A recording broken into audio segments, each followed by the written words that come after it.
What's going on, good people? What's going on, bad? It's me, Mr. Glasses, back at it again with the truth is the truth, period. Fuck all that bullshit. With an episode of this I See You News. Let's roll with it.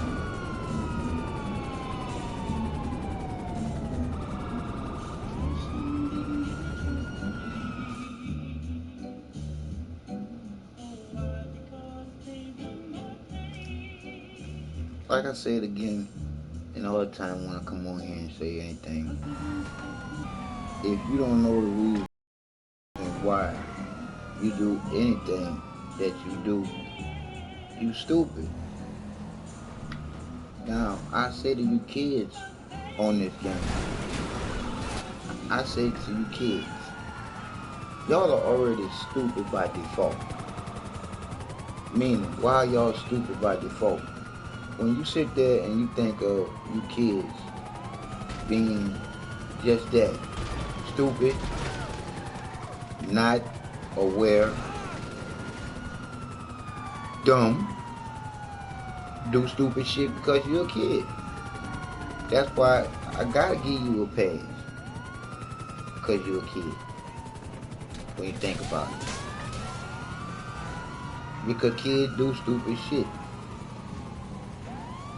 And mostly all of y'all, if not all y'all, don't understand, overstand, understand to really get. Y'all don't really get what this game doing to y'all psychologically, mentally, and physically. Just for you to have that controller that shakes to give you the actual feel of the possibility of pulling the trigger. And when I say that you're pulling triggers on people with names over their head while playing the game, it's almost the same as pulling the trigger on somebody in real life. Why I say that? Playing the game and it being the game that it is, a violent game basically to promote more violence, don't do nothing but put you in the mindset of being able to, as they say, carry out the violence. So to think that this don't make you a harder person, it do. This desensitize a sensible person when it comes down to anger and what you'll do in a situation if somebody made you upset. If you constantly playing this game and you're a kid, this is putting your mind in a set. It's putting it in a groove, just as the people who created this wanted the kid mind to go and to be at. Because if they can get the kids, on their agenda that they want them on, got to be violent kids. Of course, you're gonna be a good soldier because you're gonna be a violent adult. So I say to all you kids, y'all gotta slack up on killing each other and start doing some of the missions and making the money. Because it's time for us to start practicing on coming together. And I'm serious with that because we've been apart too long. That truth, we've never been together. Because together you stand, divided you fall. We are already divided. Y'all ready to fall? I'm not. I feel that we can come together and we can get past this situation that's about to come in front of us. Because it's about to be a bad situation, people. And I'm saying this to all people. Because if you think about it, if they didn't enslave the brown people and they didn't enslave the white people, now they planning on enslaving, and they enslaved the Chinese people. They didn't enslave all the people except for all the people. I'll say it again. They didn't enslave all nationalities of people. Now they want to enslave all nationalities of people at one time. I'm just saying. Truth is truth. Shit on all the bullshit.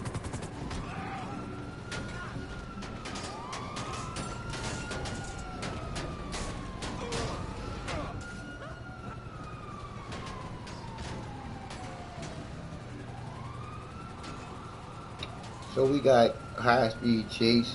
The guys that stole another armored car, or well, another armored truck, the real armored truck, and they are actually going against police that have their own armored truck also. But like I say again, this is basically what these kids do on this game all day, every day, is terrorize the police and terrorize their own mind by exciting themselves with the violence.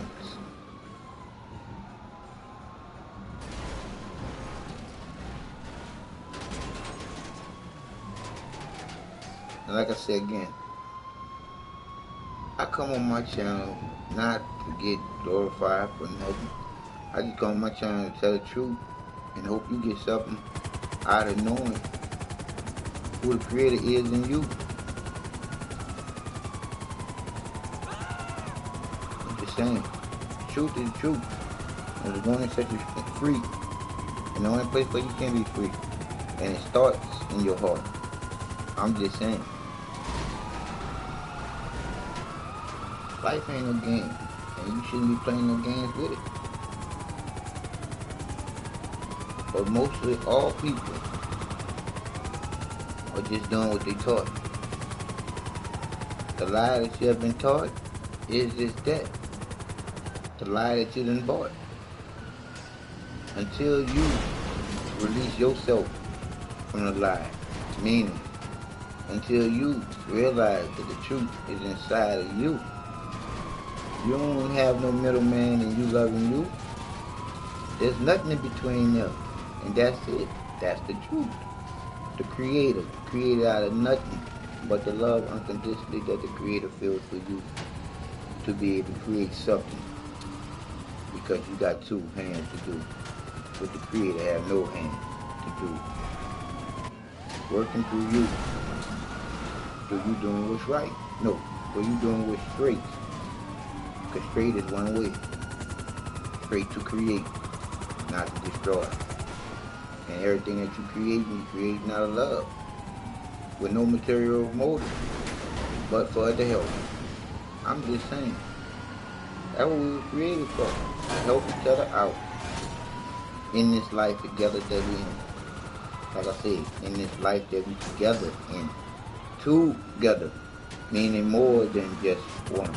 Because the creator holds that one spot of being the creator. The one and only. The one that if had legs that would stand alone, second to none. Second to none means alone means none next to. Alone, all one. God is many. You have many gods. And then you got the Son being Jesus. Yeah, all that bullshit. Man-made bullshit. Man-made bullshit. Like your prayers. Our Father, who art in heaven. Right there is man taking the spotlight of being in heaven. Why can't it be our Mother, who art in heaven? See? That's the bullshit. Like I said, that is the bullshit. To get you twisted up in which one it is. One is neither. Because the divine light of all life is neither man nor woman, black nor white. The divine light is literally the sun. The S-U-N.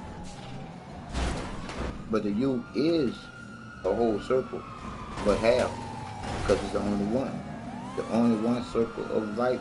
If anything happens to that circle of life, all life here on earth, it's done.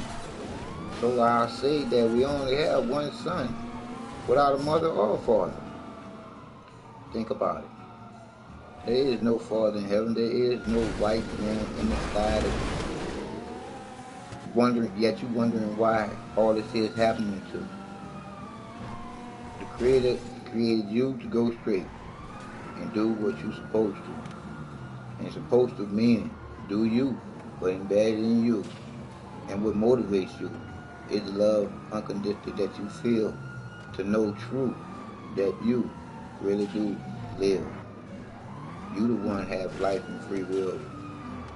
Creator gave that to you, not for you to give it to someone else in the middle. I'm just saying.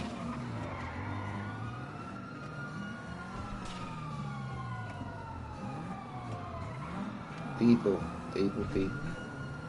I'm not no pastor, no minister, none of that bullshit. I want you to find out that that truth is definitely in you. To be the better you that you can be.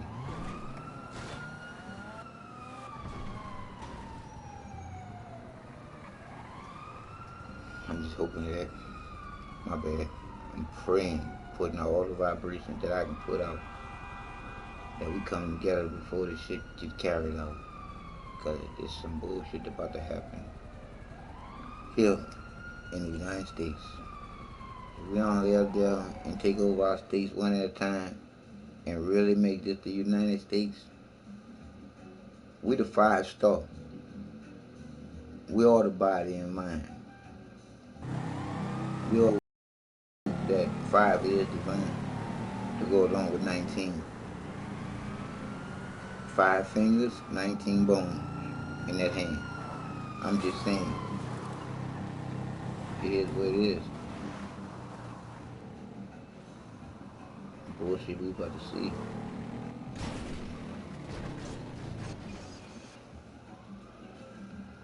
Bullshit we are definitely about to see, people.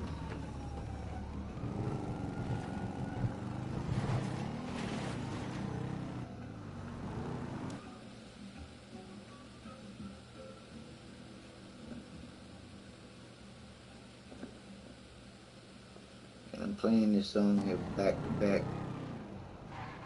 So until we get it, until we get it in, until you get it in your head,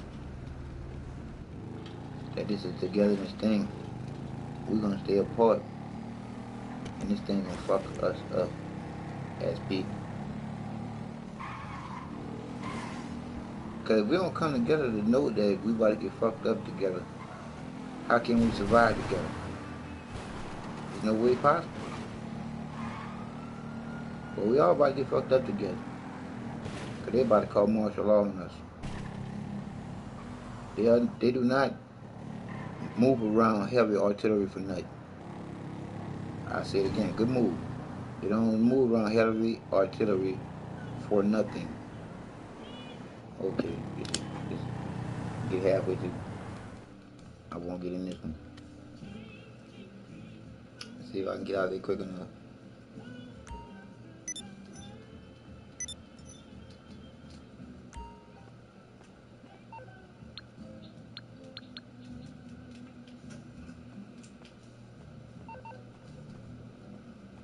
I'm here for you, boss. 100%. That's what you hear me. Oh, hi. What do you need? Quite a collection you've got here. One of my fastest calls. Right here. It's the General. Nope, that ain't it. There we go. They're bringing your personal vehicle around right now. Thank you, boo-boo.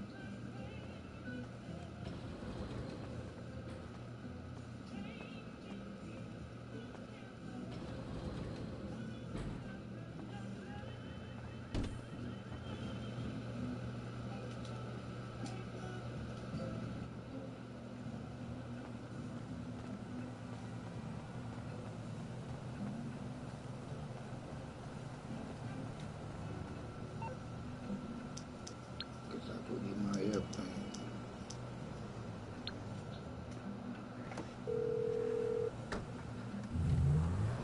Hello, you're through to Pegasus Lifestyle Management. How can I help?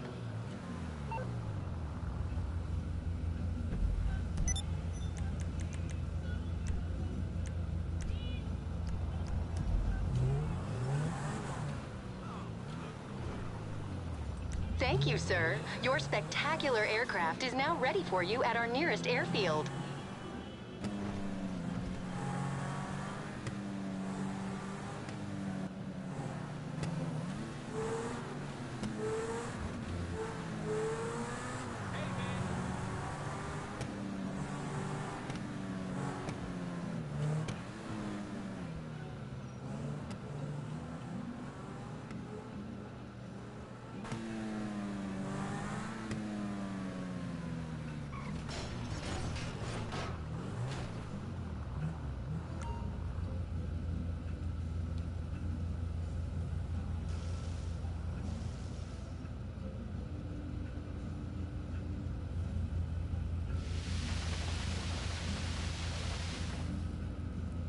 because you don't take no time out to do that.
Make my own movie look good.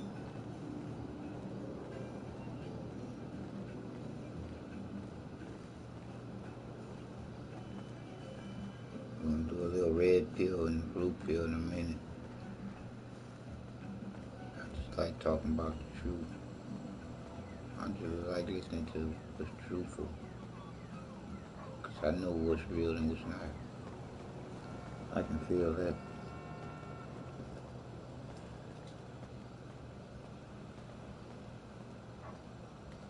It's all about the people, man.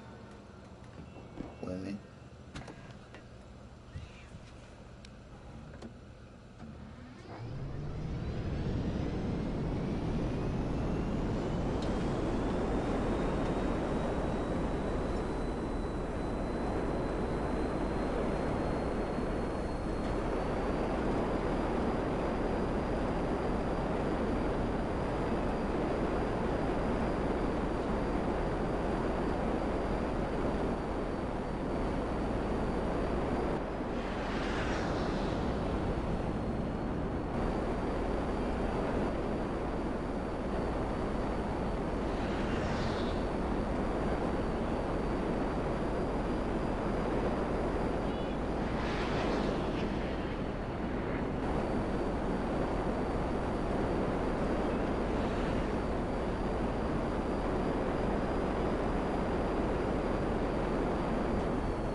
So we got to see who else on here.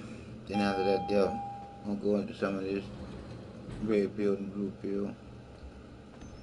There's the boss. First, let me explain a little of this Hello. real love TLC to you. If somebody don't love you, So long. I do. If nobody else do, I do. If somebody else don't love you, I do. Our I say it fearless again. leader.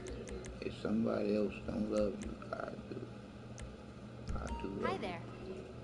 Bye. I care about your life. What can I do for you? Because How do you the choose creator between your children? Keep your blood allows me sugar up. to do that. Are you sure you need more snacks? When you I finish do what you've have got, I'll feelings give you some more. Looks like for your all pockets are life full. here on earth. Are you sure you need more It snacks? so happens that I kill When you roaches. finish what you've got, I'll give you I some don't be more. wanting to kill roaches, but roaches, they're nasty little rodents. Not really rodents. They nasty little bugs. So that's why I kill a roach when I see one.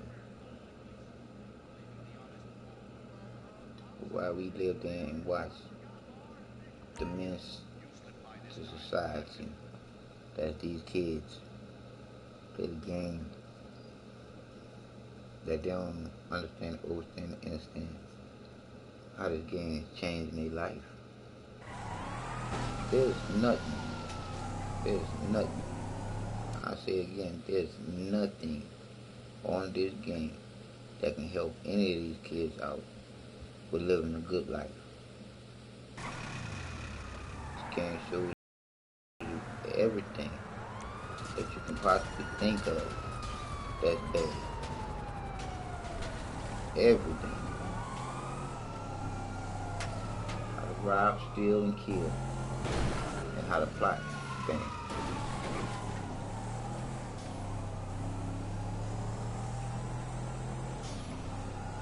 Look at them, they get in the car, and that's all they do. All day. Just run, shoot, and kill the police. Because they done already glitched all the money that they can get. There's nothing else they can do. I wish they started doing some doctors ass shit, like some kind of mission to make it look like some shit. So we got a high speed chase with police and some guys in a truck with 6 wheels. It looks like there's 4 of them in there. Please be advised. Where is the backup? Where is the helicopter? Oh, they turned, okay. Don't seem like they got the police on them. That don't sound like police fire there. It sounds more like enemy combatants.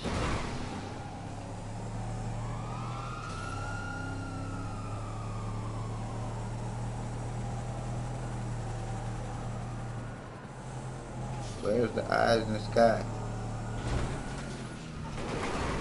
Oh, that was cool. Look at that.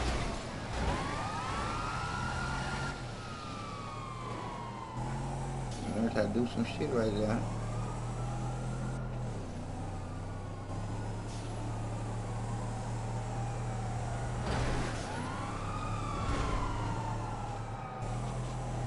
Oh, you have custom license plates on that truck.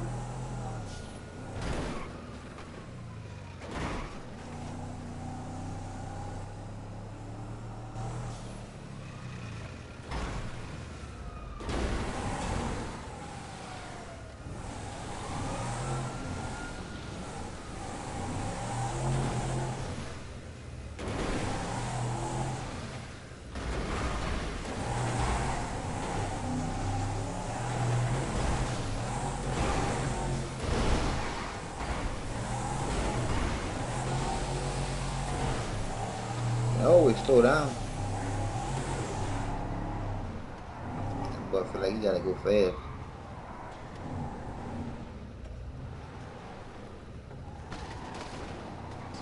Oh, that wrapped that.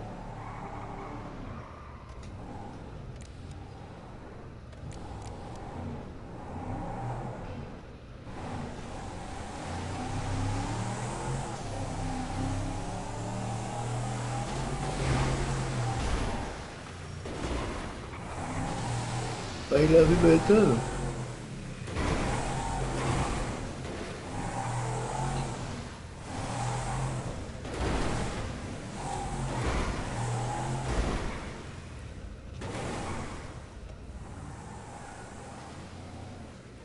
I might well go on a mission. Don't let y'all getting out no time soon.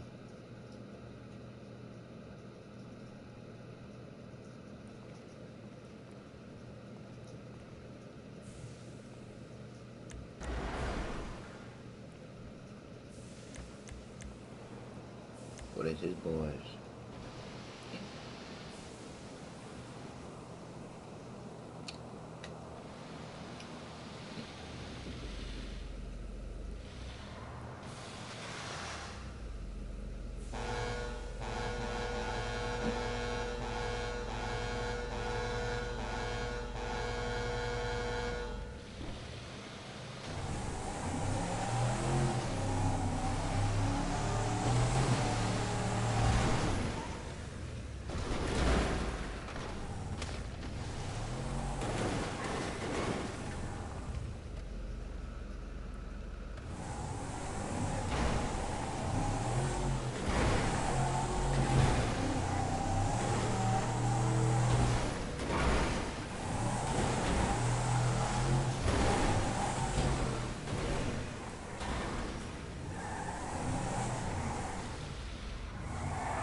The kids will do this.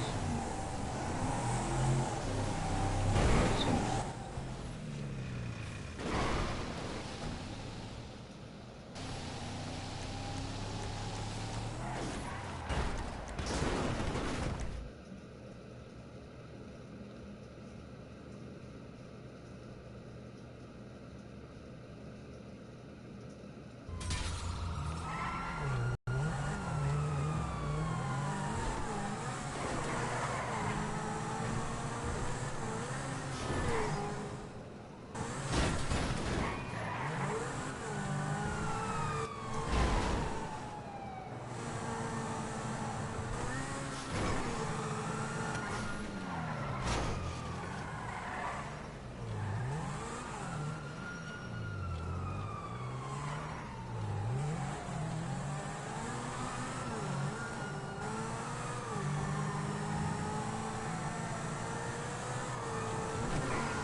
Good drive.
House of conscious. House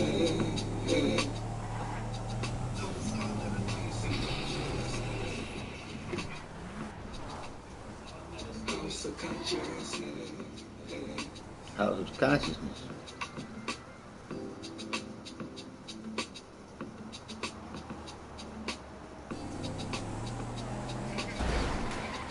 Peace to you and yours, Brother Red Pill representing Know the Ledge. We're here with the youth. We always want to highlight and showcase when our good brothers travel from around America to come and fellowship with our brothers out here on 125 in Harlem, across the street from the Politica District. So let the family know who you are, good brother, and where you traveling from. Peace to the family. It's your boy Sarah, it's your soul, Princess Soul, from Day No Out. My name is Nick. I'm from Columbus, Ohio. No doubt. Shout out to Cleveland. Shout out to the Ohio family. Shout out to the Serpent Mound. All the peoples out there. Yes. So what's going on? You have some questions that you want to ask? Yeah, God, I kind of want to build you on for a second. It's not really a lot of people, black people in Ohio, but when there is a lot of concentration, and sometimes it can cause a little bit of violence, especially within the youth, like in inner city dating. So I was wondering, what's your idea what we can start to implement back home to kind of build some unity amongst like the young people? Okay. That's a good question that you asked, because I was having this convo earlier, and what I explained to people is the power of 125th Street. All right, real quick, Brother Herman, let's just scan the camera and take a look at what's going on right now. What you're seeing is what is known as foot traffic, right, on a historical district that is known as 125th Street. These are the same streets that Marcus Garvey, Malcolm X, many of the great ones walked through here before. Now, a lot of people come out here and they focus on the box stores. These are not mom and pop stores. This is Foot Locker and the Gap. You know what I mean? Motherfuckers get on the bus from other states and come out here to get off of the bus to go to the Gap. That's insanity. When you got a Gap in your town. This is an open-air market. This is an African marketplace. But the power of foot traffic and doing commerce and doing culture at the same time is that it's therapeutic. Why is it therapeutic? It's therapeutic because there's a teaching modality involved in it. There's also an aspect of commerce involved in it. There's also an aspect of fellowship and being able to network. So when you see us out here building with the people, you got all of the tourists walking by, and the hood is walking by, and all of these things are taking place, you know what I'm saying? It's just a part of the whole environment.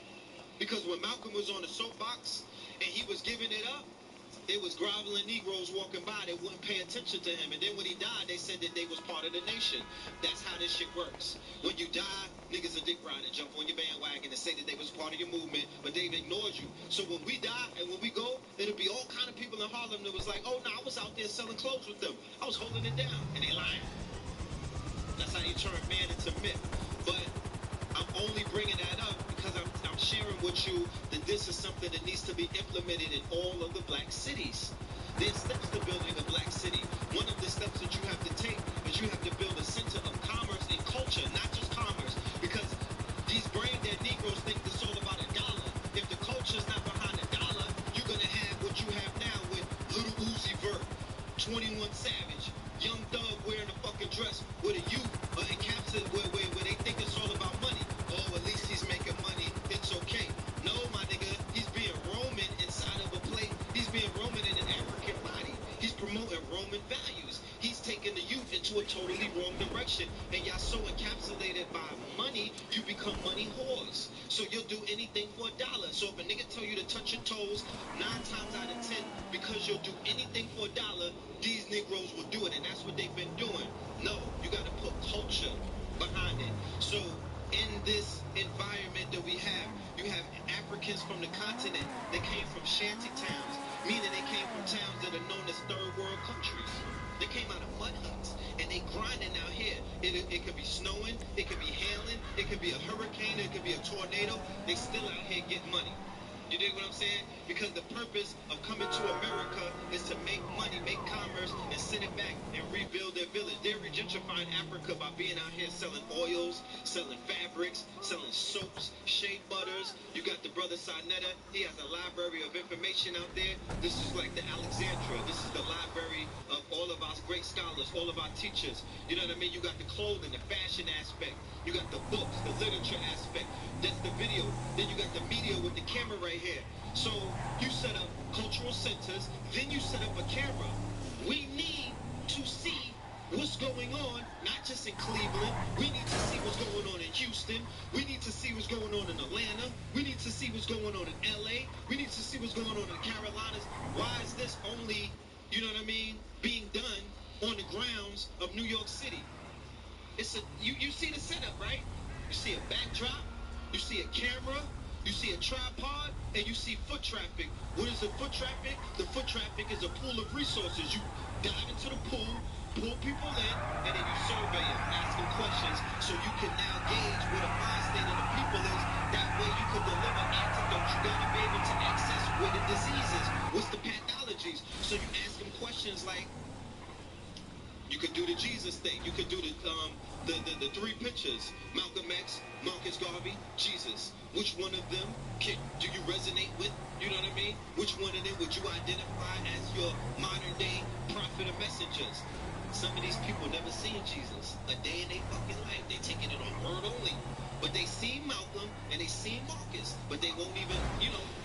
So you set up commerce. Because commerce is going to be able to encapsulate the minds of the youth. I got this brother right here. He used to be in the gang. You dig what I'm saying? We working on him. We patient with the guy. You know what I mean? But I'm not going to talk about his situation. Yes, I'm not going to talk about his situation, but we're here working with the brother in order to put some money in his pockets. So I don't have to tell him, I don't got to preach consciousness to him. And I know that he got an appetite. I know that he want to get fly, he want to get jig, you know what I'm saying? And I know that he has to have some bread in his pocket in order to function. So in order to speak to the brother and to teach him, I got to be able to show and prove. So the show and improving is the fact that I'm like, yo, with some of the sales, you want to assist us, and that's what the brother has been doing. So in order to speak to the youth in Ohio, we have to get behind the people who have solutions, not the people that's running their mouth. Because what they're gonna do is they're gonna waste your time running your mouth, and the youth is still dying. They still going to jail. They still being made legal slaves. They still getting they still homeless. They still on drugs and all of these other things. But we know that there's an energy inside of the youth. And the energy inside of the youth is very warrior-like. So they got to be able to express that somewhere. So where are we going to send them in order to express that youthful energy? That youthful energy destroys. That youthful energy likes to put in work. We like to fight. When I was young, me and my brother would always fight. Because we had hormones racing through our veins. That was the expression of our youthful energy. Them fights, the youth like to do turn fight, into man. You gunfights. can do a whole bunch of other things instead of fighting, bro. On real, go create go build something. Learn how to build something.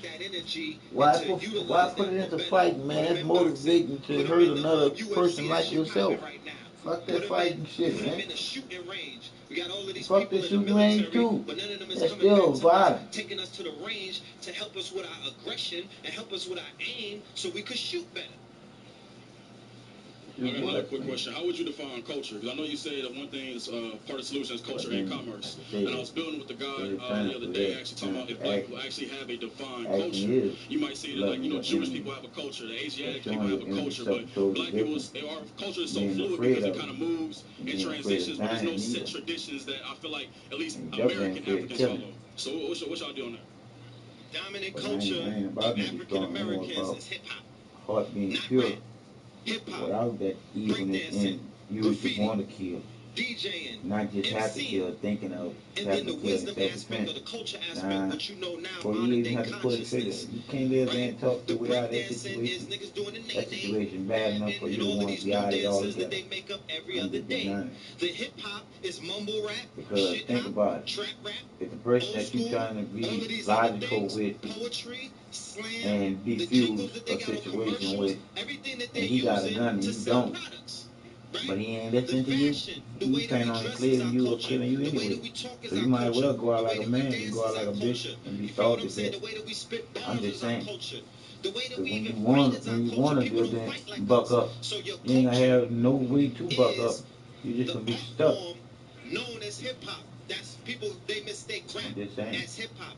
Hip hop I'm is not now gonna be rap. It's a nobody's slave. component of hip They gonna hop. definitely kill Okay, me first. but the culture, the Cause I already dominant know I'm culture going that back to ruled where and y'all powers trying the to go. world, because the world is being empowered Well, I'm and it's straight. running off of hip hop. You go to Cambodia, you go to Indonesia, you go to China, you go to Russia, you go to any of these places outside of these borders of America, they are utilizing the culture of hip hop to communicate. They're utilizing the culture of hip hop to express themselves. They're utilizing the culture of hip hop to even revolt against corruption. So, I would say this. When you take back our culture, now we have an underlying culture, which is African traditional culture, African traditional systems. Those of us who are crafty enough know how to intertwine the two. Perfect example that you could see that being done, and when it worked, is in the golden era of hip hop. Go back. Travel back, because they said that the 80s and the 90s is back, and that's a great thing. But now let's restore the mentality. So this rise in consciousness is a reflection of that era coming back, because Rakim Allah was 17 years old when he was busting his gun, when he was shaking up the world, and he was dropping information and knowledge that people, that grown folks was like, damn, where he got, he was 17, right? The Wu-Tang Clan took Asian culture. It was originally African culture through the Shang dynasty and applied hip-hop to it, and then gave you a fusion. Because once you identify through knowledge and through consciousness and through studying your history that you are part of their cultures, now you infuse this modern day culture with ancient culture, and now you got yourself a version of culture in the now. Fuck all of that ancient, getting lost in the past and not applying it to the now. That's when people get lost. You have to be able to commodify your culture, meaning that Michael Kors, Gucci, Fendi, Versace, and all of these other people go and take ancient culture, bring it into Italy or Rome, and infuse modern day leather, modern day furs, modern day technologies of cutting and sewing, and they sell that shit to you at an uptick. That's your culture. That's your patterns. It's your iconography. Yep. Lions are not in Europe. Okay? The motherfucking gators that Maury and all of them make, gators are not in Europe. The ostrich bag and all of that fly shit's not in Europe. I don't even think they had cows in Europe. I'm still trying to figure this shit out. Horses, so horse skin and all of that is not native to there. So a lot of these things are imports, right? Because they control manufacturing. That's another thing. Control manufacturing. Fuck all of this other shit. Get into production. Get your money up. Your team, start buying the machinery, okay? If you want to get into clothing, get you a silk screen machine, get you a heat press, get you a vinyl cutter. Don't allow anybody outside of your team and your circle to control your production. Get into produce. Get into growing your own food. Don't allow nobody to grow your own food. That's still a form of production. So you gotta control production. If you're a rapper, you gotta be able to produce your music. Fuck all of that. Going to a white boy to engineer your shit. Going to somebody else to be your producer. Produce your own thing in-house. Remember, the producers eat the most. So it's about production. When they took production out of Cleveland, when they took production out of Detroit, when they took production out of, when they closed down the factories and they shipped production outside of the hands of black people who were beginning to learn. We were engineers. We were catching on. Then they shipped that shit to Mexico, where it's going to take them a while to catch on. Then once they catch on, they're going to ship that shit to another people who are ignorant or somewhat not knowledgeable enough of the machinery and the process, and that's how America works. Alibaba.com, okay? Businessesforsale.com. These are solutions. Stop fucking playing out there, okay? People play too much, and I'm getting tired of that shit. We don't have time. Time is an asset. Understand that. You don't have time. Anything that you're dealing with, if it's wasting your time, run from it. You don't have time, and time has been speeding up. We're in a quickening. So what my 24-hour days turned into an 18-hour day. I don't have time to do a lot of shit. So I don't got time wasting my time with these bird-ass niggas out here that they ain't about building. They about talking. You understand? So utilize your time in a more better manner. Get your team together. Stop thinking. The black man, especially the black man, we're the most coddled human being on this planet. Mama be rubbing her head. Oh, you're a victim. It's okay. It's okay. And all of that coddling has created a passive race who don't want to do nothing. Niggas just want to think all day. They're not doers. Doers produce. Doers manufacture. doers put their hands and get dirty. I love the TV show How It's Made. Go check that out. You see that? It blew my mind. I was like, I need 3D printer machines. That should be in every household. Why? Because now we could sit around. I don't know if you deal with the sacraments, but some people do. You know, they put one in the air and they begin to think creatively, right?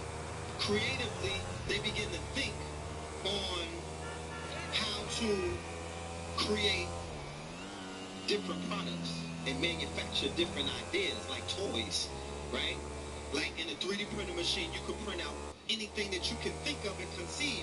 So if you could print that out in your house, if you could prototype an idea right in your house, right in your living room, that's power. It's never been like that. You had to ship it to China. That's revolutionary. You know what I'm saying? You could 3D print a gun. Okay. See, now a lot of things, was alluding to is economics. You know what I mean? Like the production, kind of making things for yourselves and for our own communities. So can you just kind of touch on real quick the importance of edifying yourself on economics? It's like, especially like within the community, even like internationally. Well, one of the powers of community is the fact that community is economics. The power is the people. You are the money. You understand?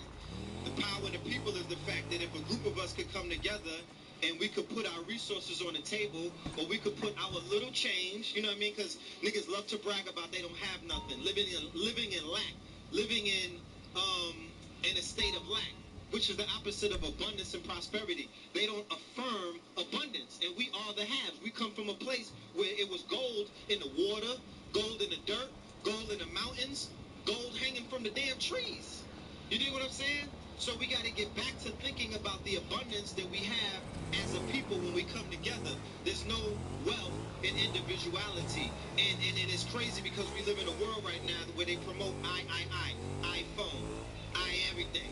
You know what I mean? It's all about the I. It's all about the individual. But that's the switch and bait. That zero is the circle of life that we in together. Economies that work. You want to talk about economy? Collective economy, cooperative economy, free economy. These are the economies to study. These are the economies that rose up after 2008 when the old economy crashed. The new economy that the people that are into technology are prospering. Every time you log online, you're seeing $1 billion deal take place. You're seeing something go down. You know what I mean? But when it comes to us, it's pure suffering, it's pure lack, right? And it's pure scarcity. Why is that? Because we're not vibrating or we're not operating in the now. We're not utilizing the formulas that have been put forth. It's not by Europeans. Africans put forth certain things. African tradition is about getting together and eating one whole pot as the whole. Go and ask them. They right there. They the ones winning out here. The Mexicans is winning out here. The continental African is winning out here. The Haitian and the Jamaican is winning out here. They're the ones that they're not being pushed out of New York. Why is that? They not budget. Even with $3,000 rents, they not budget. Because why is that? They all live in a house together. So that's called cooperative economics. If the rent is 3 racks, well, goddammit, we're going to bring in the whole family. 7 of us is going to have to live in a 3-bedroom, and we're going to pay the rent together. Until we could begin to take the extra money and utilize that into putting it into other income streams. And then when those other income streams create residual income, we will take that residual income and then we will put that residual income into other shelter or other housing. And then instead of 7 of us being under a roof, it can now turn into 3 of us, and 4 of us can go into another place, and then we could build up, and then it could just trickle down into ways. I don't think that one person at this point, wherever it's being regentrified, I don't agree that one person should just be holding it down on some individual antisocial, I don't want to be around nobody. That's just my humble opinion. It's the time to really do what we said. If we call ourselves the conscious community, at what point? Give me a date, give me a time, are we going to actualize community? Meaning we're going to actually come together and live in a commune. If we have leaders amongst us, all of these leaders, when are those leaders going to lead us out of these situations, out of these places where there's people homeless and there's people that don't have houses, there's people that's foreclosed? When are you going to lead them into somewhere other than where they're at right now? That's because leaders lead people out of conditions into better conditions. What date is that supposed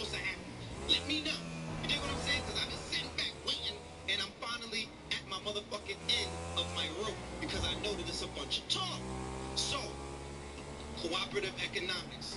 Niggas gotta cooperate. If you worrying about somebody's religion, if you worrying about the size of shooter they wear, if you worrying about a nigga hair color, if you worrying about all of these things, you will never be able to come together and do anything cooperatively. And what do you become? You become the proverbial fuckboy of the world. People who just sit back and complain and whine. Going back to what I said about the coddled black man. These niggas, they become victims, and now they even become victimizers. To where they victimizing a black woman, to where they victimizing another black man, to where they victimizing everything around them. Remember, niggas with the ER depreciate everything in value. Anything that they touch, it loses value. Opposite of what we are trying to be.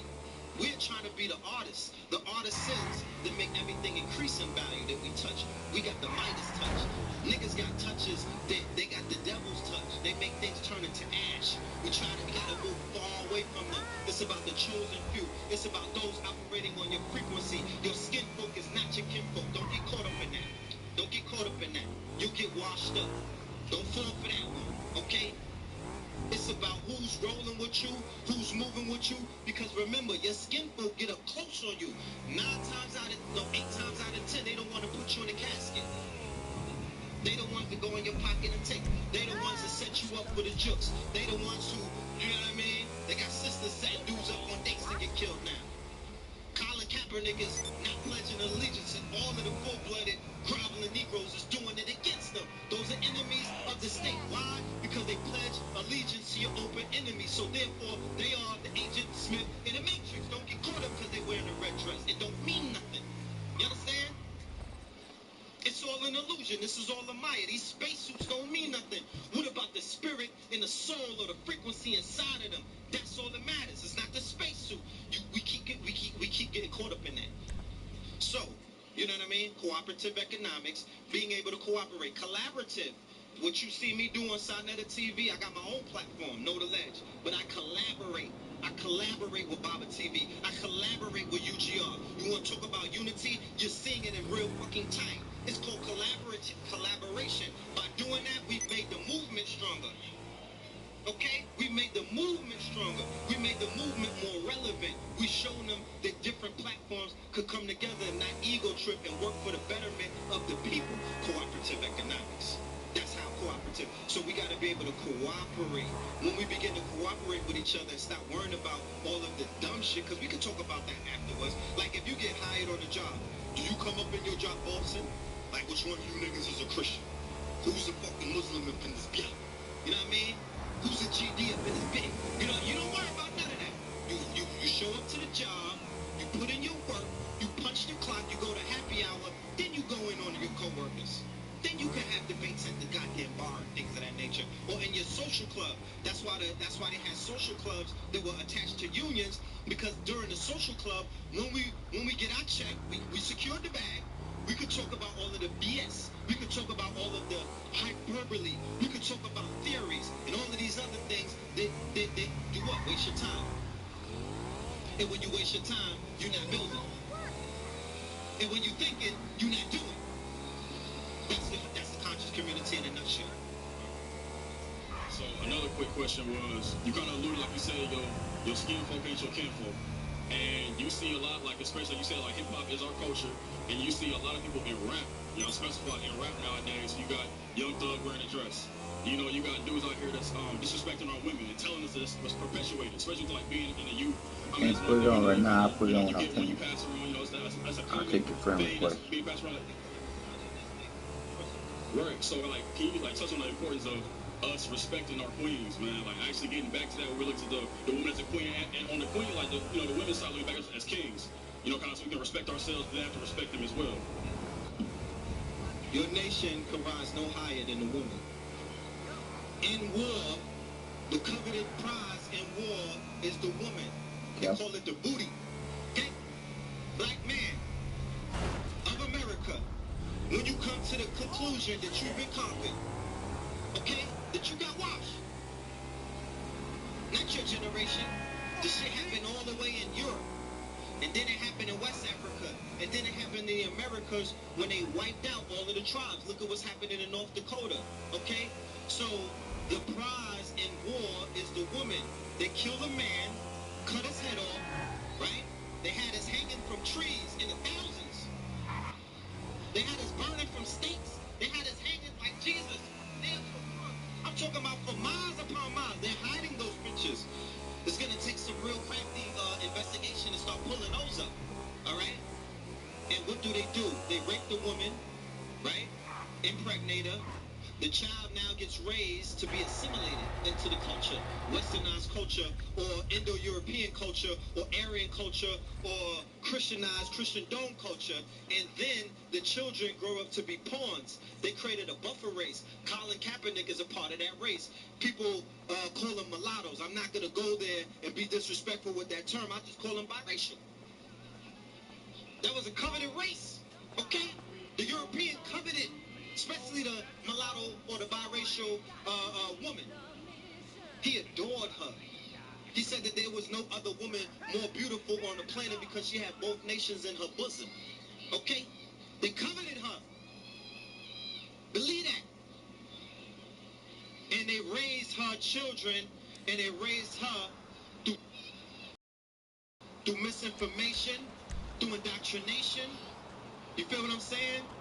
And by doing that, because she's the first teacher, and she transfers DNA into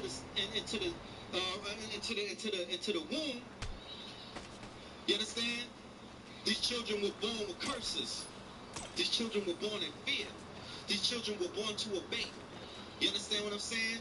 And that gene that's dormant inside of us that could not be suppressed, that could not be stomped out. It's dormant though, meaning that it's buried. That's that warrior gene. That's that king.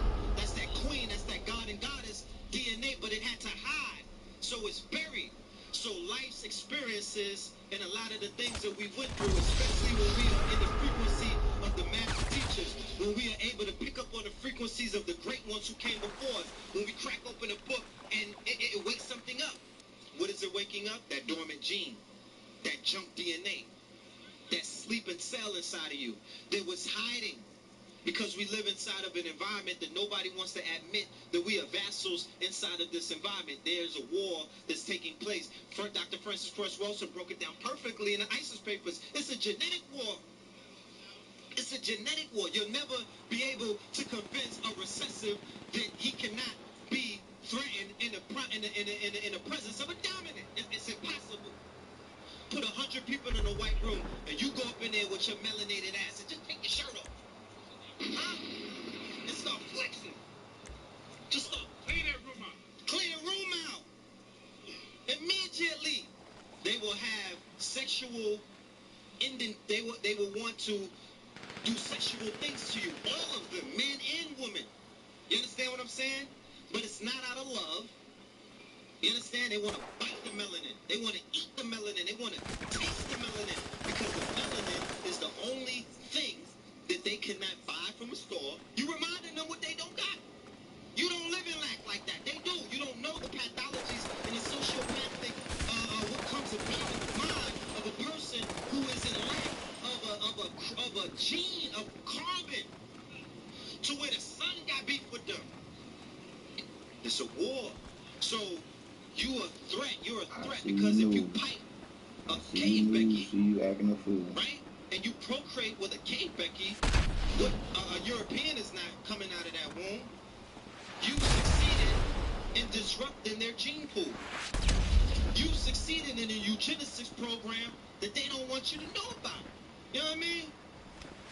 You could actually run through them and wipe them out if need be. If you know, there's niggas out there that will love to do that. Not me, but I'm just saying that mentality is still in their minds. Our women and our men have fallen to a new level because that culture that I was telling you earlier is a part of a secession that came about when they went to war. They always it's the capitulation of the Hebrews, the capitulation of the Moors. Then it was chattel slavery. Then it was them enslaving when the papal bulls, when the Pope gave them permission to conquer in the name of Rome, in the name of the cross. All of these missions demonstrations and campaigns. It was the Inquisition. It was the Crusades. It was chattel slavery. It was Jim Crow. It was the war on poverty. It was the war on drugs. It was the war against the Black Messiah. It was the war on terror. All of these things, you know what I mean, have connotations. They're comfortable with the way that they've destroyed and the way that they manipulated your gene pools over the generations and over the ages and things of that nature. You know what I'm saying? So when it comes to our women, when they co-opted the culture, when the Jews co-opted the culture after the rise of conscious hip-hop, after the rise of black men getting on camera saying, I'm God, you the devil, we the ones, we the original man, woman, and child. Then when the Jews got hold of it, shout out to Jerry Heller, I hope you ride in hell, and when I find your grave, I will piss on that shit, okay? The godfather of gangster rap just died the other day. Jerry Heller, the one who broke forth NWA. He has the blood of millions of our people on his hand. We should not be afraid to say that. Scary Negroes need to get out of their feelings, okay? So when they co-opted it, they created a misogynistic environment where black men hate black women to the point where there's a gender war coming up.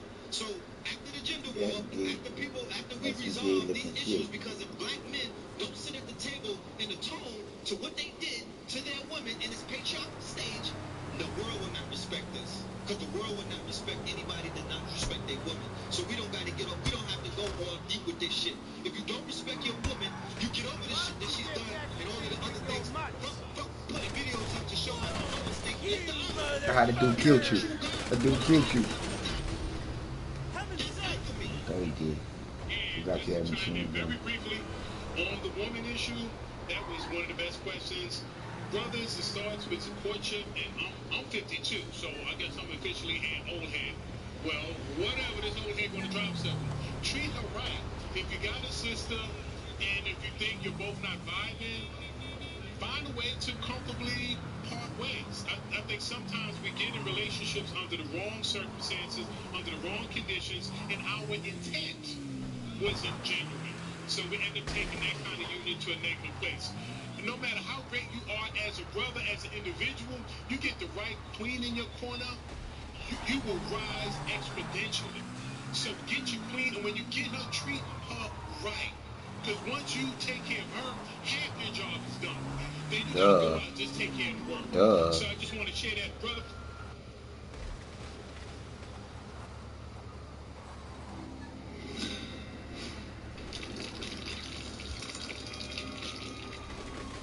I'm just saying. I just keep it 100. That's some real talk. Let's see what you're talking about.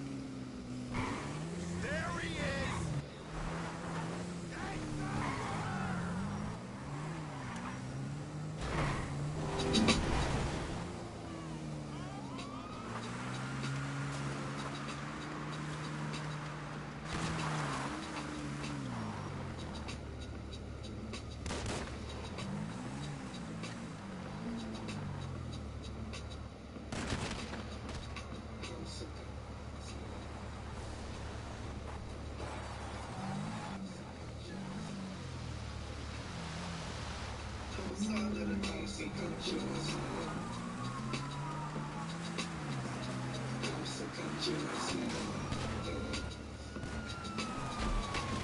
You did.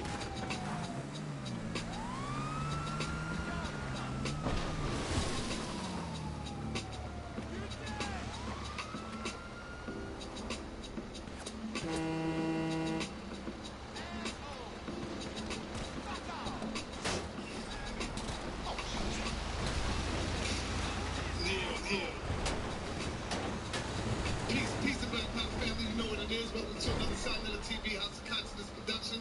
As you can see, I'm here with the Gorilla Hebrew, Sakari in the building, representing. First of all, brother, how does it feel? This your first time in New York. Talk about that. Man, I like New York. New York is cool, man. Bright lights, big city. I want to come to New York my whole life, so I'm happy the Most High made it possible. You know, at this juncture, I'm happy I'm getting to see all the brothers I've been waiting to see all this time and things of that nature. You know what I'm saying?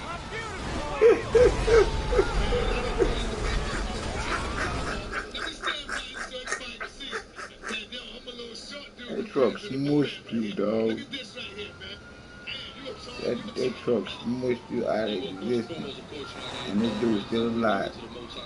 That truck killed you. Tomorrow, we have the 7th Hebrew Summit. The elders of Masharai Yasharala, primarily the elders of the House of David camp out of Brooklyn, have been organizing these summits for the last couple of years. I attended the last one they had in Texas. We attended the one in Compton they had in January. So tomorrow in Atlanta, they're doing it in Brooklyn. You understand what I'm saying? So we're going to be out there turned up, bringing some good stuff out for Israel, trying to bring more unity back in Israel as the word of the Hebrew is Zakacha, meaning unity in the house. You see what I'm saying? So that's what we're out there to bring. You know, and most likely we'll be reestablishing the Levitical priesthood. Also tomorrow, I myself, me and Travel Levi and other Levi brothers who will be so-called Haitians, you understand what I'm saying? We're going to be reestablishing that tomorrow. What's up?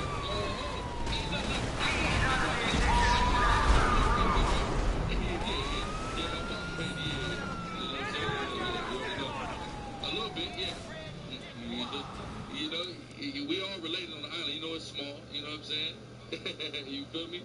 But yeah, so we're gonna be doing that the summit tomorrow in Brooklyn over on Atlantic, like 3 o'clock. You know, so it should be a very beautiful and powerful event to the spread of power of Most High.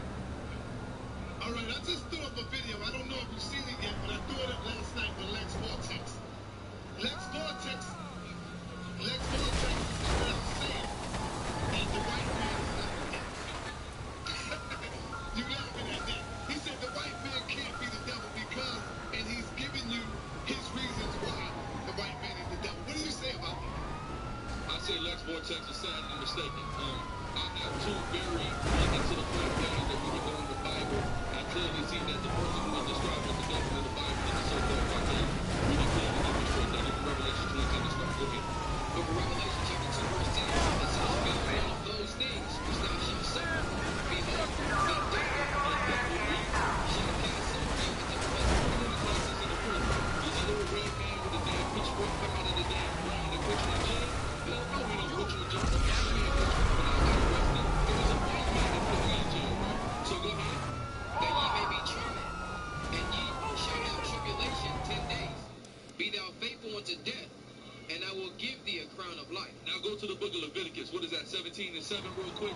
Now we're going to show you the very first time that the word devil Man, white ever folk wrote appears that, in the man. Bible. And we're going to show you in the Hebrew that it's in direct reference to the so-called white man who is the Edomite according to the Bible. So go ahead with that, King. It's the book of Leviticus chapter 17 verse 7. "And they shall no more offer their sacrifices unto devils." And they shall no more offer their sacrifices unto devils, right? That's the very first time that terminology is ever utilized within the scriptures. So when you look up that word in the Hebrew, the word there is Shayar or Seir, which is the capital of Edom. Like right now, our people are doing sacrifices unto devils or Edomites when they bow down to that white Jesus, right? The same one that my brother said, what did he say? What if I told you that that bastard never existed, right? That white boy. When you do that, you're doing a sacrifice unto the devil. It's telling you here in the Bible, and the Hebrew tells you that it's talking about the Edomite because it's the same word, which is who the white man is. Read. After whom they have gone a whoring. After whom they have gone a whore. And our people have played the whore against the Most High God, Yahweh, for worshiping other gods, and the chief god that our people is out here worshiping is Caesar Borgia, or who you would call the white Jesus, right? Sweet Jesus, right? That bastard. You see what I'm saying? So clearly, that's two ways in the Bible you can simply prove the white man is clearly the devil. You see what I'm saying? If your own logic and common sense wasn't enough for you. You see what I'm saying? And on A&D-R-A-M-C, hell on wheels, right? So what the little brother, they taught the little young brother to read, right? So he could read. So what he would do is he would sneak in there and say, look, the Egyptians got us in bondage. We got to do an exodus. You see what I'm saying? Which caused the slave uprising. You see what I'm saying? So we got, it's called a dispensation, they call. So you get a dispensation of a certain amount of understanding through a divine spirit to a certain time.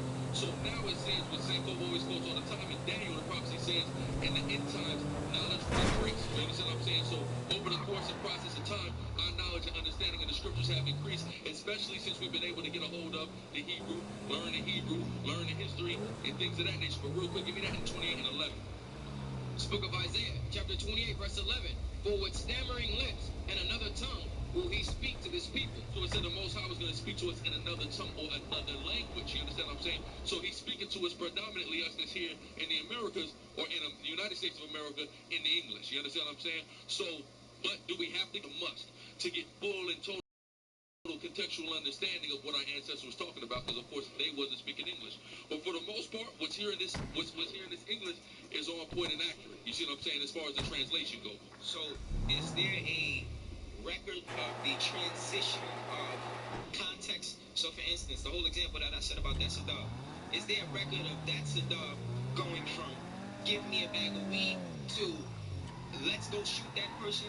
So, in Hebrew, is there a record of the words? I don't know the title for what I'm trying to convey right now, so it's hard for me to identify it, but is there a record for the is there a record for the tracing or the transition of terms in Hebrew? Well, the lexicons. I'm gonna show you an example, right? Now, if we're thinking about the United States of America, I'm from the West Coast, right? Which would also be called what? The left coast. East Coast would be called the right coast, right? But Hebrew, from a Hebrew mindset, when you go into the lexicon, the word right is the same word for what? South. Why is that? Because Hebrews face the east when we pray. So when we face the east, the south is to your right. So all that is documented in things like the lexicon, so you can get understanding of why words are where they are, what words mean, what sayings mean, and things of that nature. It's all in the various lexicons that exist. So, go ahead. You keep going with the other thing. With the 22. That's good. But I want to ask you this, man. Is the Most High the creator of good and evil? Emphatically, yes. Okay. So you know where I'm going with this. This is what I always ask Captain Cesario. I want to see what your spin is. If the Most High is responsible for good and evil, would you say homosexuality is evil? 100%. So why would the Most High, Nah. I mean, really, why would you hate homosexuality when the Most High created it? Your God created homosexuality on the planet, brother. I got you. And in the words of Captain Zarya, no sweat. What's wrong with it Carry now? that Romans when it started 2024. There we go. This is the book of Romans, Good to chapter go. 1, verse 24. It says, wherefore the Most High also gave them up to uncleanness through the lust of their own heart, to dishonor their own bodies between themselves. He said he gave them up to that. Why did he give these individuals up to that? Let's find out. Who changed the truth of the Most High into a lie, and worship and serve the creature more than the Creator, who was blessed forever. Amen. In verse 26, for this cause the Most High gave them up unto vile affections, for even their women did change their natural use into that which is against nature. Homosexuality, right? Read. And likewise also, the men, leaving the natural use of the woman, burning their lust one toward another, men with men, working that which is unseemly. Disgusting, right? Read. And receiving in themselves. And receiving. This is why he did it. To receive in themselves. Read. That recompense of their error which was meet. What is the recompense of the error which is meet, or the payback for the error that they did? Their death. So anybody that's a homosexual, the Lord gave them up to that for their own destruction. You understand what I'm saying? It's just like with anything. The Creator is straight. Exactly. I've been seeing so many homos from coast to coast. It's sick. Our brothers though. You understand what I'm saying? White man been a faggot, right? But our brothers is on that. You know. Talk to me about this presidential shit coming up with Hillary Clinton and Trump. What's going on? Give us the overall view of what's really going on. Let me tell you something. That's exactly the primary thing I wanted to speak to you about. Because we know that the Clintons have gone down and robbed and exploited Haiti for billions of dollars of money and resources. Right? You see what I'm saying? So now understand something. But here's the thing that I got to tell all of my Haitian brothers that's in America. Just because Hillary goddamn Clinton is the goddamn devil, don't support Trump. Because you have this huge influx of Haitians hopping on the Trump bandwagon. Number one, if Trump is hard on immigration, nigga, that means you. Immigration is not a Mexican issue. It's not a Latin issue. It's a black issue. Are we coming from? But now, we vote for Hillary? Come on. Coming from West Africa? You'll rather him do what he gonna do. They play this game. They think police brutality is a black issue and immigration is a Latin issue. Latins and Native Americans get killed by cops more than African Americans do. By number, that's a fact, right? And all of us so-called blacks from the West Indies or from West Africa is coming over here and having immigration issues. So don't fall for the okey doke with these devil. White man is the devil, and the word devil simply means deceiver. But no matter Meaning what, he's playing a game. but no matter what, He's you gonna gotta try be to get one. you to choose the lesser of two evils. And to that coon Wyclef Jean, let me say something. He's at the goddamn DNC, the Democratic National Convention, talking about, well, you know, yeah, I'm just going to endorse Hillary because she going to pass the legislature we need. First off, don't nobody even want you. Hey, why you think they shot your ass when you was running for president? Don't nobody want you there. And first off, on the island, Haitians barely ever even vote. We don't believe in that democratic process. We love Aristide. Y'all kicked Clinton. The last no, it was Bush in 04. Ran Aristide off the island. Then when Aristide came back, the whole island was having a party like it was Carnival again. You see what I'm saying? Because we don't even get down like that. When you really think about it, our people over ourselves, even though we may have our faults, is always better. Real quick, give me Deuteronomy 17 and 15. I want the brother to build on it. You said what? See, I don't know what you're talking about now. Yeah, pity. You know what I'm saying? A little bit, right? Only a little bit. But see, I'm learning because they getting ready to send me out there. We got the brothers at the Light of Zion out in Florida. They got 2 camps in Haiti, 2 Israelite camps in Haiti. Yeah, we get ready to go over there to teach. I've been talking to my family out there and things like that. You know what I'm saying? You said what? I teach all that separation, man. Teach them learn how to love and know love when you feel it. Okay, both your parents Haitian? Okay, cool. Go ahead with that real quick, though. For all you Haitians that's out there trying to vote for Donald Trump or any one of these crackers, right? Book of Deuteronomy, chapter 17, verse 15. Thou shalt in any wise set him king over thee. Who shall you set as a ruler over you? Read. It says, whom the Lord thy power shall choose. God chooses, read. One from among thy brethren. One from among thy brethren. You can't set nobody else up over you, right?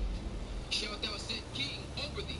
Thou mayest not set me a stranger over thee. You can't set no stranger over you according to God. Majority of Haitians believe in the Bible. Majority of Haitians is packing them churches every Sunday, whether it be the Catholic Church, the Protestant Church, the SDA. So the Bible says you can't let that stranger be above you. Right, read? Which is not thy brother. Which is not thy brother. But go ahead, build on it. Yeah. Well, in Haiti, like you said, the majority of the population is Catholics. But when it comes to the exploitation of Haiti, Hillary Clinton and Bill Clinton saw a chance to exploit Haiti by way of the earthquake that happened. So Bill Clinton and Hillary Clinton headed over to Haiti, seeing all the destruction, and headed all the programs to heal Haiti, so to speak. So when he decided to quote-unquote try and heal Haiti, he went over there and he received billions of dollars of funding by way of the people who are trying to contribute to the healing of Haiti. And he took the majority of the billions of dollars in order to fund his own campaigns and his own agendas. People in Haiti, because of course I had family over there, people in Haiti were lacking food. How do you lack food with billions of dollars being sent to you? That's enough to fund a small government. How the hell do you lack food with billions of dollars being sent to you to compensate for the hunger or fill the void of your hunger? Can I say this real quick? Yeah. Because what we got is in Haiti they have a bit of a peanut industry. Now what the Clintons are doing is they're trying to bring in peanuts. They're trying to import peanuts. Through importing peanuts, it totally destroys the peanut industry that already exists in Haiti, which destroys our autonomy. You see what I'm saying? But go ahead. They also taking control of the gold mines. Haiti is rich in gold. We are rich. As a matter of fact, yeah, absolutely rich in gold. And oil too as well. Yeah, they found oil in Haiti. Haiti used to be the richest country in the Western Hemisphere. When France was in ownership of Haiti, we were producing the most sugar cane. We were producing the most resources in the Western Hemisphere. We were a rich and prosperous land. The way in which we fell in such destitution, the way in which we experienced such poverty was because when we beat the French, not only once but twice, that's Haitian power. When we beat the French twice, they said, all right, since you freed yourselves from enslavement, you were better off in enslavement. And due to the fact that you reduced your standard of living and you destroyed our property, even though it's not your property because we just beat you for it, you have to pay us back $100 million in reparations for taking your land. With that being said, Haiti took 100 years to pay back France for the land that it took, it rightfully took. That's the only nation and only group of slaves to revolt and form their own republic. With that being the case, I definitely embrace my history and I definitely take a lot of pride in my history. But when it comes to this cracker Hillary Clinton, and when I say cracker, I'm addressing a certain kind of individual. So I don't mean to call all white people crackers because me and some of my brothers share different dispositions, but I'm definitely identifying a specific kind of individual. When it comes to this cracker Hillary Clinton, why would people vote for Hillary Clinton? In 1964, she voted for Barry Goldwater. Barry Goldwater was a supporter of segregation. She was known as Goldwater's affectionate girl. So at the end of the day, this woman was in support of segregation. How you kill a newsman, bro? I'm the newsman. The partner you keep or the partner you choose All reflects a you lot doing about who you is are. Her husband, Bill Clinton, precipitated the mass incarceration of over 2 million black people. 75% of the prisons, 75% of the prisons are packed with African American brothers, African American sisters, and her husband is what her husband. So think about it. This woman, Hillary Clinton, voted for a man who was in support of segregation, which was deemed racist. So clearly, her disposition was to support that racism. Now you hear that she's robbing black people in Haiti. Her husband as well is an accomplice to the robbery. And now her husband is one who's precipitated the mass incarceration of over 2 million African Americans. 2 million of them. So clearly the family is racist, but for some reason, the picture is being painted as if they're in support of black people. This man made sure that blacks were targeted more than white people were, and I'll tell you how. In the system, right, statistically, black people do crack more and white people do coke more, but that's due to the socioeconomic difference. White people can afford cocaine, black people can afford crack. With that being said, they said, all right, since we know statistically crack is associated with black people, we're going to make sure in the media we run an excessive campaign on crack because we know black people do crack a little more. With that being said, we're going to demonize the drug crack when they're only one molecule of a difference from each other. They're basically the same drug, but they made sure that since black people do the drug more, we have to demonize it. With that being the case, 1 gram of crack was worth the equivalent of 100 grams of cocaine. What does that do? If you had 10 grams of crack, right, and this man had 1,000 grams of cocaine on him, shit, how much time you think he would do and how much time you think you would do? The same time. With 10 grams of crack, just 10 grams of crack, he would do the same time if he had 1,000 grams of cocaine. Why? We say it's white privilege, but it's really not. It is white privilege, but I mean that they're setting up the system as to where if he was caught with crack, of course he would probably do the same time. But statistically, he's more likely to be caught with coke. So since he's more likely to be caught with coke, we're going to make sure that for the cocaine, we give them less time. And for the crack, we give them an exaggerated amount of time. And remember, they're reproducing the very same things that they used to do generations prior.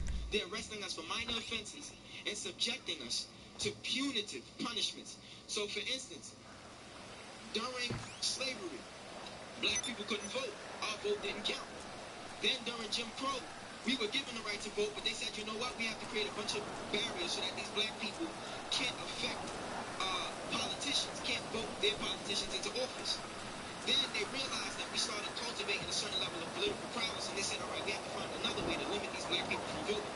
So they said, you know what, we're going to start a war. We're going to initiate a war onto black people. We're going to incarcerate them. And when we incarcerate these black people, we're going to arrest them for minor drug offenses, label them as felons, and make sure that they can't vote for a certain period of time. Now, what effect does this have? It doesn't allow you to politically express yourself. But my brother got a bill, feel me? My brother got a bill, so let me show you. What he's saying is powerful. What we have to understand is I heard the brother Redfield bring this out probably like last month about Hillary Clinton's super predator speech. When we go to super predators that she's talking about, you understand what I'm saying? And she's like, they're born without a conscience, but they're born without a conscience because your husband imported crack.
That's why they're about to do martial law. And when they did that, they set up They mirror don't come together sequences, now. Martial agencies law that were gonna fuck unique to us each up. individual country. And when they did that, they were doing that in order to smuggle cocaine into the United States of America. Haiti was one of the chief places they did that. Why do you think they just found these guns in Haiti everybody's talking about? A few months ago, they just found tons Come and back, tons and kill tons of nobody. coke. Whose coke is that, man? That's the white Got to man's go kill coke. You them understand people what I'm now. saying? That coke ain't getting nowhere without I the ain't got white to man's kill stamp on it, period. nobody. They showing you that in, what's the show, Narcos they got out and all that. You see what I'm saying? But see, what happens is, if you start going against their agenda, you in business for yourself as a black or Hispanic man, then they gonna come for you. But as long as you're their puppet, you can do whatever you want. You can get away with selling all the dope, killing everybody that you want to. You understand what I'm saying? Yeah, definitely. What? I want to continue. Voodoo in Haiti, the voodoo wars that was going on. Was that real? Do voodoo really work in Haiti? Was y'all really using the voodoo on them? Voodoo is the worshiping of the ancestors. So, in Haiti, we were practicing a form of necromancy. We were worshiping the dead. We were worshiping our ancestry. Now, of course, at the end of the day, it's diluted culture because in ancient Egypt, we worshipped our ancestors. This is culture that is passed down. So we learn to worship our ancestors in Haiti. Now, in regards to my personal disposition as to whether voodoo works or not, man, me personally, I don't believe that voodoo works, but I definitely believe that it's like the placebo effect. The placebo effect in the experiment, they give one person a pill that works, one person a pill that doesn't work. One of them is a dummy, a sugar pill. The person thinks that the pill is meanwhile. The control group thinks that they're just receiving a regular pill. They display no signs of healthiness, the control group that's given a regular pill. But the control group the experimental group that's given the pill that's a dummy, but convinced it's secure, shows visible effects, visible signs of healthiness superficially. With that being the case, I feel like the Good to see you, boss. concept of voodoo is a placebo effect, because at the end of the day, if you believe something will work, inevitably your faith will empower you to commit yourself to certain levels of activity. What do you think motivates a Muslim to, I'm not saying all Muslims are like this, but what do you think motivates a Muslim to walk into a building knowing he's going to kill himself, and just blow himself up? What do you think motivates him to do that? It's the fact that, one, he believes in an afterlife, and he knows that a placebo effect, a God, an intangible pill that is going to benefit him, is going to work in his best interest. He knows that something that doesn't exist is ultimately going to work in his best interest. So with that being the case, that's what Haitians are going through. I feel like voodoo is a bunch of superstition, and it's holding our people back. Our people aren't thorough in the sciences. My brother might share a different disposition, but our people aren't thorough in the sciences, and that's what's holding us back. At the end of the day, people don't study voodoo and make guns. People don't study voodoo and produce buildings. People don't study voodoo and make toxins. People don't study voodoo and invent cures. People study evolution and invent cures. People study science and invent cures. I've never seen, and I have yet to see, a heart monitor produced by way of voodoo, the Torah, the Quran, the Bible, anything. And it's not a shot, but it's just my reality. I have never seen this produced. So at the end of the day, I would much rather my people gravitate towards information on the basis that is being backed by evidence as opposed to faith or some hope. Because at the end of the day, whenever we get into circumstances where we're being oppressed, I've never seen faith bring us out of it. I've seen action. I've seen proof and evidence bring us out of it. How do you choose between your children? Right now, Anything we to wishing, keep you some of productive, us boss. brothers are wishing Are you sure or you need more hoping snacks? for a Looks creator like or a your savior pockets to are come full. back. Some of our sisters are hoping for a creator and a savior to come back. But we got a saying in Haiti, or at least my mother has a saying. The things that you cannot control, you leave to those who can. But the things that you can control, you make sure you deal with. I can't control God. I can't control whether voodoo works or doesn't work. But you know what I can control? What I have to do with my reality and how far I'm going to let my reality remove itself from my control. With that being the case, we're going to handle things that we can control. We can control the sciences. We know that science works for a fact. So as opposed to relying on superstition or faith, as opposed to letting that be the basis for your action, you go, we should boy. promote scientific thought and scientific literacy, because at the end of the day, if we promote scientific thought and if we promote scientific literacy. We're not going to be in Baltimore throwing rocks. Yep. We're going to be in the field shooting. We're going to be in the field making Molotovs, chemicals, in order to compete with the military that we might have to face. Yeah.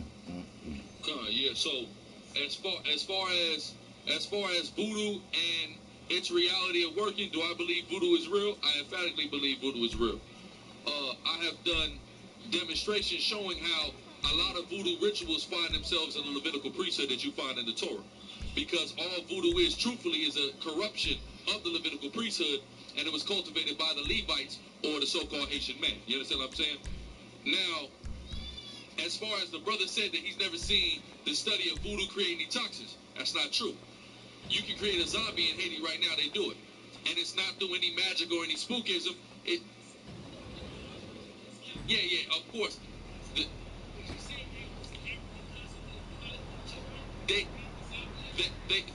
They stole the zombie exploitation. They stole that, but that's not what a zombie in fact is.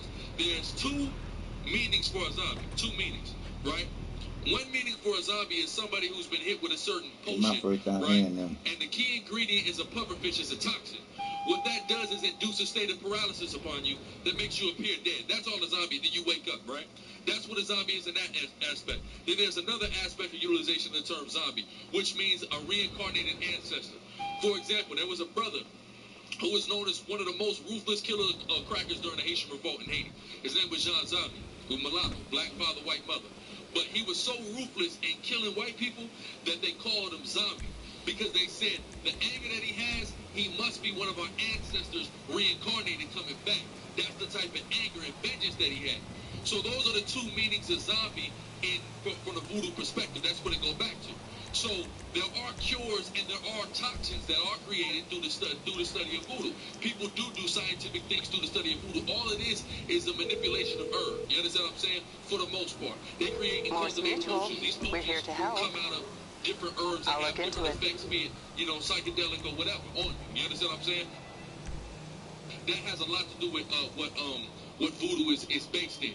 Now, is there spookism also equated with voodoo also? Of course. You see what I'm saying? So I'm not just talking about the spookism aspect of it, but there are a lot of things that are tangible and scientifical that deal with voodoo. You see what I'm saying? Not saying voodoo is right again, is a corruption of the Levitical priesthood. You see what I'm saying? But voodoo is real, and they say voodoo was utilized to a degree during the revolt. Whether I know that to be true or not, I'm not sure. You understand what I'm saying? But I can tell you that John Zombie, what they call a reincarnated ancestor, was the most ruthless killer of crackers on that island, according to history. You see what I'm saying? But go ahead, you have something? No. Oh, okay. So yeah, go ahead, King. Oh yeah. Already. Now, God damn, that's big ass breath. But yeah, that's about it. But I got a question for you, brother. So in regards to doctrines, right? Because you confide in the Torah, right? Yes, sir. So now I'm just, gonna go through a series of questions with you just to reach a specific conclusion. But I want to ask you, do you feel that the Torah is better for black people? And if so, why do you feel so? I feel like the Torah is better for black people because the type of morals, number one, first and foremost, it instills.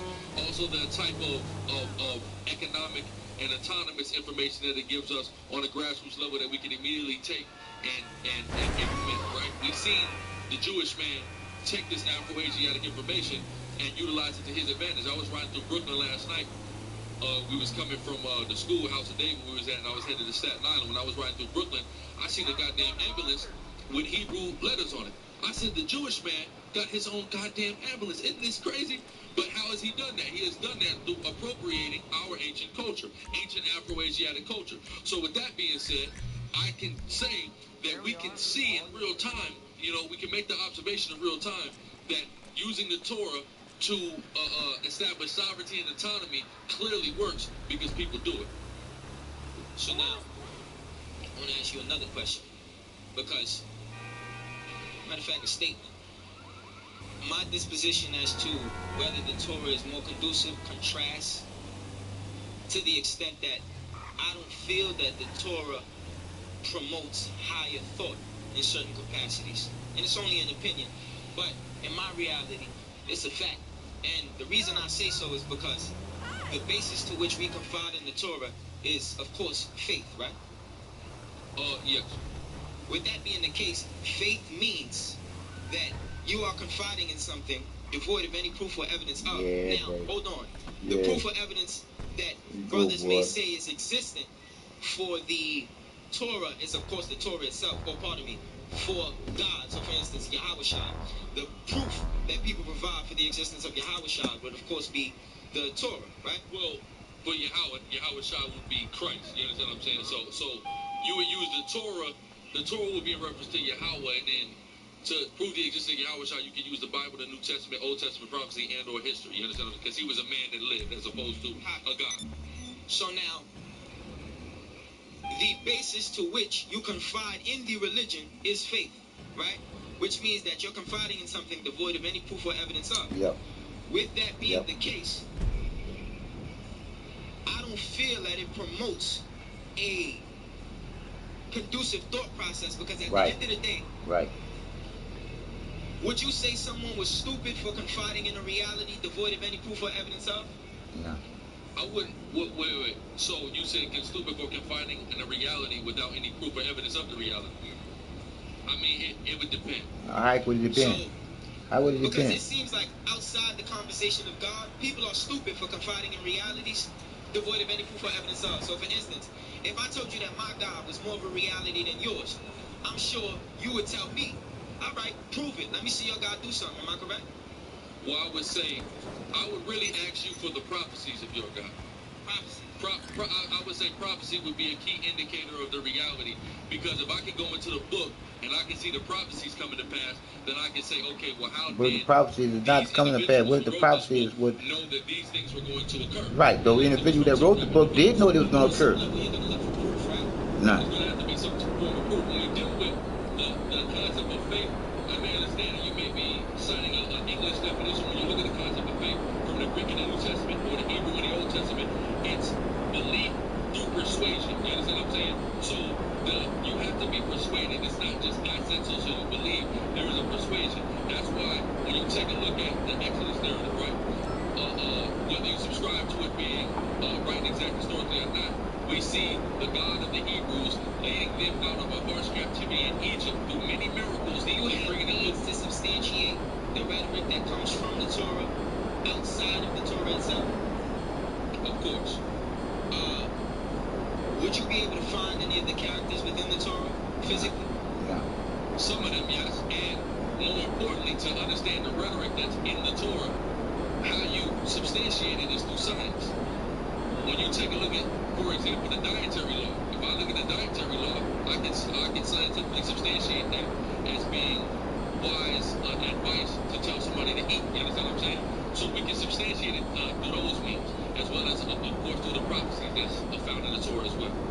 But I don't think the Torah overall supports a scientific thought process, because the results that you come to as to whether you should confide in the Torah, like, this is my thing, right? I'm just trying to go through a thought process. When I was young, I went through several different religions. And so I know at some point people ask themselves, there are all these different religions, but which one is the right religion? So now, I know you confide in the Torah as being the right religion. With that being the case, I was so angry at the fact that I went to all these different religions, but I didn't realize I was angry. My discontent lied in the fact that all of them had the same basis for substantiating reality, and that was faith. So, for instance, if you went into the religion, at some point, something couldn't be proven, so they would say, at that point, you have to have faith in God. With that being said, there's no proof or evidence of, and I'm just having faith in God. Not that I'm being dictated to, but I'm choosing to have faith in God, because at some point, something can't be proven. That made me very frustrated, because any religion that I could have went to could have said, have faith, and this is true. Have faith, and this is true. Have faith, and that is true. And I could have been manipulated into believing anything. And I feel that that's what Christian black people go through. They have faith. They believe in their Christianity. And when they believe in their Christianity, there comes a time when white boys run in the churches and shoot non-black people, and they go to court the very next day and say, we forgive you, by way of their indoctrination. So with that being said, they've had faith. And when they've had faith, they were able to be manipulated and deceived by way of the slave master.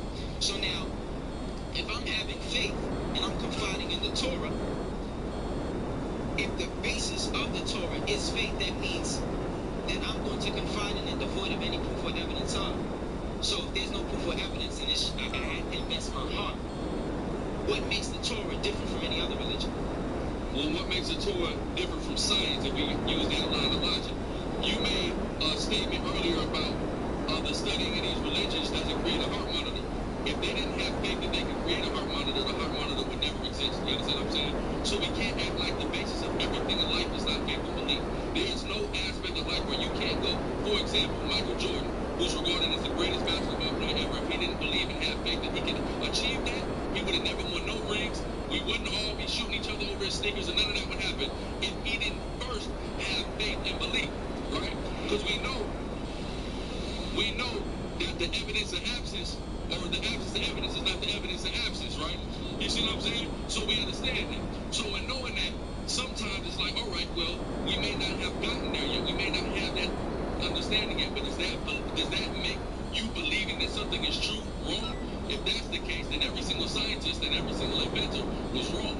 You understand what I'm saying? Because they had to first believe and they had to speak it. And I believe you spoke exactly in the New Testament. Mashiach Yahushua, the world called Christ. He says, the kingdom, he said, don't look here or there if somebody tells you the kingdom of heaven is around. He said, the kingdom of heaven is within you. What is he letting us know?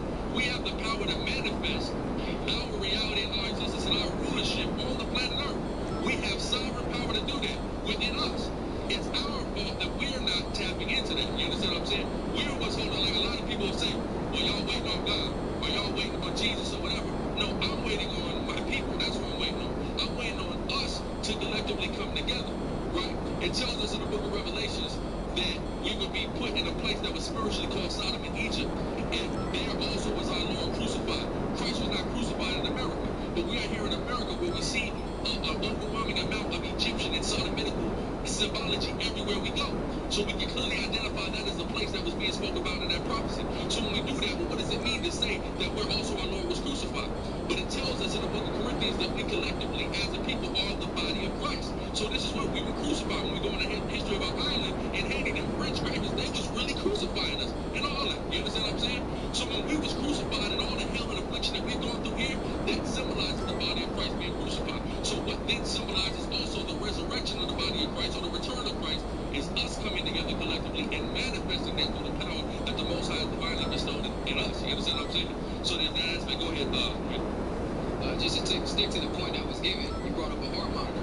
We also know that things are also created, like the brother said, by faith and also necessity. So I would guess that you subscribe to that, the fact that the ancient Egyptians used science as well through the course of evolution and the evolutionary thought process, right? So did they have heart monitors back in Egypt? Do you think they needed heart monitors back in Egypt? Right, could have, maybe so. But the thing is this, as far as the Torah is concerned, if we have a system to where our health and things of that nature, because of our system, we probably wouldn't even need no heart monitor. So who knows whether or not we could have, through the faith that we needed, that we had, and necessity, created a heart monitor for whatever health issues or whatever that we needed. You see what I'm saying? Because when you go into the Torah, it gives us a dietary law. It gives us a law on how we need to take care of ourselves, as well as our people and our brethren. So we probably wouldn't need it. You see what I'm saying? That's a necessity. And let me say that just real quick. And also, just for not just yourself, but for everybody out there, just because we we have faith and we subscribe to the scripture and things like that, that doesn't mean we just throw science out. You see what I'm saying? Utilization of science and cultivation of scientific technological advances and things like that, those are all good and those are all important. And we don't think that they necessarily conflict with the doctrine. You understand what I'm saying? Technological advances are for both. You understand what I'm saying? But go ahead. I was gonna say that, if you got my thought process just a little bit, I was gonna say that there's no problem with having faith, but when your faith impedes your ability to reason, then faith becomes a problem. So for instance, there's a possibility that a quantum reality exists, because we know that a molecular reality exists. Due to the fact that we know that a molecular reality exists, our faith was given to us by way of some credential called a molecular reality. for a quantum reality. Now, I hear that what's the number? They supposed to crack the sky. That's a doctrine subscribed to by that particular king. We don't necessarily subscribe to 200 million angels cracking the sky. So, let's just use that as an example. I hear that 200 million angels are supposed to come crack the sky, right? If these 200 million angels are supposed to come crack the sky, now that's cool. It's good to have faith, because everything that was once done wasn't done until it was done. You get what I'm saying? So you had to be able to do it in order for it to be done. With that being said, it's cool. 200 million angels just might crack the sky, but there has been no credential to prove such to be possible. Because in this day and age, Hello, you're through to Pegasus Lifestyle Management. How can I help? Your beautiful new aircraft is waiting at our nearest airfield. We hope you're very happy, sir. No one is committing whole books to memory. So it doesn't give me the reason to believe that, or the reason to have faith that that story is accurate. So with that being said, I think that faith is good, because at some point in time, before someone made the heart monitor, they had to say, you know what, this has never been done before, but I think I can do it. But their faith was provided by way of some credential. They knew that if I put this technology together and this technology together, I may be able to produce this. I think that that's when faith is reasonable, when you've had credential provided for your faith to exist. But if someone is making a claim devoid of some credential, I think that the faith is impeding our ability to reason and promotes stupidity.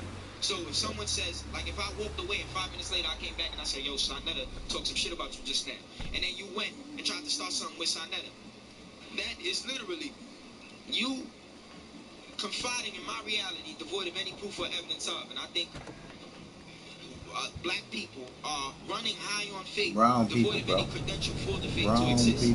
So we believe that Christ, the blonde-haired, blue-eyed Christ, is going to come back, even though the Bible says Christ has feet like burnt brains, copper, and hair like wool. So at the end of the day, I feel that just to close out, and I love y'all brothers, I'm about to get missing, but I feel that just to close out, if we're going to have faith in something, we have to have faith by way of credential. There has to be some inkling that the potential for the reality that we're confiding in can exist.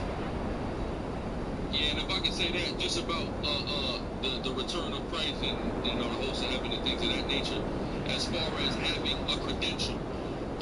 When we go into the scriptures and we go to other historical documents dealing with the battles that the Greeks had when they were conquesting the Levant and things of that nature, there are stories from multiple civilizations that encountered that, and in the scriptures. But they wrote that, bro. But they wrote that. They wrote that. They wrote that, man. They wrote that. I'm not for saying that sounds crazy, but multiple people reported on this from their perspective, from different civilizations.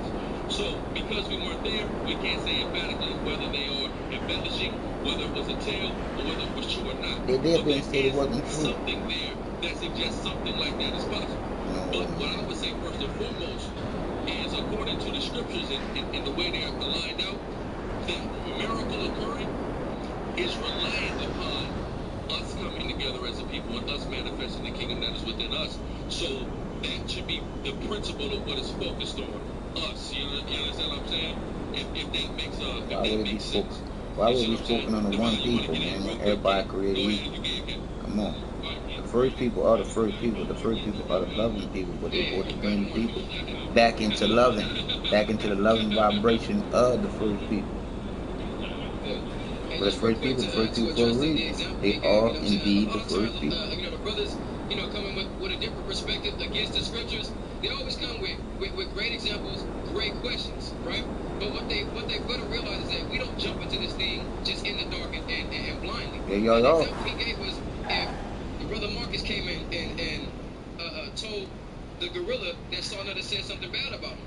Now, the first time, he probably wouldn't just jump on it like that. But if over the course of time that Brother Marcus and the gorilla builds a rapport with each other, and Brother Marcus has never stirred him wrong, then, you know what I'm saying, he would then have a certain level of faith to be able to say, you know what, yeah, I would agree, I would understand and believe that maybe Sarnetta did say something against me. And that's what we're dealing with when it comes to the scripture. Also, like the scriptures, because we have to deal with multiple, we got to deal with 2 or 3 witnesses. So if somebody else was to come and tell me, Phony. Sar was talking crazy, like, all right, you know what, didn't have two reliable and credible sources tell me this, so I can go with that. You see what I'm saying? And that's the Most High provided us multiple witnesses, and He tells us in the book of Isaiah 3 different times that we are His Bruh, that witnesses. they created The fact that we book, are man. They created that book. They doing everything from the curses that's to the happening blessings in and there. all that, Ain't no we curses. in and of ourselves, our existence is proof of the Most High. Nah, And I your don't brother makes believe a in great it. point. And like I said, when we go into the scriptures, man, we see the prophecies happening exactly That's to just a it. T. Yes, as to cause they the things created, that the they black Hispanic and created Native the, Indians they have went through. wrote the So when we book, go into the man. scriptures, this is how They we, wrote the we book. establish our faith They wrote the in book, terms of man. what is said to us. Y'all ain't doing your research. In Y'all terms say of what y'all is doing said your to us, research. and in terms of the things Y'all that we say y'all actually doing your research. have Y'all faith ain't doing in, your you know what I mean, research. which is the entire scriptures. Y'all ain't Now I'm doing gonna your go back because research. he made a point earlier about the How heart can I help monitor, you? right? You got a nice fleet, boss. It says get to the point. It's the book of Deuteronomy chapter 28 verse 58. It says, if thou wilt not observe to do all the words of this law that are written in this book, that thou mayest fear this glorious and fearful name, it says the Lord Yahweh, then You're the not Lord supposed will to make fear thy the plagues Creator. wonderful, and the plagues of thy seed, even great plagues, and of long countenance, and of sore sickness, and of long countenance. I mean, excuse me, continuance, and of long continuance, and sore sickness. So the thing about it is that if we follow the law, statutes, and commandments that the Most High gave us, we wouldn't have no need for a heart monitor, because the Lord will have our body in great health, and will have our crops, plenteous, and things of that nature. So we wouldn't have no need for a heart monitor. But guess what? The need for a heart monitor came when we broke the law, statutes, and commandments. When we then went into captivity under our oppressor, Man, which we shut know up, our current man. captivity is under the so-called That's white man. So bullshit, even with the man. so-called white man in his evolutionary thought That's process that bullshit, man. was allegedly stole from Egypt, he then seen all of the hell that he was causing in the earth. All right, through his GMO foods, through his poor diet that he's displaying or giving unto the people. Guess what? You have your clogged arteries, you have your bad hearts, things of that nature. Then we need a heart monitor. Go ahead. And let me say this about GMO real quick. Bayer just bought Monsanto. So now you don't got to worry about Monsanto. You got to worry about Bayer, who makes your damn aspirin poisoning your ass. You understand what I'm saying? No. So I want to make sure everybody understands that and knows that about Bayer. What's up? What's good? I want you to interview him. Peace of Black Power family. You already know what it is. I got my brother from Jamaica. And he getting ready to go back to Jamaica. Went tonight or this week? Sunday. I'm heading up to Maine. I gotta do a thing with my little movie and stuff like that. He's bringing up some good topics. Talk about what you was just talking about, especially Kaepernick too. Get into what that Kaepernick thing. Oh yeah. Go ahead. Okay, so Kaepernick, the execs don't even like him anymore. They're making a lot of big noise about him, and it's kind of like they're going to blacklist him just for speaking out. And a lot of people misunderstand what Kaepernick is trying to say. Kaepernick believes in principle of what they were supposed to found America on, but the principles of America and what America is two different things. Yeah, he's clearly exposing the contradiction in the American ideology, the alleged American ideology. And what he's trying to say is that America has to do better because, us black people, us Africans, because that's what we are. Us Africans, we fought, we bled to help build them this country under the principle that this is going to be a great country for all free people. But if anyone knows anything about the actual Constitution, they didn't mean actual free people. They like we're not free under their own laws. We're not free. But whatever the case may be, and just because he speaks out on that, they boo him. And what's going to happen now is when they blacklist him, it's going to be up to us. Because if all of us band behind him and represent him and say, listen, you guys get the wrong idea. He's not against America. He's against the contradiction of America. He's trying to fight for the actual American America that everyone has bled and died for and helped build a country that believes in that version of America. Like, I don't mean to get off on a topic, but I don't know if anyone ever read the Captain America comic book where Captain America's like, I don't work for the United States government of America. I represent the principles of America, which is the land of the free, home of the brave, and, to represent all people equally. That's what Captain America represents. Well, if I can say this, you remember the brother that was shooting down there in Dallas, right? Brother went and shot. He went and fought for America, and he believed that same thing. And then once he got so heartbroken about, man, this is not what this country is about, that's what led him to do what he did and go and shoot them police down there. You see what I'm saying? But see, at the very same time, we can't fight. Like, I understand. I don't want to say I sympathize. Because fighting the battle that way, we are not going to win. Hell no. These guys, they came here, plundered, pillaged, slaughtered, genocide, poisoned, and stole the land fair and square. As stupid as that may sound. And now we're in their house. And you mean to tell me that we're in their house? You think you're going to be able to fight them that way? The best way for black people, African people in this country to be able to fight back this system is economically. You cannot fight any other way. You will lose. It's a bet. We're outgunned. We're outmanned. Everything is against us. The only thing we're not out in is spending. Spending money. Spending money to anybody. The thing is, how are we going to fight them economically when their face is on the money? They control the money. They control the we got it. When you got it. When you got it. When you got it. Spend it in the black area. Got their independence how many years ago? Hold on. Allegedly, right? And whose face is still on the goddamn money? Who runs around in Jamaica? Hold on, we're gonna talk about jobs now. Who's running around with white bitches? Who's running around talking about one love and come over here and call me a motherfucking Yankee? This is the problem right here. We cannot get into an emotional state. Wait, hold on. I'm not you. We can't. No, because as a people, that's what we do.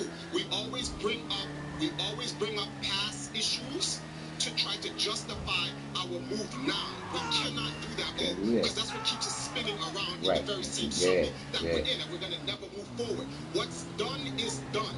The issue here is how do we see? You say it's not done, then how do we move forward? When do we call it a cut and say, all right, that's what y'all did, y'all got it. But guess what we're gonna do? Now. And this is what we're gonna do, and then move forward. That's a question to that. Yeah. Now here's the thing, right?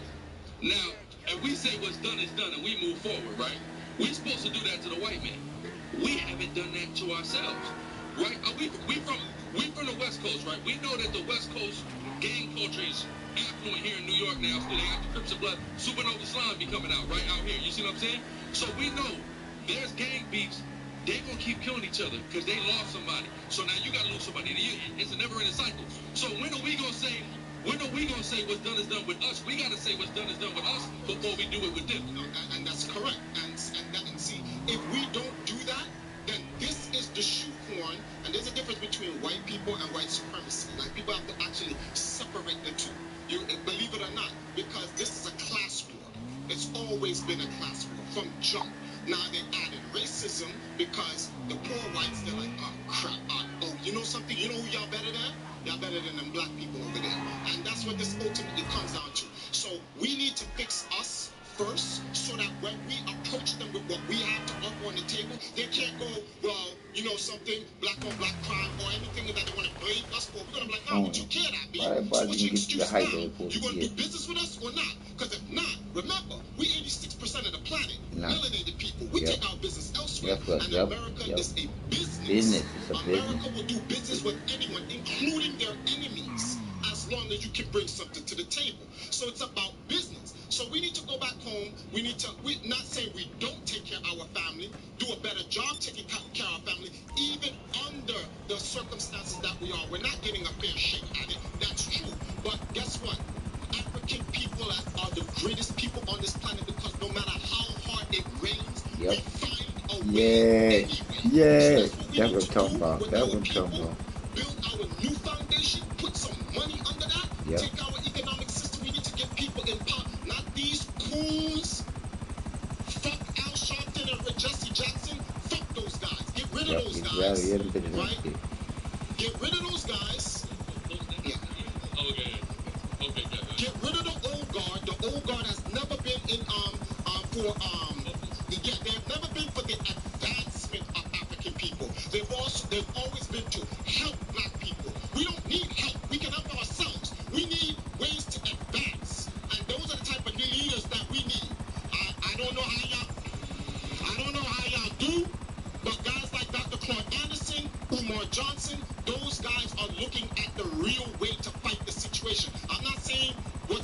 they're doing does not work, this also contributes to it because you have to be able to bring the conversation to the table so we can conversate about it, so we can try to strategize what ways to do.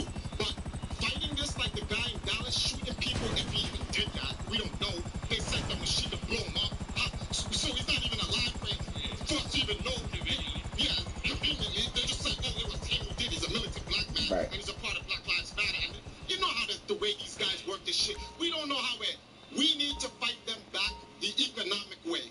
We need to fight them back from an education way. We need to build an infrastructure for us. We need to rebuild Little Africa. We need to do all of that all over again in this modern age, and let them come and try to blow up Little Africa again. We in an information age. Y'all come with that shit this time around, it ain't going down. It ain't going down like that. Straight And you're right. B. Yeah, boy. Well, now here's the question I have though. I have a couple of questions. Number one, you said America was a business, right? Now America it's incorporated. It's incorporated, right? So with that being said, what is one of the most profitable businesses in this country? It would be the prison industrial complex, of which we are the primary targets of. So the ideology that they're going to start treating us equal because we come with an economic beat, but their economic triumphs come from our oppression. How are we going to tell them to come and play on the equal playing field with us now? All right, so you know how many guys out there making so much money? Yeah.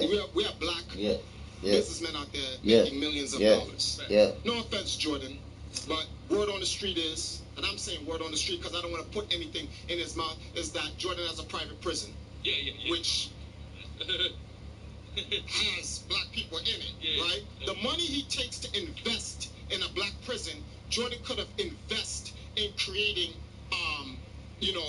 police departments that hire black people to go into the hood to police the black neighborhoods, so that we don't have cops going into those police neighborhoods and then feeling threatened and then killing unarmed black people. You have to, this is chess, B. This is not checkers. We have to look at all the issues that we face, and we have to methodically and strategically plan how we go against it. We can't be on the rah, rah, rah. We're not in Africa. That's not going to rock here. We're in their country. We don't have to like it. I'm just spitting the facts. There's a lot of things I don't like. These are the facts. This is their country. They genocided, they plundered, they raped, they pillaged, they murdered, and they stole the land fair and square.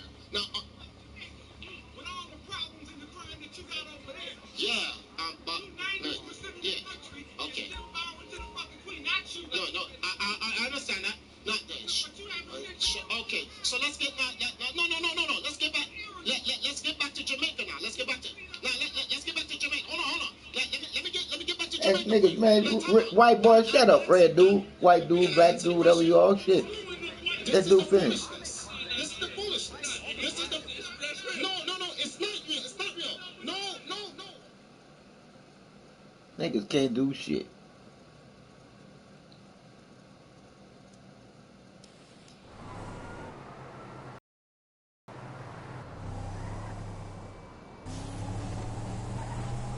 Niggas can't do shit. Together, and we have to try to make a plan that works for you and works for you, works for me, right? Independent of your religion or your version of the religion, right? Or my not having a religion. We got to do that together, right? Well, I'll stop right here to say this up. The separation is just the fucking separation that y'all making it a separation when y'all go with all this different bullshit between Africans and this and that and shit. Man, right now, the brown people need to come together.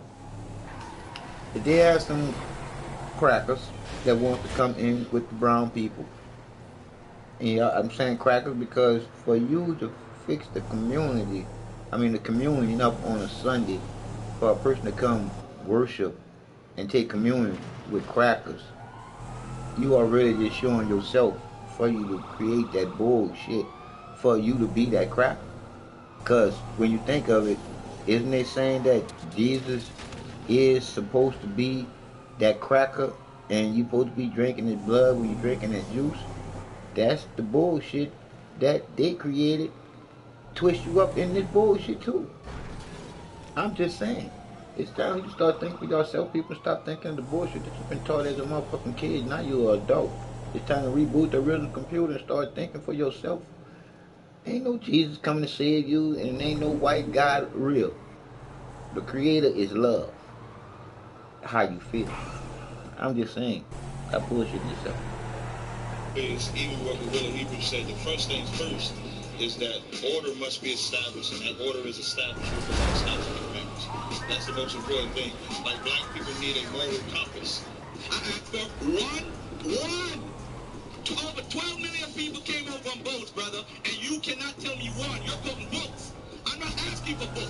Because we got a bunch of books out here. We got all of them right now. There you go. The issue is, none of you guys who claim to be Hebrew Israelites perpetrating that fraud on us, by the way, can tell us right now that show me one person out of the 12 million that came over on a ship, on a boat, and said they were Hebrew Israelites. You see, now look, he gonna sit here and talk about a bunch of dead people, and I gotta go and dig somebody up and show him one. But look, I can say something. Number one, a brother who's from Jamaica, Mathafu of House of David, just went to Jamaica and did an interview with the Maroons. Didn't not one of them say they was Muslim. What the hell are you talking about? I want to say this to my brother, Gorilla Hebrew.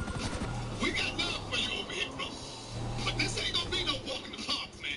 You gotta go through the initiation, just like Captain Cesario, just like Daniel Island, just like Hashar. This ain't no walk in the park for you. So these questions coming at you, man. We got love for you. And that's a fact. Welcome to Brother Gorilla Hebrew. There's one thing about Harlem.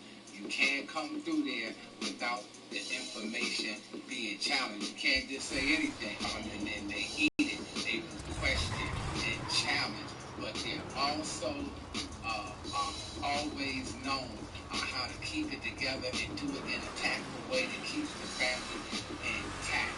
Please do not try this at home. This is done by licensed professionals. Oh, stop that bullshit. Kill one another. Open. Believe me, I see it all the time. I go different places, I see it. People try to but they see we get all amped up. But don't do that. Yeah, it's never supposed to get amped up unless you having some kind of conflict. And a conflict is between two people on some shit, some bullshit. I'm not gonna have no conflict on nobody on what I know.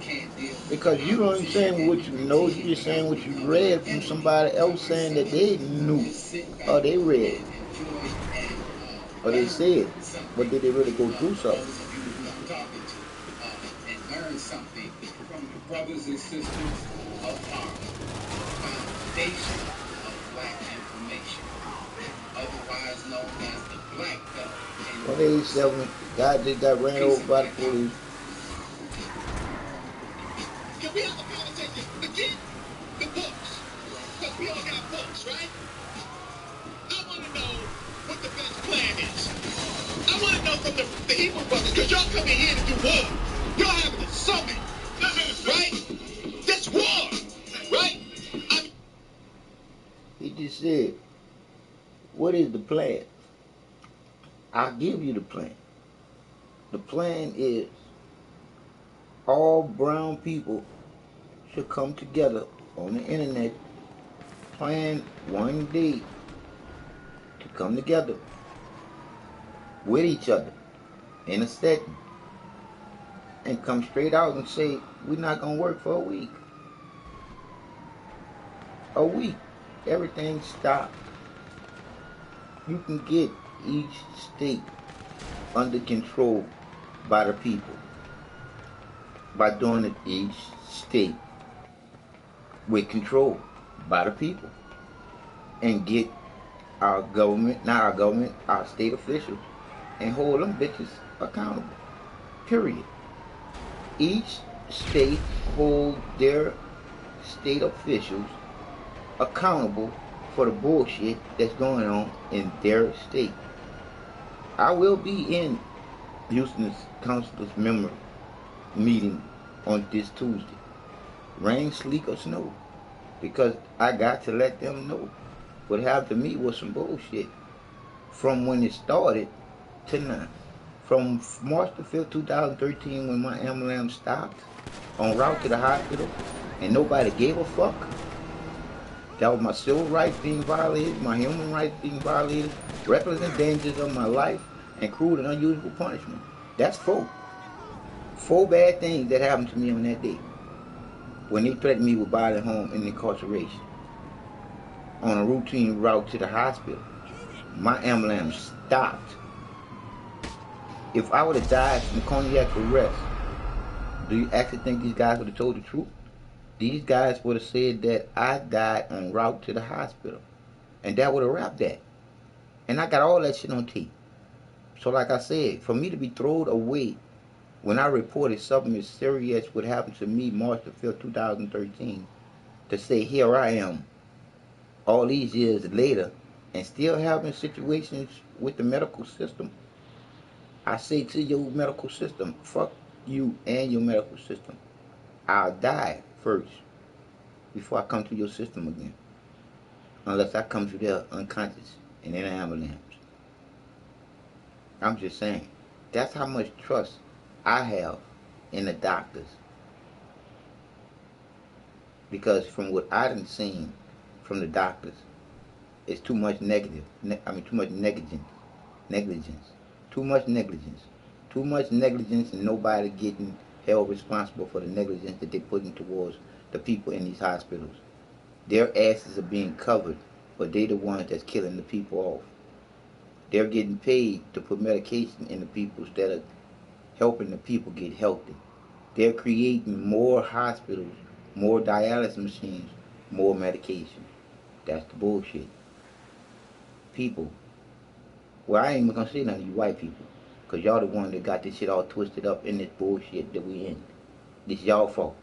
Because the melanated people, the first people, the ones that were put in capture, and then you took it to a whole nother level and started your control on this level of bullshit. Because you created that Bible. You wrote that shit up. You creating all the massive destruction that's happening, making it look like the Creator. The Creator is not a destroyer. The Creator is a creator of good, not bad. The Creator don't have nothing to do with what's going on. This is all man-made. The Creator is one way, loving us unconditionally, no matter what we do to each other. Because no matter what, in the circle of life, what you do will come back to you 4 times, especially when you know what you're doing when you do it. I'm just saying, the truth is the truth, period. Fuck all the bullshit. We gotta stop all the competing and come together in knowing that the Creator is love. Not all these different names, not Hebrew this or Hebrew that. That is the separation. But we, the first people that knows that the Creator is love, that knows that the Creator is the one and only Son, the divine light of all life, that one and only Son, spelled S-U-N. And the U is a whole circle because it's the whole circle of life and it's the only one. If anything happens to that Son, all life here on earth is done. And it's the only Son without a father or a mother. Because our Father who are in heaven, there is no Father in heaven. That's the bullshit that you was taught. Man was created to be a conscious thinking worker bee for the queen bee to be here. To make sure that the queen bee has everything she needs while being here. Until it's time to plant a seed in the queen bee. And then and only then, when that queen bee has a son or a daughter, that man will be a father to that son or that daughter here on earth. Not in no heaven. When you think about it, heaven is all around you because heaven is in you. And the afterlife will be your heaven. But you gotta do what's right this life. You gotta live this life straight. You're gonna always have choices. Right to the left. But straight is gonna always be straight. You got right, left, and backwards. But straight is gonna always be straight. It is what it is. You just gotta reboot that original computer, which is your brain. This competing shit gotta stop. I mean, Gorilla Hebrew is flying in from Cali. You ain't see him fly in for nothing, right? None of the debates. They here for war, right? And ISUPK is looking out from the perch, right? You gonna be at the summit? No. That's what I'm saying. ISUPK is looking out from the perch, right? Look, I don't know about the rest. But then ISUPK is looking out on the perch, right?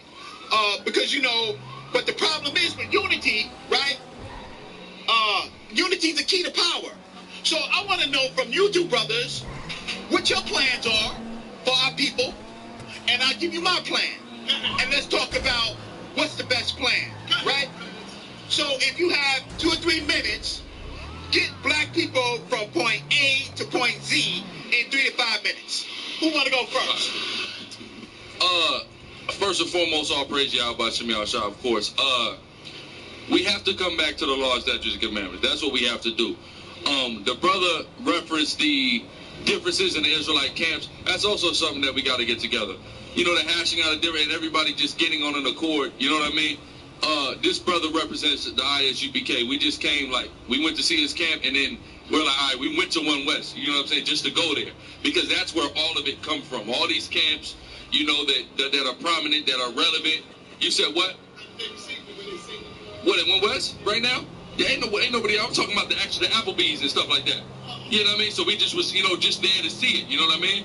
So we all come from that. You know, that's where all these elders, this is where they come from. They all came from that school, you know. I've been around certain of them. They telling me all these stories. Wonderful, right? But certain things happened. Certain schisms came for a plethora of reasons. So something has to be done, you know, to kind of, I mean, to rectify. You understand what I'm saying? Because it all came from one place. You know what I mean? So it's like real quick, like UPK always says, it's one body, right? But go ahead. I correct you, sir. They all came from the commandment keepers and Rabbi Bibbins or Bibbins, right? Whatever you want to call him, because he's both those same people. Yes, sir. He began the process with Ariah and Yaqub and Moshe. Yes, he sir. did. So I just want to stop it. Did you go see the original One West 123rd Street? 123rd Street. You talking about the commandment? See, but here's the thing. Here's the thing about the commandment keepers. General Yohana did an interview with that was with Rich, right? He went into all that. You see what I'm saying? What the commandment keepers was Black Judaism. You understand what I'm saying? And he seen the issue in that because he was taught by a former slave, was Bivens, was Abba Bivens, about that he was an Israelite. Then when he came up here, he got with the Black Judaism, and he had to break off on that. And they wasn't teaching the New Testament, you see, which is what we into. You see what I'm saying? So, I mean, you can say that. I mean, the same. Hold on. No, but look, the same way I came up believing in God through the Catholic Church. See, and I'm putting this together for those who are listening. The truth will set you free in the only place where you can be set free at. And that's the only place that starts you off having life.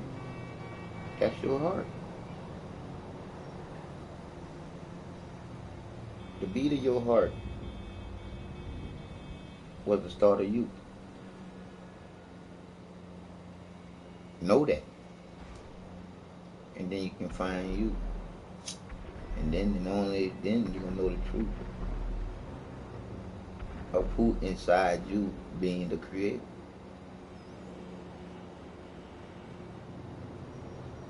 You just have control over right and wrong. And your thoughts of putting the creator together.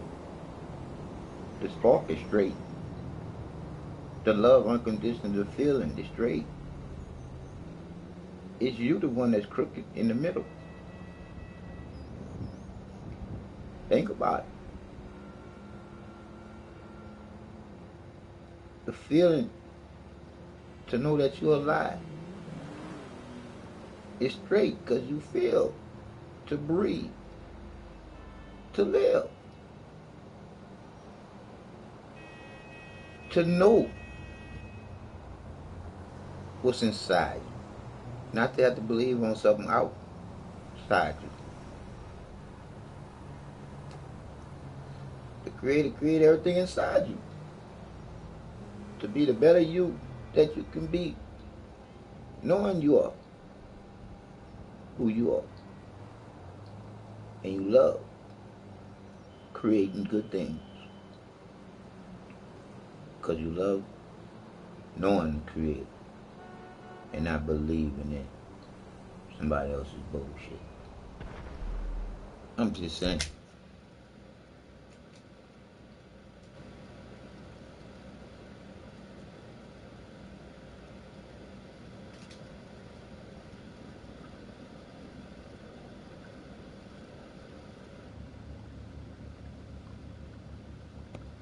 You understand what I'm saying? It ain't no different. But I had to get up out of there. You know what I mean? It wasn't right. Was my belief in God wrong, or was the doctor wrong? Is the doctor information about the process? You're just adding to your point of view. All right? Exactly. No, that's which is fine. But you know, we gotta hash it out, and you know what I mean. We gotta try to come on one accord again. And the thing about the summit, you know what I mean, that the other camps is doing, UPK is not doing, but the other camps is doing, is working towards that direction. You see what I'm saying? Okay, so let's get to the plan, right? let's cut this out. Yes. Huh? You gonna go first? He went first, man. He spoke first. I was supposed to speak. So I talked about I interrupted him about so let's get with the plan from A to Z, right? Captain Tazarian, right? How are we gonna get our people from A to Z with the UPK method? Or the ISUPK method? How are we gonna, given what we live in today, how are we gonna move them, right? No sweat, I appreciate it, man. Well, as always, even what Guerrilla Hebrew said, the first things first is that order must be established, and that order is established with the law, statute, commandments. That's the most important thing. Like, black people need a moral compass. We don't have a moral compass. It's like we live in a society with no guidelines. Even if you look at the guidelines of the white man, they're not guidelines because they don't really tell you what you can do and what you cannot do, and there's no real death penalty or any type of penalty for it. Whereas with the Most High, there is a penalty for it. If you take homosexuality, there's a penalty for that. It's called AIDS. It's called HIV. If you take smoking cigarettes, there's a penalty for that. There's cancer. Those are the plagues and stuff that we get. Now, how do you prevent that? You follow a moral compass, which is what we call the law, statutes, commandments. That's the foundation. Now, once you establish that foundation and feed it out to the masses and get us all on one accord, what we will then do is affiliate with who we're supposed to affiliate. What do I mean by that is, the biggest problem we have with black people in this society, no matter what you call, is the love for the goddamn white man. That's the biggest problem we got. I don't care if you call yourself Israelite, Christian, Muslim, conscious, or whatever. When you bring up that white man and separating from him, there's an issue because a lot of people don't understand what that separation means. That separation means simply whatever your commerce is, that is. But just like they go to work with you, but then go home and deal with their people, we supposed to be home dealing with our people. And you got to go outside. You can't do that from the comfort of your own home or your own couch. We have to put our face on the street, feet on the ground, presenting people with solutions. Now, in that process, it's going to be hard because our people are stiff-necked, as the scriptures say. Our people are hard-headed, like the scriptures say. But the Lord said he'll make our head harder than theirs, so that when they try to come at us with their knowledge, they'll lose. And what'll happen with the brothers when they lose their knowledge and they get the knowledge of the Most High? They'll come into the truth. So that's how you do it. And it sounds simple as hell, but it's a very difficult task to achieve when you're dealing with the conditions that we're dealing with today. So that's the blueprint to get fixed. If I could just speak on the history or whatever with the One West and stuff like that, from our perspective, One West, first of all, never died at all because Commander Jenny Hanna never left.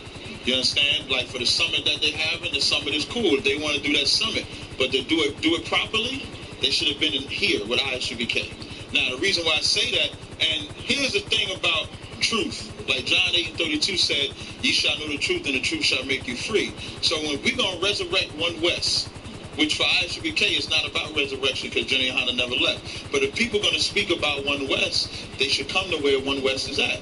Since 2010, Jenny Hanna gave a decree for all camps to come together. To do anything outside of that is really against what he laid down. Now, he ain't saying that because he's Jenny Hanna. The scriptures tell you that. When Nehemiah resurrected the temple, he didn't go resurrect Nehemiah's temple. This ain't Commander Jenny Yohana's truth. This is the Lord's truth. That's all it ever could be. So it's for us to come together under that realm. Now, as we get to that, and then for ISUBK, we're doing that. We're giving out that order, and we're on the streets giving out the order for blacks and Hispanics. So when you talk about how do we get out of that condition, a moral compass first. You can't even talk about we need money. Black people got money. They just came out with a report where Christian church as a whole is getting $11 billion a year. If you talk about drug dealers, we know all the money and stuff that they making. So it ain't like there ain't money in the ghetto or the hood, but because there's moral compass in Christian church, they tell you can do whatever you want. The drug dealer trying to tell you to do whatever you want, and the only people dying is us. So somebody got to go out there and be the voice. So that's the fix and solution for black people. All right, here go my 3 minutes. Right? My 3 minutes is simply, the first thing is that we as our people have to have a common identity. Not complete unity, but a common identity, like we have it right now. This is a common identity. That's where it starts. Right, a common identity. After that, we as a group, as a unit, have to do body politics. We have to get together and we have to try to make a plan that works for you and works for you, works for me, right? Independent of your religion or your version of the religion, right? Or my not having a religion. We got to do that together, right? Right? After we do that, we have to form corporations. Not formal. How about I break it down to you that it ain't about no religion. It ain't about what you believe in no more. It's about what you know you. You know that there's nothing in between you loving you. That nothing is love. You. Love, you, love. You loving you. Loving you unconditional is you loving you. To know the more you love you, the more you care about loving everything else. I'm just saying, love is key, baby. Corporations, but sometimes formal corporations. Why? Because, thank you, because they move commerce, meaning that special skill sets, special areas that we have to pay attention to. After we form corporations, right, to do exactly what we need, then we start taking government. The governments that we can take together, brothers, right, are the cities that are majority populated by us, independent of our religion. Because all we have is a base identity that we can start with, right? Now, when we take government, me, you, right, and you, right? When we take government, which is most likely best for us is the local city governments, right? Then we can do legislation that helps you and you, your divisions, right? The divisions that we have, right? To make the best, to make the quality of life better. That is the Black City Plan. The Black City Plan says, basically, in that, I can work with y'all. Because we don't got no beef, we can throw away the books when we're having a conversation. But when we want to argue moral, ethical things, we can bring out the books. Right? The only differences between my plan is that right now, in my studies of religion, it don't move until God comes down and talk to somebody. In history. That's not true. God has always been a part. Right. Now that's why the shooter most. God has always been a part. Well, right now in your version, right, the General Yohana has he's doing the right thing as far as the Most High says. He is connected to the Most High, right? And in your version, I guess Gorilla Hebrew, who is? I'll say multiple. I'll say multiple people. I'll say multiple. You say multiple people. I wouldn't say it was. I definitely wouldn't say it's we about. Biblically, but biblically, watch this. God don't talk to multiple people.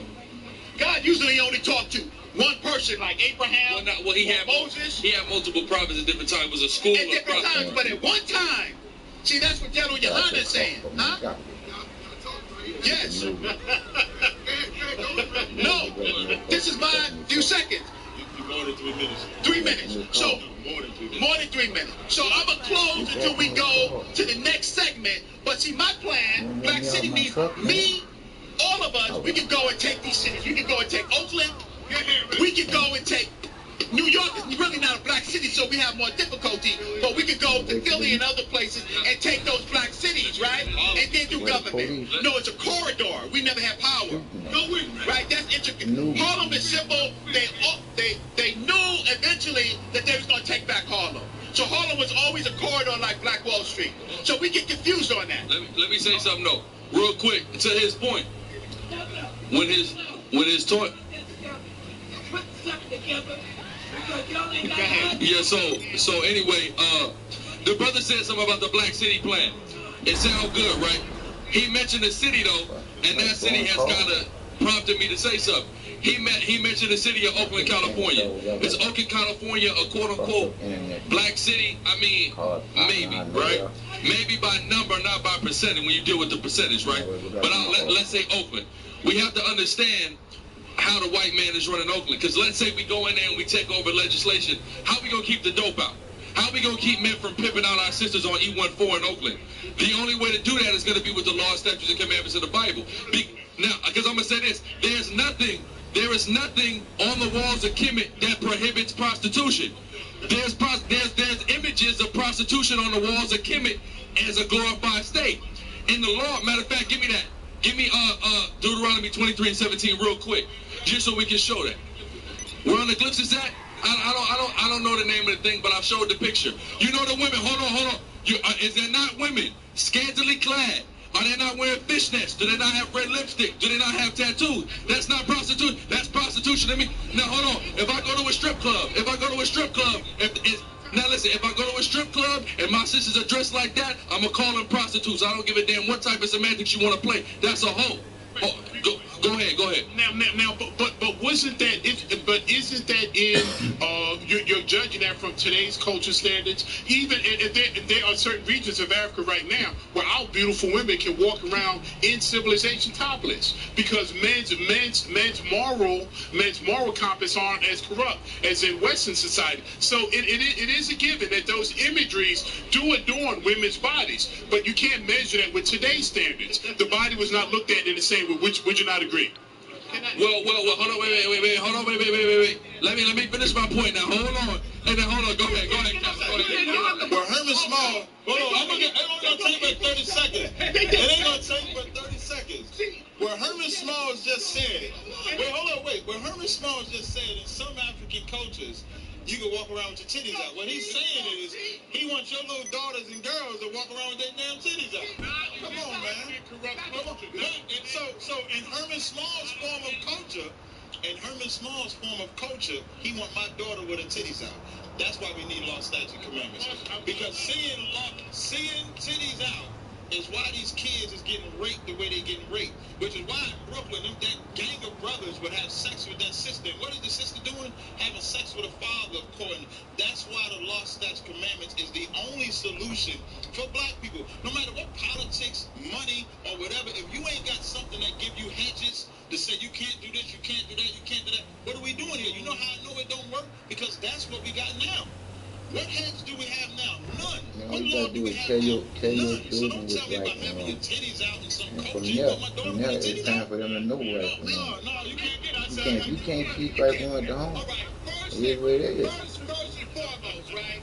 The problem comes down with scholarship is when you make a point like something on the walls and you can't name the walls, then temporarily you lose the argument. Next, let's just move on. Google. However, Google is not our God, yo. So the next point is that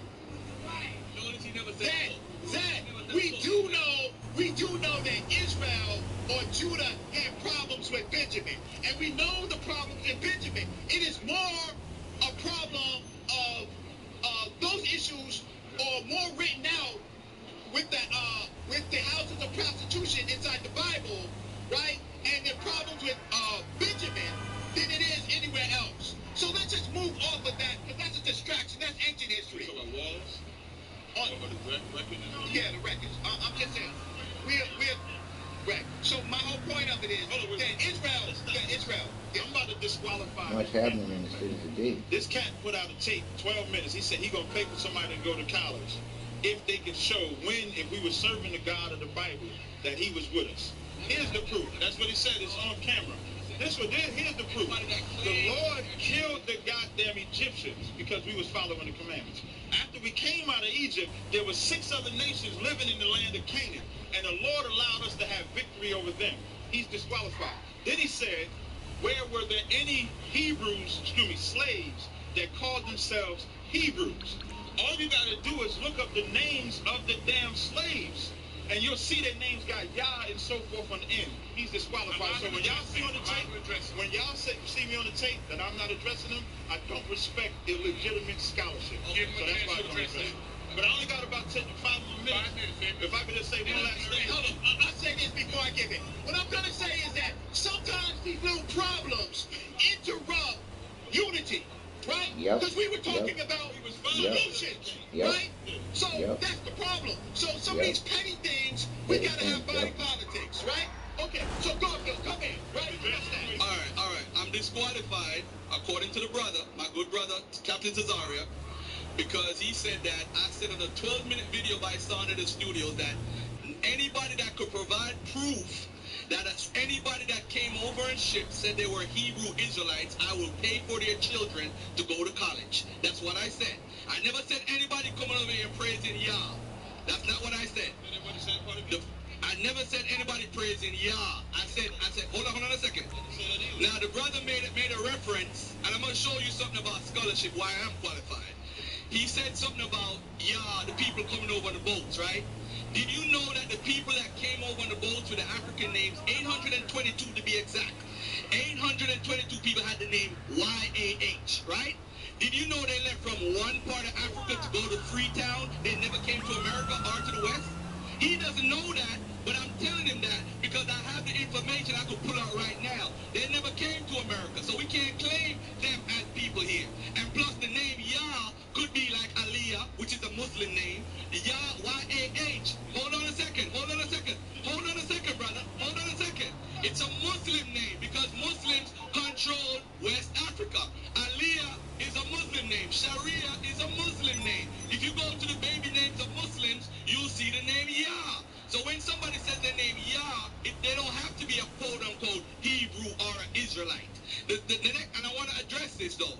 He said that the people who had the name Yah, the people... So Garfield, so the origin of those names, Yah, is that with the Medu Neter, or that's Islam, or does that come from somewhere?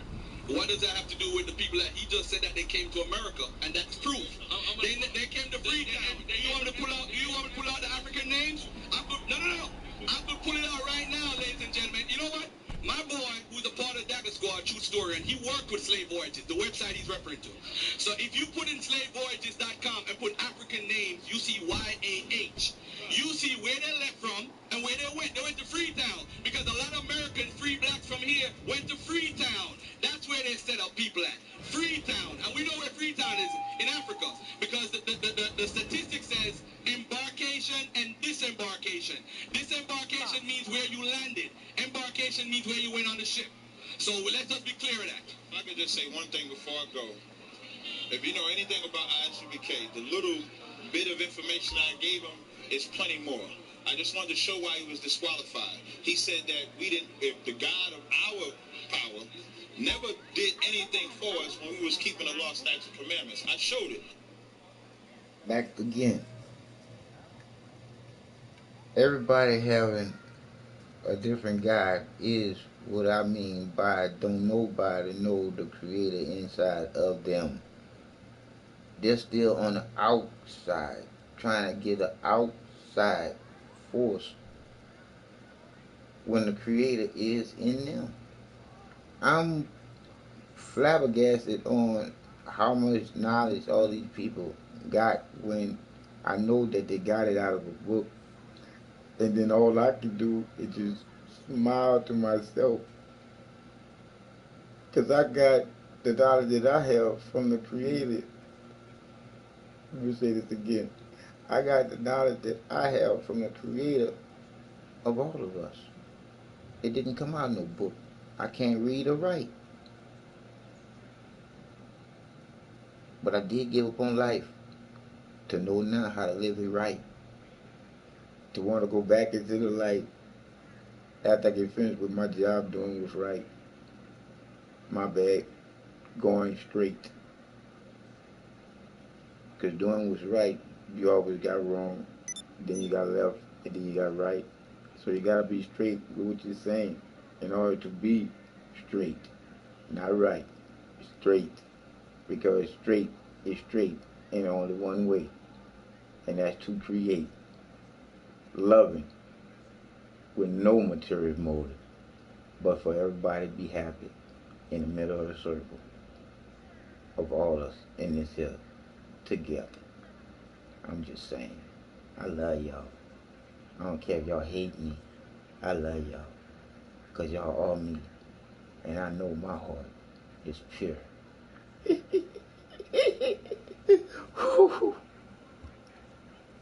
He has to pay somebody. I don't even pay my daughter's college tuition.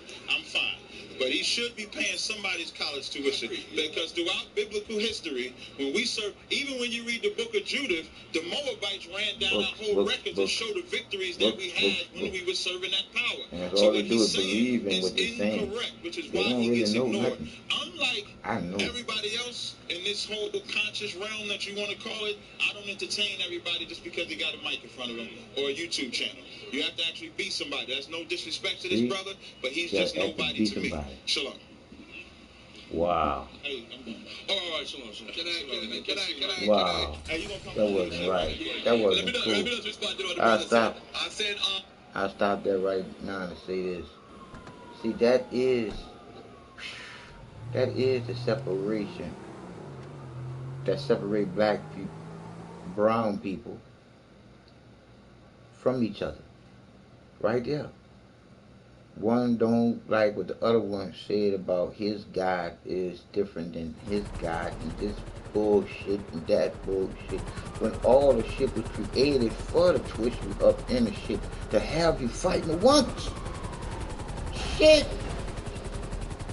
To have you fight amongst each other. This ain't no coincidence. All this shit happening just like it's happening. This was planned. This is a strategic plan. Everything that's happening. This is a plan, man. I'm just saying. Gotta come together with all this separation. Son of the Studios. Son of the Studios. I'm nobody. I'm a nobody. I'm nobody. I'm nobody. Listen. Let me tell y'all something right now. I said to everybody clearly. He's not the first cat that wanted to debate me or have dialogue that I stepped away from. He's a nobody. Shalom. Peace and blessings to everybody here. Well, we know what's going on.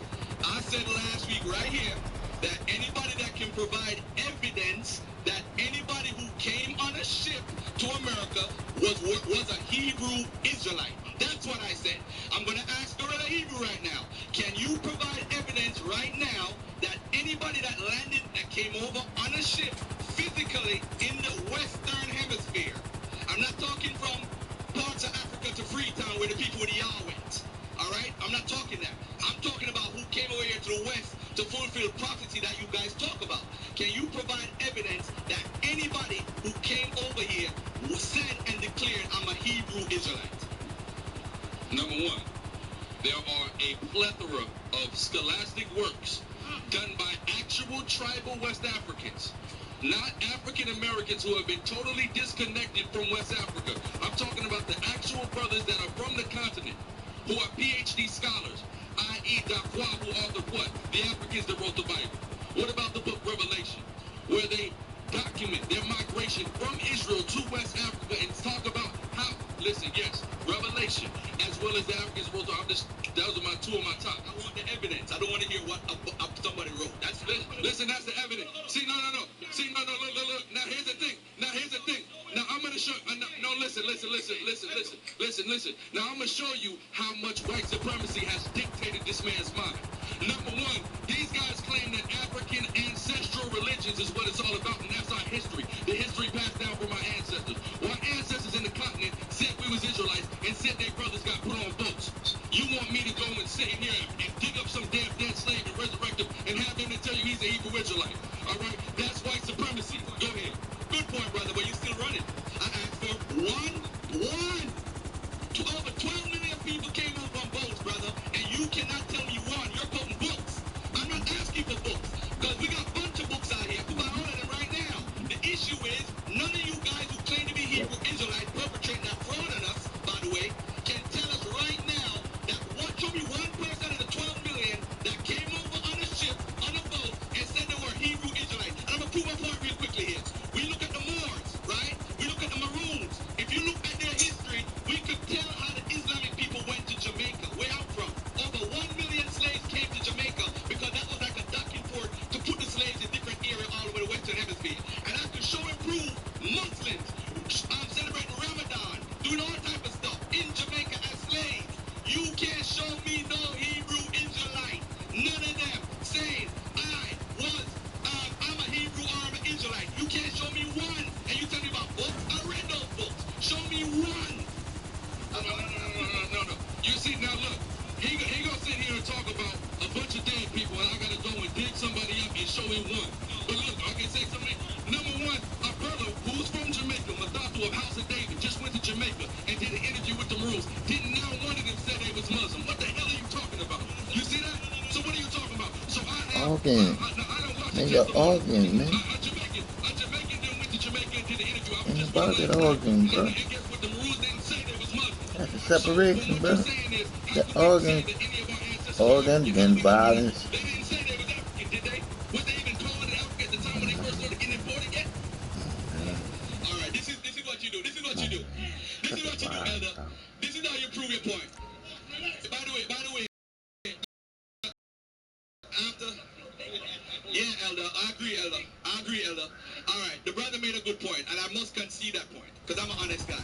Because I did a whole thing on the Maroons, and yes, the Maroons originally were not Muslim. The point that I'm trying to make when I brought up the Maroons is that when I was studying them in the 1800s, we have evidence of slaves coming over performing Ramadan, praying 5 times a day, doing those things. So how you know somebody's a part of a culture, ladies and gentlemen? You check 3 things. You check their how they eat, the foods that they eat. Looks like it's a drive-by shooting done on the police station. So you check the diet, by you some check the customs of the criminal-minded holidays, and you also check like different foods or different names or different things that they might have that they carried over. All right, those 3 things. But check this out, though. I asked the brother, son, and done it up.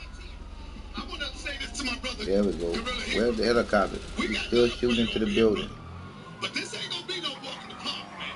You gotta go through the initiation, just like Captain Cesario, just like Daniel Allah, just like Hashar. This ain't no walk in the park for you. He just killed the police. These questions coming at you, man. We need backup. But this is the Dagger Squad. Send in the SWAT team. This is the Dagger Squad. So they know there's no animosity with him. I'll be glad when you start putting the army on here. Make this bad boy like it used to be, with the army come out. And it won't be that easy. Y'all running around here in the armored cars and shit. We got an armored car. It look like it changed its colors, almost like a berry color. We need some air support. We need the call out for the tactical team. Where's SWAT? Where is SWAT? In fact, that's a new term. That term wasn't even used in history. It's a new term that was developed over. Where is SWAT? Calling SWAT. Calling SWAT. This is ICU News acting a fool. We need SWAT. There you go, SWAT. Yeah, SWAT. He's in the armor car. SWAT. Y'all, there's nothing y'all can do with that. Y'all might as well. See, that's why, boy, I hope they hurry up and upgrade this thing when they lay up there and put I wish they hurry up and upgrade this here so we can straight up send the army after your ass. He gonna sit right there and fuck the police off. One of the richest communities right now. We still have people from Israel Hill originally when it was built up by Hercules and so forth. I wanna make sure I send you the picture of that one. That was tight. You get to be on my show. The truth is the truth. Period. Fuck all the bullshit. The power. Power of love. There's only one way to create good. And this is a bad game here. This is one violent game here. Oh, that's cold-blooded we doing police. Poor police. Just like in real life, police, y'all wouldn't stand a chance with prisoner iron car. My bad, I just realized, no, yes y'all would, because y'all got new shit now. On and tighten y'all up. When y'all try to live in, when y'all try to live in and do what y'all do with us, it's gonna be fucked up. And the things and the atrocities that we suffered in order to identify ourselves. That's how we would do it. Do I necessarily say I got a book in the document that says a nigga got off the boat and said, hey, I'm a Hebrew in slavery? No, I don't. But that's the way that I would say that would be the compelling evidence. Reggie. Okay. The problem is with our people, we don't know who we are. We take up all of these identities. I respect your identity. The identities that we take up these identities, for example, non-binary, to think, not to say that I was ever, my direct descendant came from ancient Egypt. I'm not saying that. What I'm saying is the knowledge of ancient Egypt, ancient Kemet, spread throughout the rest of the world and impacted every group of people. Impacted the Berbers, and we do know that some of the Berbers were Hebrews. We know Queen Kahina. He's a maniac, in an armor car. And he's acting a donkey, cause he know he can. You ain't gotta worry about it. Oh, you don't love these pictures. You gonna feel like a superstar, son. Because we know about the Arab invasion. What I'm trying to work on, right, is basic unity independent of history. So we can go back and forth in history till we sick. Right? Till we blue in the face. The fact of the matter is, there is something true and something real. Which real is you believing in faith.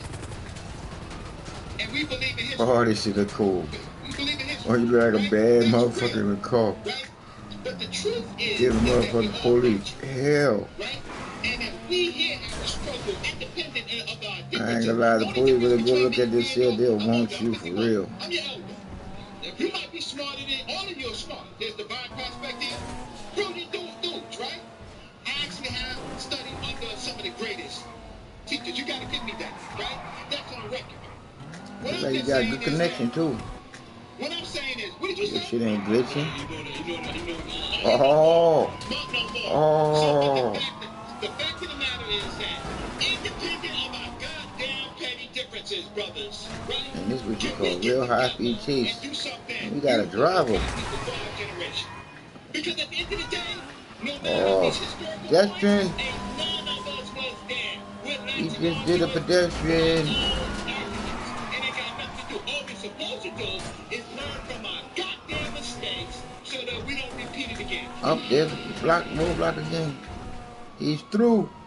He's a good driver. Yeah, I see that.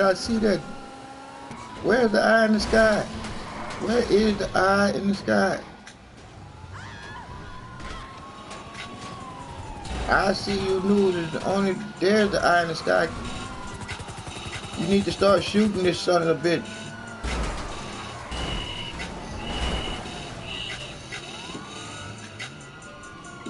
You have to shoot this son of a bitch.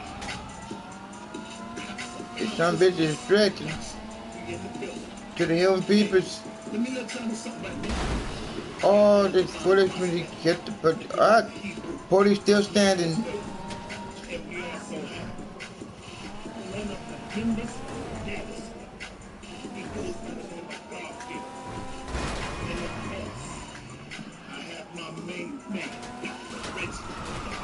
Oh, y'all with that I'm serious, man.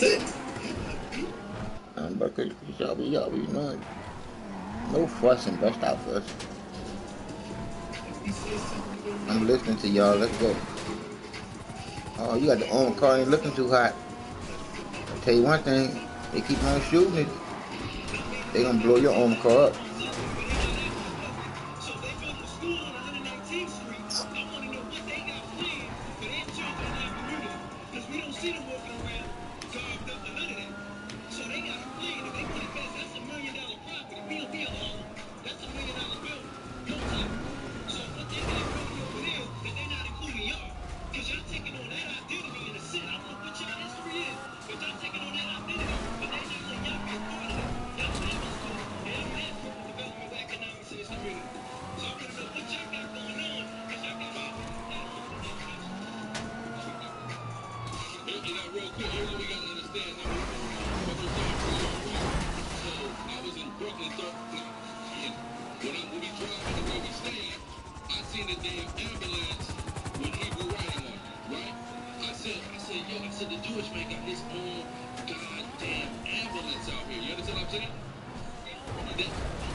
Y'all move, good. That was smooth enough. It says that the inhabitants of Jerusalem fled because of them, whereupon the city was made a habitation of strength. When they came down with all this oppression that was murdering all the people in Jerusalem, so all Jerusalem left. Your pride in driving their car. Come on, now knock it to death, man. That's what they try to do. This is the same mechanism that this devil tries to do everywhere. That's what I'm here. That's what the original conversation was. Of course. The original conversation is, could Brother Garfield and a Gorilla Hebrew, right? And Captain Tazarian, and Brother Reggie, right? And Brother Small, and Divine Prospect, and the Hebrew Summit, and the Nile Valley Africans get together and create a plan for our people that we can work together. We're going to have many differences. But amongst Israel, we got our differences, right? That's exactly right. Right? If I can say this, and this is the thing about being a Hebrew Israelite that's powerful, and the reason why we resent the term religion being put on us, because we're not dealing with a belief system to that degree where all of you all are Israel, I don't give a damn what the hell you into. You understand what I'm saying? That's our belief. So with that, I'm not prevented from dealing with y'all on any level because you're still my brothers no matter what. The difference of ideology, right? So about the details without the backstabbing. Thank you, Ken. I do appreciate and respect that. And I'm very familiar with the doctrine of the Hebrew religion. And you're saying, okay, we're all Hebrew Israelites. You see us. But the problem I've had, and the position has been softening of late, was the position against the African. There's a great deal of condemnation that the Hebrew Israelite belief system has against individuals classified as African. Now, come on, man, not the kids, not the people. You're a strong brother. You have a strong belief system. You're trying to uplift our people through that doctrine.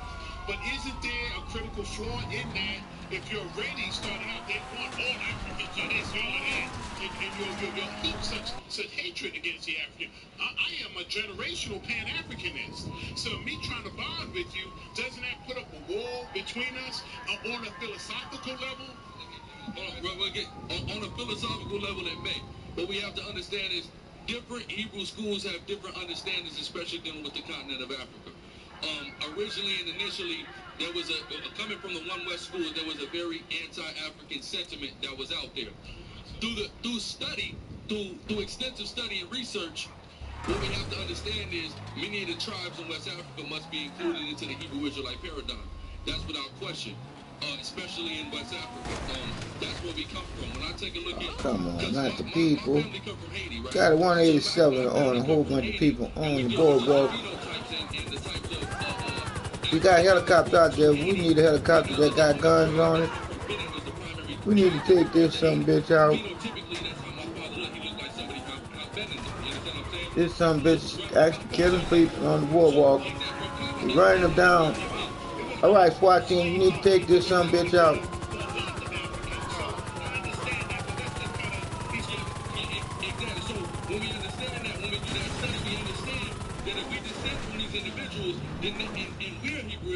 Hey, look like we got us two. But brothers have to do that study. But now there are people from other parts of Africa that have been oppressive towards those people. He's out of the car. And those are the people who we would be adverse to, i.e., we live in San Diego, California. San Diego, California, there is a huge influx of... He's flipping and shit. Someone take him out. Oh, he's back in the car. Don't worry about it now. He's safe.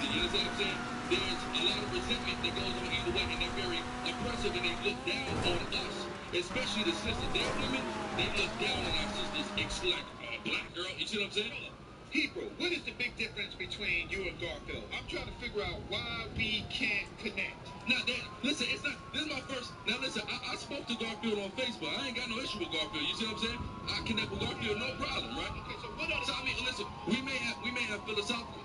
We may have a philosophical issue, but if we're dealing with something, i.e. commerce, that a philosophical wall will not get in the middle of, because we see all these other people, they do it, then guess what? That's all right. You see what I'm saying? And the majority of things that we do in our day-to-day life, a lot of times philosophy is not going to get in the front. We go to work, a lot of us go to work for the white man, so then we know we got a philosophical issue with him, right? But go ahead. I'm tripping out. I can actually see you from right here. The helicopter flying around you and everything. Two of them. I'm going to take that picture. There is a problem. Beautiful and the picture. problem is, peace to the God in the building, Dagger Squad in You the must building. know that. Brother Rob Vaughn. I mean, you got a whole flock motherfucker that's you. The brother, peace to the God. How you doing, brother? All right. Yeah, you know you're in the right spot. Yo, your man Tazaria. I can't see you now. You ducking low. Why your man Tazaria run from me, man? He said I'm not qualified, bro. And he rep. We could go down there too. It don't matter. We got my. I don't care, bro. I don't care. I don't hold punches. But I want to say this, man, just to address the whole Tazaria thing, and you don't know nothing. Me and Tazaria don't have no problem, but I made a video, and I made a challenge that I'll pay for anybody's college tuition, their kids' tuition, if they could give me direct evidence that anybody that came over on the ship was actually a Hebrew or an Israelite. That's what I said. He tried to put the other shit in it and try to, you know what I'm saying, try to misrepresent what I said. And that's what I asked for. And that means I'm willing to pay for your children to go to college if you could prove that to me. That's basically what I was saying. It's a very specific question. Right? You're right. So you answer. All right. So when I asked the question, now the brother got upset. So now when he saw me that I had a question, Smalls came over and he said, oh, he's not qualified. I'm not qualified to answer a question. Told me he's being the...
defensive and that you don't want to respond to me. All right, hold on a second.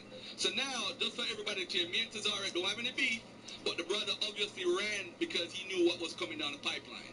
All right, now as far as unity, hold on, let me address you, Reggie. I got to address the elder. As far as unity, I do have a 9-point plan. If you go to Dagger Squad Inc. on Facebook, I do have a 9-point plan, and it addresses a lot. It doesn't address everything, but it addresses some of the things that we need to deal with. And some of the things that we need to deal with is economics.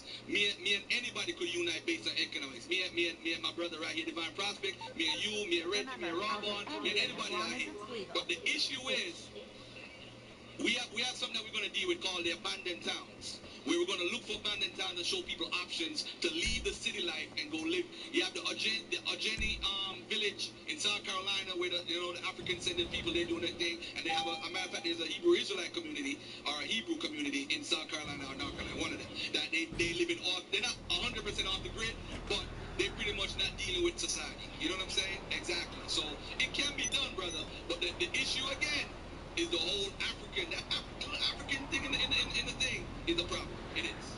Okay, so what we have to do is we have to try to find a baseline between what we can agree on and what we can agree on. In your private time, you can be whatever you want to be in your private time, right?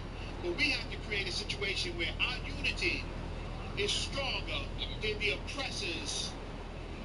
It's a long time since I seen you, brother. Our unity's got to be stronger than our division against the oppressor. Because, see, you know the Chinese said that the continent of Africa now is their second continent. They told the Japanese, right, stay out of Africa. Did you hear that, son, nigga? Did you hear that? But we have to find, we have to find the common ground, because you're one of the brothers who work on the common ground. Because you're Hebrew, Israelite, and you deal with Africa, and you, right? And some of the others don't do. So some of it comes from education. But we're going to take the station break, right? And get back to unity after we fall down the street. Great point in regards to unity, since he's on there. All right, there in time. So the best thing that came out of this dialogue is the end part. We're going to put a surprise.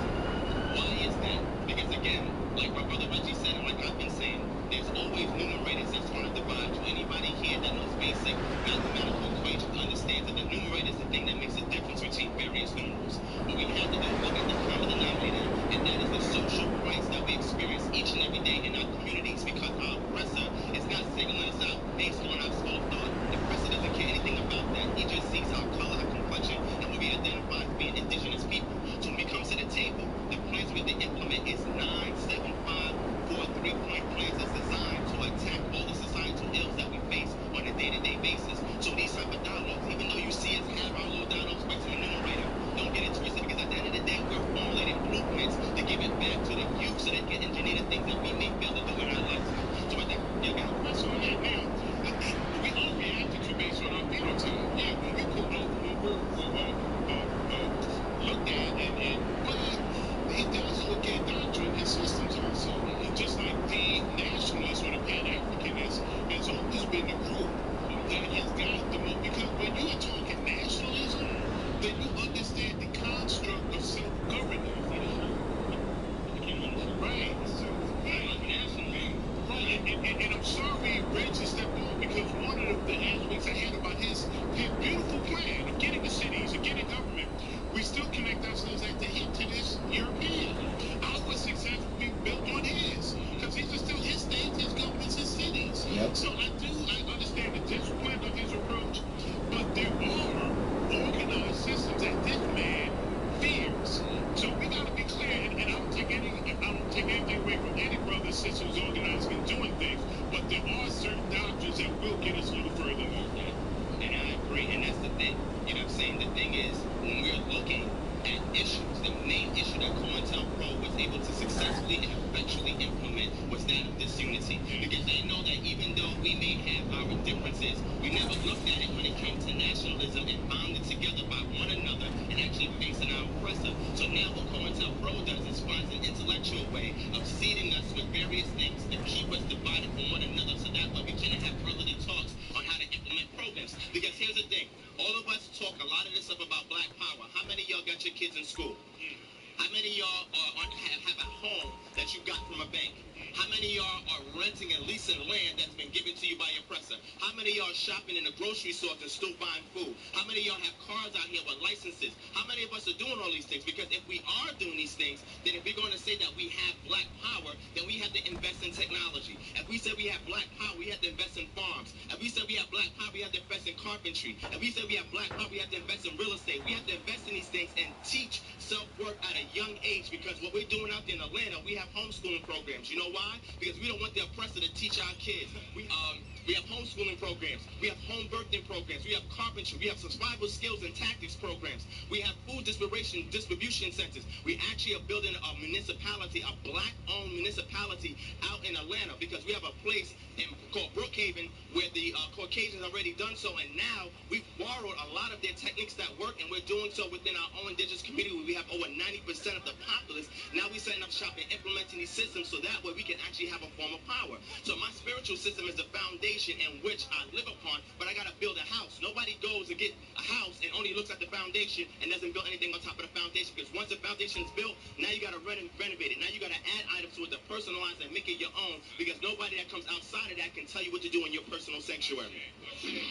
We have to be able to engineer our own cars. Where is our assembly line factories? We don't have that. When you go to Detroit, when we went to Detroit back in November, you know how many factories we saw that was up for grabs for a couple $1,000s that we can lease and rent? But yet we have these type of dialogues and nobody wants to go and get that factory so we can have our own assembly lines and do manufacturing programs. This is the thing that's very important, because we have sisters and brothers that make clothing, sisters and brothers that make jewelry. You can even look at these vendors and see that they do it out here and also within our own personal communities. Why can't we take this information? Why can't we take this IP, intellectual property? Why can't we take these skill sets and bring it into factories and manufacture on a much broader scale, so that way we have wider distribution, so we can teach self-work, we can teach value, and we don't have to go to our oppressors to borrow, buy, or even rent anything from them, because we're engineering things on our own. You want to say something? Yeah, now, what he's saying is so powerful about that, because here's the number one thing we have to understand, right? When you think about who was building those cars, who engineered these things, who made these breakthroughs, that was us that did You that. want another one? And made the patent program to disenfranchise us from the intellectual property that we established. Hence why we can still do it again, because we have that information. But the problem is we're under white supremacy, and we're under a quote-unquote curse as being our own people, because we are being prevented from establishing these things on a grander scale. So we got to work in pockets on smaller localized areas, and then we have to have some kind of network to communicate, so that way we can have some form of quality while we are waiting our final redemption. Yeah, and we have to understand investment. That's something that we don't understand. We don't understand investment on the smallest level. Let me tell you something that brothers, a real issue with investment that brothers have. A brother will deal with a girl months, even years. Something little will happen, and he'll cut that woman off and leave that woman to the dogs. You understand what I'm saying? You invested years, months, hours of your time into this relationship. You're just going to walk away from that relationship? You understand what I'm saying? When the issue can be, reconciled? So even on that level, we can see how we have investment issues and things of that nature. So we need to worry about how we invest our time, our energy, and of course, our greenback. If I can build on what you just said, the relationship is an excellent example. Before the relationship, there is a courtship. So just with investment, due diligence. You check out the structure of the company. You check out the structure of the individuals running it. So even when you invest, then that way you won't end up in many cases in these unthought of situations where now you got to find an exit strategy. So when you hit a bump in the road, you would have projected it. This might happen, and you have a strategy in place for it. Exactly. So to end off on that note, we have to create these testing grounds to find a tried and true, trial and error system, so we can implement it in various communities of the remnant that's trying to actually get involved in nationalism. One thing I can say, I'm going to leave off on this, in regards to my own personal disposition, in regards to my spiritual system, it teaches autonomy and it teaches culture. And it teaches our people to patronize one another within these systems. Therefore, we'll have a fighting chance of survival to preserve the next generation until we're finally eradicated this oppressor off our necks and we're redeemed from this type of situations. With that being said, it's getting kind of heated over here. We're going to close out. We're going to say peace, shalom, Black Power family. This is Divine Prospect, King of Harlem Ministries. Check out Sinetta TV. Check out my brother Gorilla Hebrew. He has the channel Sakari 1715. And my brother over here, always, you see him doing due diligence to the work, the bodyguard stuff. Support black-owned businesses, programs, organizations. Stop complaining and help somebody build and engineer the blueprint that we already laid down. With that, I say peace, family. Peace.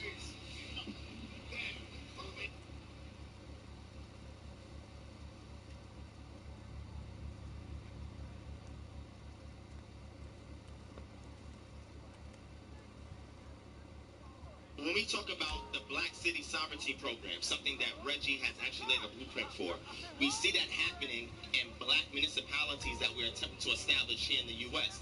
One example of that is a community that we have out in Atlanta, a black-owned community, and we're establishing a municipality so that way we can implement our own body politic, implement our own police force, our own fire department, our own schools, and so forth. And we're instituting carpentry programs so we can teach youth how to build their own homes, farms that we have in that area for own food distribution. These things are actually taking precedence, and I'm going to share the information with Reggie if he's not aware of this municipality that will be formed by either by the end of this year or by middle next year. So we actually see this actually happening, but it's not wide scale because it's not promoted as it should be. So those of us who are conscious and we understand these blueprints that have been laid out by the great minds in our community can take this, see an actual city that actually is implementing it, and find a way to spread it across the garment in the various black-owned cities or black-owned. These are really black-owned cities. Even if you look at Detroit, Detroit is a black-owned city that they're trying to gentrify and get us out of there so that way they can reestablish it. But before they do so, they got to implement poverty. They got to close down factories and homes, and in doing so, they can disenfranchise us from the land and from the things that we've actually built. And then they can move in once they show us there's no value there. They can go back and reinstitute their own fervor or their own plans to set up shop. So go ahead, Ray. Just right before I'm turning, just to give Reggie the intro. I'm glad you are still around. You stepped away before I verbalized that one of the systems, or one of the ways that I feel your system is criticized, no, by me, and constructive criticism. You are consistent, you're on point, you haven't wavered, and you even have put it together in a mechanized way that you see us achieving it. My whole criticism was that does not it still connect us to this European system? Does not his success and our success become one? Because our cities in his country that many have said is getting ready to implode and collapse. We're on a fiat finance system. This dollar, you can't live on a credit card. So how do we survive that when the ultimate fall of America comes and we all heavily invested in these cities that you mapped out? All right. First of all, I'm a student of El Haj Malik El Shabazz Malcolm X, the Organization of Afro-American Unity.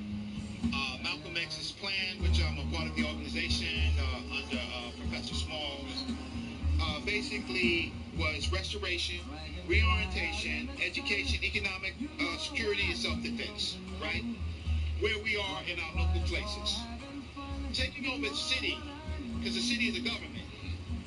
When you have a government, then you could communicate outside of America to other countries, right? So a city government could now say to the state, to the federal government, we got this deal with West Africa. We got this deal with Southern Africa. We got this deal, right?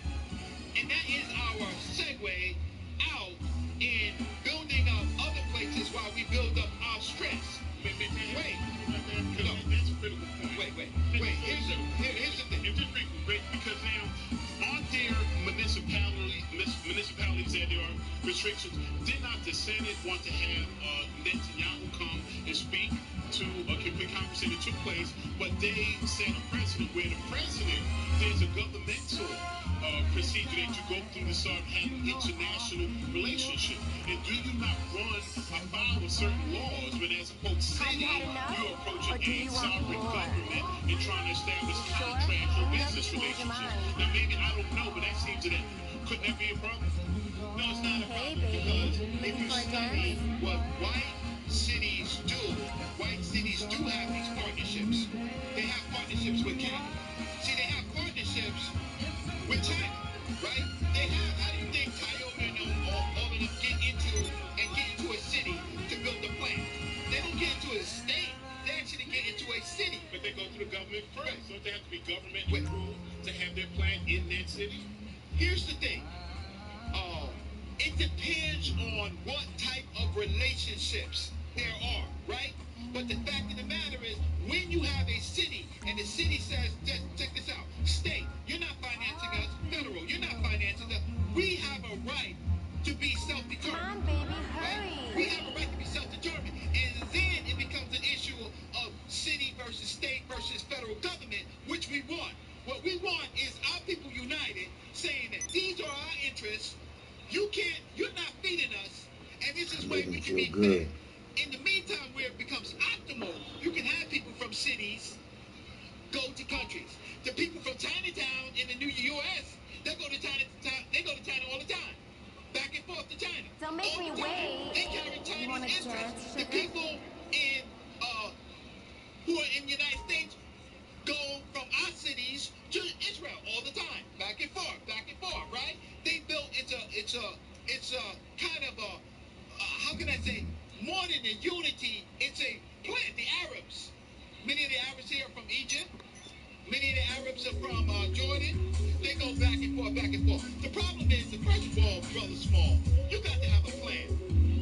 You got criticisms all you want, but black people have to take government. You can't be scared, right? What happens after we take government? If we have a police force, we control the quality of our life. There are some things and issues that we will have to deal with. But the fact of the matter right now, we are being super exploitated because we're wasting our time and not seizing government. So you can be scared. But the fact of the matter is, Garvey had a plan. Garvey's plan was more like a national plan. Those national plans always fall, right? It has to start in these local cities. That is the difference between my plan and all the other plans, because Malcolm X and the rest said, this seems like a great idea, the Organization of Afro-American Unity, and we should just do this, right? But it doesn't work like that. We have to build up our local places first. Our local cities, take government, and then the cities talk to cities. Atlanta talks to Chicago, talks to Detroit, runs its economics through these small towns, and then says, guess what? We need raw material. So we gotta go to China. Can I ask you a question? So, what do we do in regards to the state and federal regulations for interstate commerce or international commerce? How do we circumvent the regulations that they have placed upon us in regards to commerce? Because if there's a liability concern, it needs to be appealed to somebody or some entity or somebody that would have the sovereign capacity to ensure that us doing business with, let's say, Atlanta doing business with Chicago, Detroit doing business with Oakland, and even West Africa, that we ensure that we are not affected adversely by their statutes and their regulations where they try to impose themselves upon our commerce and the things that we do within our city.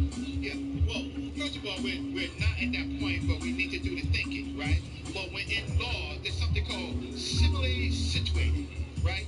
Now, if I see other groups of people doing something, right, you cannot deny me for doing the same thing, right? So the laws, I have to find out what regulations that you are talking about that cities can't, because cities in the United States, white cities, advertise themselves all the time to other places for them to come, and they get them whole city blocks. And so you have all these groups of people coming into cities, Wisconsin, Detroit, you have all these populations of immigrants coming in, right? Now, yes, some of it is for the best interest of the United States, right? That's exactly right, and they get to push us and make us harder. But they can only do that because we have a plan. And we're not jurisprudence, so that way we know how to circumvent the guidelines and stuff that they've implemented to prevent us from doing what we do. So when we run a city, one of the things that you do is that you print your own laws. As long as those laws, see, the federal government, people don't understand, the federal government is the baseline laws for all city and state. No law can go beneath the federal law. But the city law and the state law are the ceiling in which all rights can rise.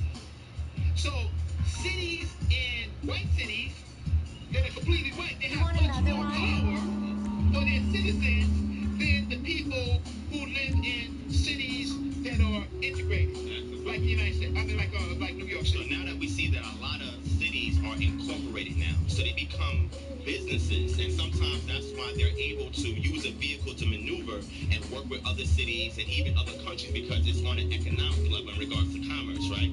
If we were to implement plans, wouldn't those plans have to redefine what a citizen is? Because if the federal government creates the laws that deems and qualifies what a citizen is, then that citizen in that city can still have ties to the federal government and will still have certain obligations. What do we have to redefine once we own these cities, what a citizen is, what the responsibilities of that citizen is, how they can get involved in body politics in order to be involved with the law, so it's not just an elite few and it becomes like a smaller America.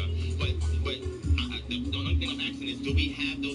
place within these black city plans to circumvent that? But first we have to understand how countries are built from the ground up, right? All your rights arise from the city.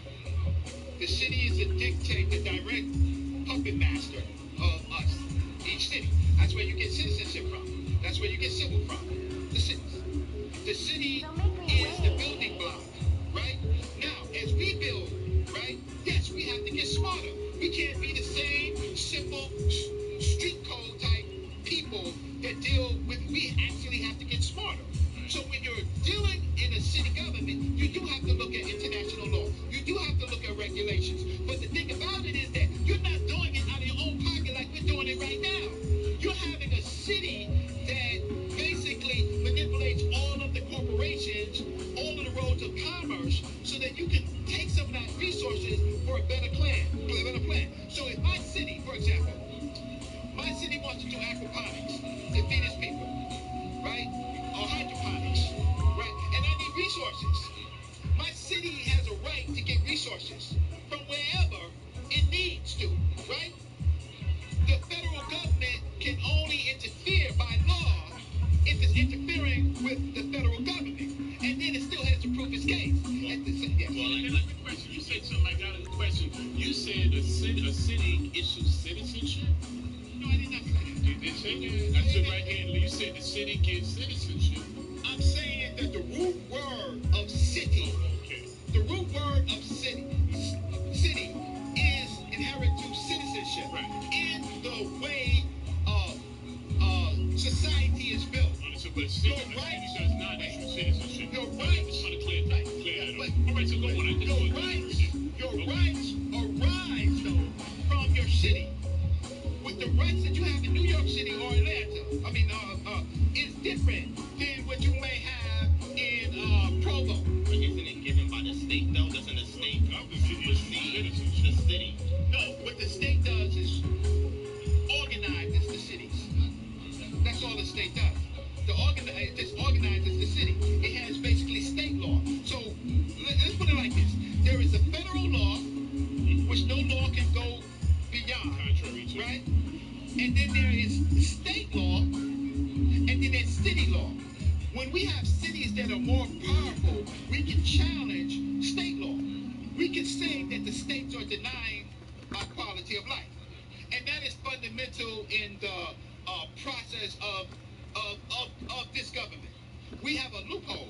We have a loophole because we have never tried to take cities and then once we take the cities, then run economics like Dr. Claude Anderson talked about, right?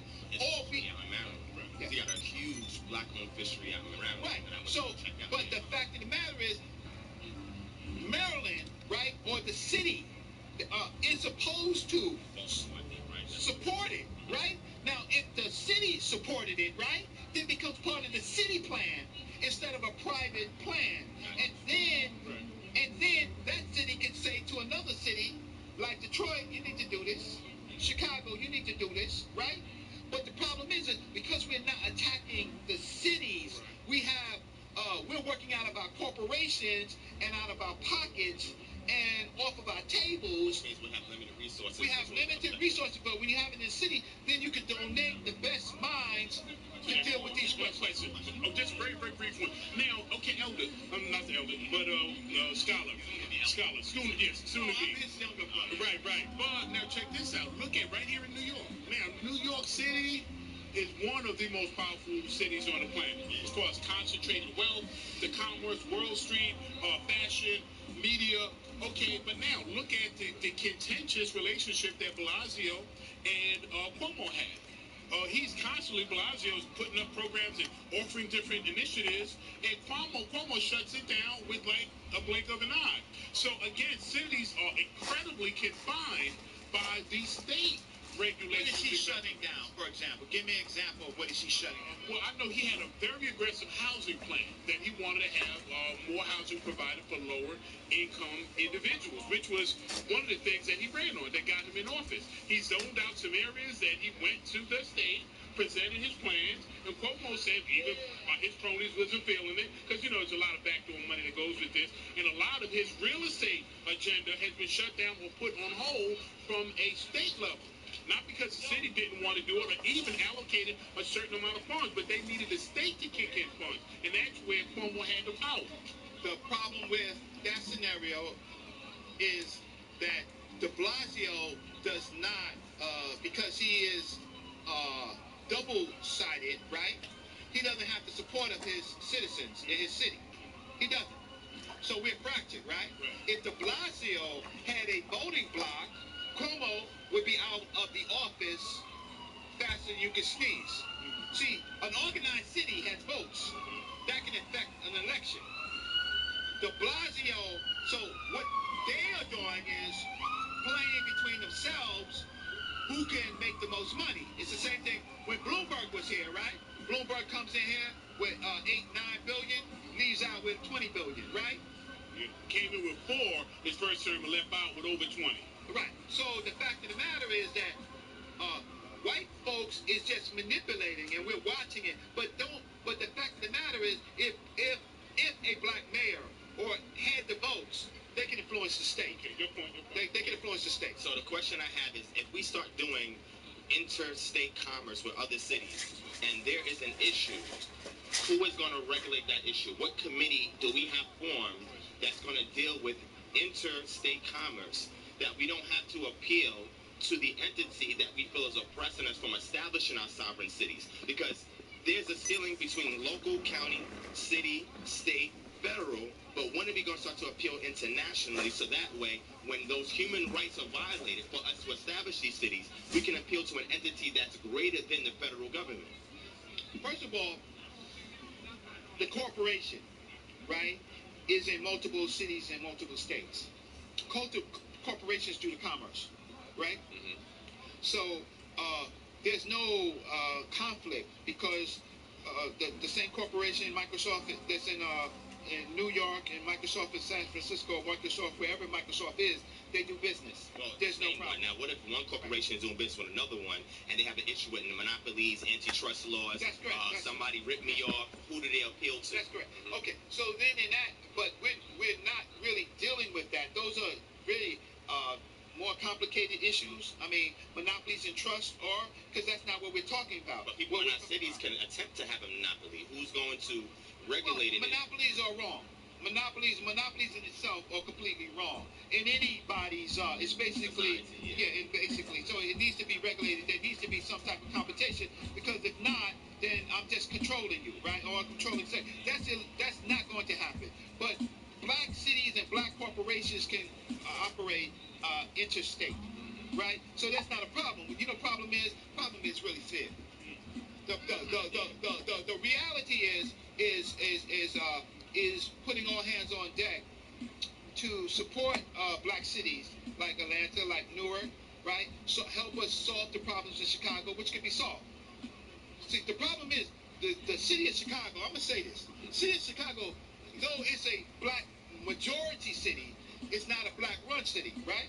Now what happens is that the city can sue the gun manufacturers. See, every gun has a registration, right? We know where the gun manufacturers are because of the registration. A city could shut down a gun corporation, right? Saying that no matter what, I want an investigation because your guns are hitting my streets illegally, and I don't see how. I don't see. If you know exactly who's distributing it, because it's licensed, it's registered, etc. That's right.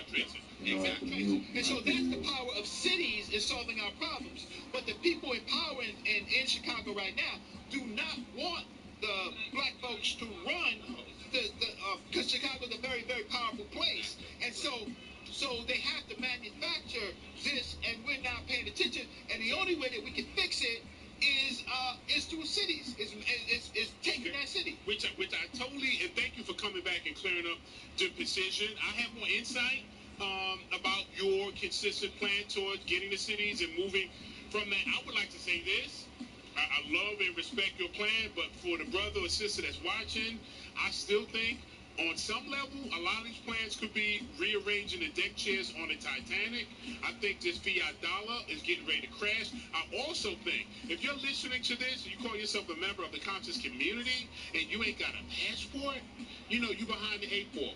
Get yourself a passport. And if you're not starting to discipline yourself financially, if you're up to the eyeballs in debt, trying to live large with a car and buying frivolous things that are not going to help you weather the storm that's coming. And lastly, have some of your finances overseas. I would suggest Ghana. Ghana is a very up-and-coming... no, not yet, but I know... Okay, and Professor Small has a hotel there. And he's actually setting up my first trip, Professor Small. But, yeah, that's one of the places. Do you have money there, investments? No, I don't have any investments in Ghana, and I'll tell you right now about Ghana. But are you planning on investing? Putting some... No. Oh, okay. And why not? No, because we don't have a collective plan for Ghana. Ghana sees us as you a Bruni Bafo. You're a rich white man. That's what they call you. You're a rich white man. And even any of our corporations are Bruni, right? And when you come there as an individual, then they all of a sudden don't start acting black. Because, you know, the Chinese are there. So they do everything that the Chinese say and nothing for us. For us, they exploit us. I ran a tour business with Professor Small and Dr. Jeffries for 5 years. They never gave us a break on the planes. They never gave us any breaks. But we loved it so much. I am not in the religion of Africa. I'm in there for my people to prosper. I'm not in the religion of Africa that everything Africa does well. Because they don't. I'm over here, they owe us something because we got enslaved. So, interesting. No, it is straight, right? But I am a person from that continent. But there's a reason why I got over here. Okay. So I don't see them anything significant, and they point to us for insight. Right. Because they can't get together, because basically they become whores. Okay, well, they have become whores. All right, if I may, I can respect your position, and you have had first-hand experience. You've been there. You've done your tours. I have not been there yet. But even with that said, I think I would stand a better chance going there to try to navigate and reestablish, because, yeah, they do look at us side-eye, and the relationship has been stressed. Citizenship in Ghana? No, you do. Currently, no, I do not. Right. So there's no dual citizenship in Ghana. Ghana's just not one of those countries. Do they give you land? No. Now, I do know brothers who have land. Now, it is a very complicated process, and you do need to know someone. And there is a little corruption, I've heard. I've been there, so it's a lot of corruption. Right. You get a place, right? But they control the water, they control the fuel, I heard that. they control the maintenance, right? And then when you go to court, you're not a citizen, you lose.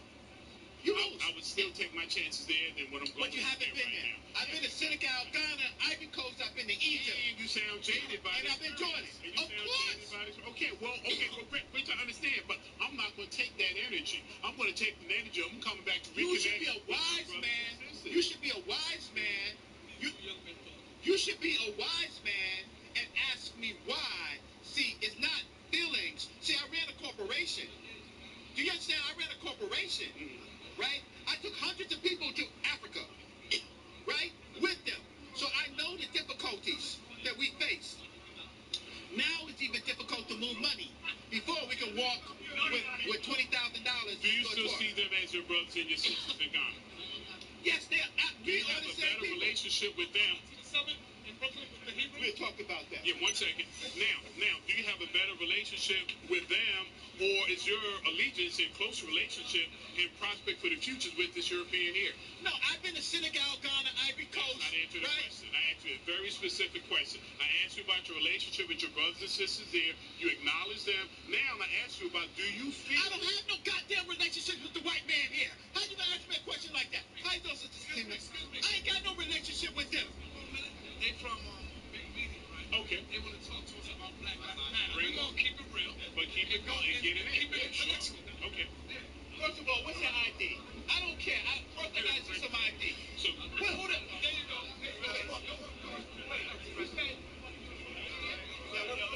Irish National TV. Show me, good. Show me some ID credentials. Lindsay, she's got all the credentials. She's got the credentials. That's right. Yeah. And we're just coming up. because what we actually want to do, and we're doing lots of things about the States, okay? Okay, the press. Okay. You say it's official? Yeah. Sounds good. All right. Go ahead. Okay. His credentials is famous. He's a famous person. He's the producer in the background. But what we want to do anyway, so anyway, we're here in the States. No, but we got our camera here.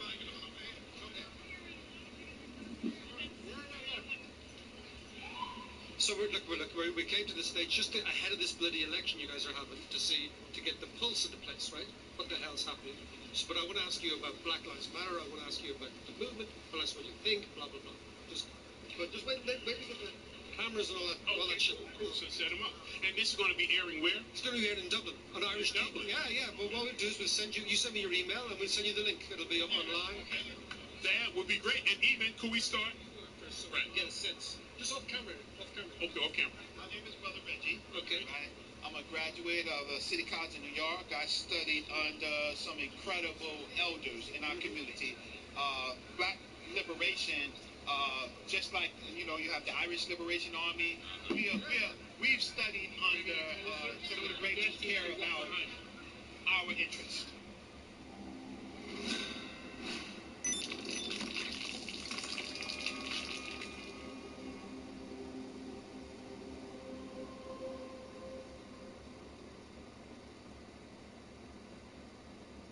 Now we about to get to something real sweet. We're gonna listen to little Omar Johnson talking about the truth. If you wanna listen to it too, it is what it is. I work round the clock. I want my blood sugar to stay in control, so I asked about the drugs. The drugs. That's exactly what he would do. Yeah, in that movie they had a black man. Give me a break. I guess the price of Frank Douglas. Now, they had no black man. Now, Abraham Lincoln was homosexual. And, well, let me say this. He slept in a bed with another man for 2 years.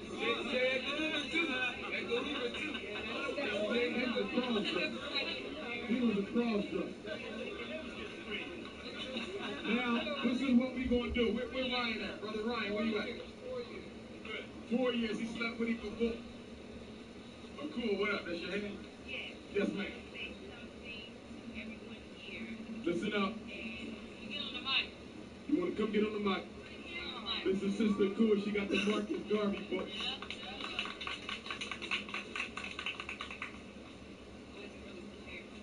That's all right. You can do it. But what I was going to say, actually, you mentioned that during the Yai Festival, because the brothers were too pussy, that she had to step up. And I want to say that pussy is the strongest thing that any of us know of. People come out of pussies. We're not going to let brothers get that worthy title from being weak, because pussies ain't weak. Right? I like that. I got a song. I like that. Pussy ain't weak. Pussy strong. But I want to see us not form that type of division, because that's you're meaning in a belittling way, like you are acting like a pig. Well, yeah. But I was making a sarcastic. So many people say that. So I just wanted to come in front of my family and my loved ones so that we can change it. You have to provoke change. Yeah. And we can't talk about it. We can't say, oh, why you say that? He must feel this way. We just have to initiate it. So we're just not gonna say that no more. We're gonna say, what is it? Weak. Cowardly. Right. Anything else? Acting like suckers. And we're not going to be ultra sensitive to the language we use. But good, shout out to the queen. Shout out to the queen. All right. Yes, sir. First thing, I took notice that someone referred to black people in ghetto. The ghetto has absolutely nothing to do with black people. True, it's a Jewish word. Right. And I also noticed you said we need to vote to the UN. Yes. The UN is the problem. Right. Because the UN was behind the bombing and murder of over 100,000 Africans in Libya. Well, I'm not worrying about Libya too much. We must, because it was a black president that took down Africa. Well, it was a black president who put in AFRICOM. Right. Okay? Right. And he did take out Gaddafi. Right. But, okay, Libya has never been sympathetic to the interests of sub-Saharan African peoples. So I want to make sure we separate the eight. No, that's not wrong. That's not wrong. That's not wrong. Say that again? The Nubian aquifer. Our water supply was stolen by this president. Okay. For Africa. Well, this is what I don't want to do a monologue. Because you know what you know, and I know what I know, and we can talk about it later. I'm just simply stating that I'm not sensitive to Gaddafi, who was an Arab and not an African. Right. That's what I'm saying. But that's not necessarily contradicting what you're saying either, so I want to respect that point. Okay, thank you. Follow what I'm saying? Yes, sir. But I do agree with you, the word ghetto is a Jewish word. But in the vernacular in which I use it, everybody here knew what I was talking about. I'm only saying that to say, again, we don't want to be hypercritical to words that are used to convey a point because it erases the message. Exactly. Focus on my message, not words. Sometimes we intellectually masturbate a bit too much over little nuances. Words carry vibrations. They Vibrations are a curse. The word ghettos is a curse. Okay. When someone says we're ghetto, we're accepting a curse that has nothing to do with it. Well, I never said everyone was ghetto. I said the ghetto versus the bourgeois, right? Exactly. I was drawing a parallel. Again, and there is I think you're overanalyzing what I said, and I don't want to go there because it's irrelevant. And we're in the ghetto now. now. Stop that. Everybody here knew what I meant. Am I wrong? Yeah, no, you're not. I don't want to get into that. And this is the ghetto. Not me. Do that with somebody else. I'm not into that. You said you were about your brother? Yes, ma'am. You in the ghetto? Shoot, I live down the street. You up down the other street. I was here Friday, just in your Thank you. Okay, lady, I got you. Good looking right. out. Your info on here? Yes. Yes, it is. Was there another? This is what I'm going to do. Yes, sir. Speak a little bit on spiritual, African spiritual base. We got a lot of, everybody's talking religion and all this. Well, here's the thing about African spirituality that everybody gets wrong, and that is the belief that we worship multiple gods. Yeah. African spirituality is the belief in one unifying force, manifested in various ways. So when you say all set, there's God as the great divine mother, Heru, God as the Christ of the universe, Sekhmet, God as the destroyer of evil, Ifa, God as the diviner, Olokun, God as the energy of the deep sea that guards wealth in third eye consciousness. You're looking at the sun with many rays. And all those rays are simply manifestations of the one, including you and I, which are also manifestations of the one.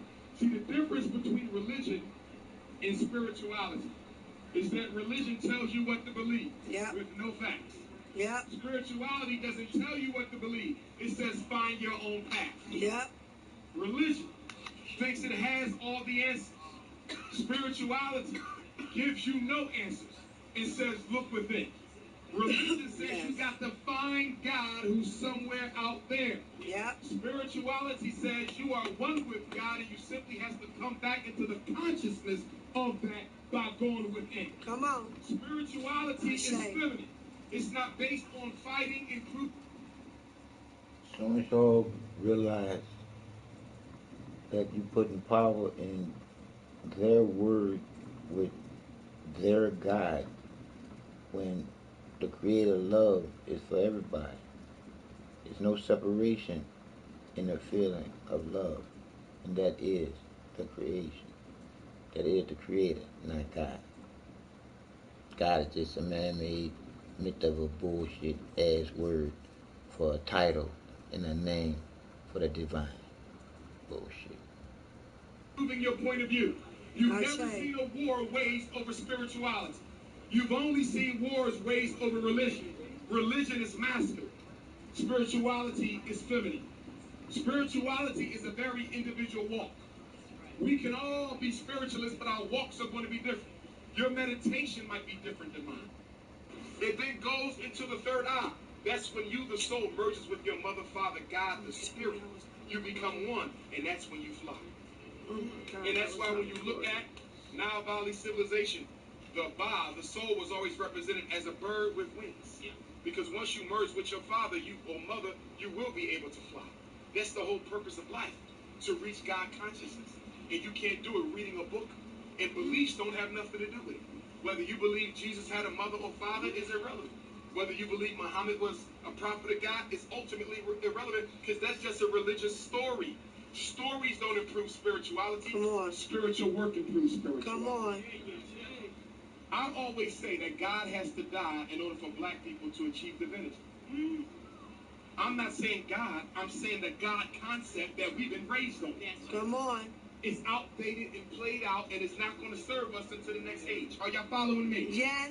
We need a greater God concept in here. And the reason why we deal with the divinities is because we recognize that God is so great that you cannot possibly interpret and comprehend the entire kingdom of the Most High. So we deal with aspects of it as a way of approaching it. So we'll deal with Ogun, Ifa, Offset, Eru as an aspect of the one, because I can't possibly embrace the totality. See, in African spirituality, God created the world, withdrew, and released his aspects. So if you want to communicate with the all, you got to deal with his aspects. Same thing with your ancestors. You come from God to the world through your ancestral umbilical cord. If you want to get back to God, you got to go back up the ancestral umbilical cord. In other words, you cannot form a relationship with God if you ain't got one with your ancestors. It's impossible to do. And that's why a lot of us never reach spiritual height, because we're skipping generations. We're skipping great-grandma. We're skipping great-great-great-grandpa. You got to go up that chain to get that. And some of them died with such a high spirituality that if you tap into them, you can piggyback around them up to God. We got to get deep again, y'all. We got to get deep again, and we don't need titles and labels to do it. Yes, why I say amen. Like when we talk about wicked people, we always call them snakes. I think should we stop doing that? Now I'm realizing snakes is like a divine, you know. Snakes have always been recognized as a divine. I think that's what you're saying. Yeah. Why do we talk about wicked people? Why do we always call them snakes? Because of the mythology of the Bible that has been impressed upon all of us. Beautiful as the snake being evil, an agent of the devil who forced Eve to bite from the tree, so the woman was the cause of the fall of man, which is also a sexist notion. You follow what I'm saying? That's where that comes from. But for me, snakes are divine. I have one, a green tree python, green and gold. Love my snake to death. So snakes are very divine. In fact, in some spiritual traditions, when you get initiated, in order for you to cross over, you have to sleep with a snake in your bed. Because some traditions teach that the snakes are able to sniff out an unrighteous soul. So in order for you to cross over, you got to sleep with that snake. And if the snake don't bite you, you pass. And if it do, you ain't ready yet. Yeah, good idea. Good brother. My question to you is, how do you said earlier about the Moors, you were talking about the Moors. Yes. And that there was a free man of the nation. You know, we still have, we are all Moors, technically speaking. I'm an African. You're African. And I hear you. My thing is, but I respect my Moorish brothers, though. Beautiful post from a beautiful person. Keep smiling, sweetie. Okay, so keep smiling. We're missing a link right here. We're missing a link in the middle, correct? Is that what you're saying? Like you said that we can't go all the way back to ancient. We can go back to ancient Kemet, but we're missing a link. There's something we're missing. We can tap into that spiritual energy. We can become one with the Creator. You know what I'm saying? Because each one of us is a creator, right? Right. And we're all, how can I say, we all manifest the heaven here. Okay? And so the more is the one we're putting in the spirituality back, bringing nationality back, so that we won't be stuck in that, how can I say, in the colorful law. Okay. We know that black is our true essence. You know, we know that we're divinity. At the same time, the Europeans put down things on pieces of paper, birth certificate, and stuff to get us trapped into the system. So what I'm thinking is, the key is, we're missing that nation's flag. Yes, we know Moors. We can't even put our people on we gotta put our people on a pedestal, because the thing is, we can't even limit ourselves to Africa. Because we moved into Asia, into Africa, and named that as one of our nations. That's not true. Oh, you know, okay. There's no relic of any human being, and I challenge you on any more, not with theory, but artifacts. Because anybody can talk theory. Show me the remains of a human being in Africa older than the one, in Asia, older than the ones in Africa, or here, or anywhere else on Earth. When you go to the artifacts, you cannot prove it. Only in theory. There is no human artifact in Asia older than the ones in Africa. That belief that we started in Asia is simply not true. Prove it with the artifacts, not with theory. However, I do want to say that I do believe that with this law, though, with this colorful law you're talking about in this time and age, Yeah, I think you can use the science. No, Who's in I'm the not going to middle throw of out you the science loving because there's certain you? things where I believe that whether you're an Africanist like me or more, we can link up on. Particularly the international law and how to apply it to our people as a nation. Do you follow what I'm saying? So I'm not throwing it out at all. I'm simply saying that you don't have to call yourself a Moor in order to tap into that science or use it. Do you see what I'm saying? I'm not throwing it out. I'm just saying I don't have to identify with that in order to tap into that science. And I don't want us to confuse. Are you about the truth? Tactics. Or you one of those beautiful women that's stuck on stupid and don't want to be straight I can give up my birth because straight is going to show you how stupid you've been but does that mean all I'm your life. No. See, I think sometimes we, okay, because you ain't got these pieces of paper, you're more freer than the next black man. No. White supremacy don't put us in groups. You follow what I'm saying? Just because you go into the courtroom with a fez on your head don't mean you want to come out victorious. And again, I'm not belittling because there's a lot of good to the Moorish system. I would never If you throw it don't out. know Some why of my closest homies are Moors. I want to be you're clear with them. My doing elders something, are Moors.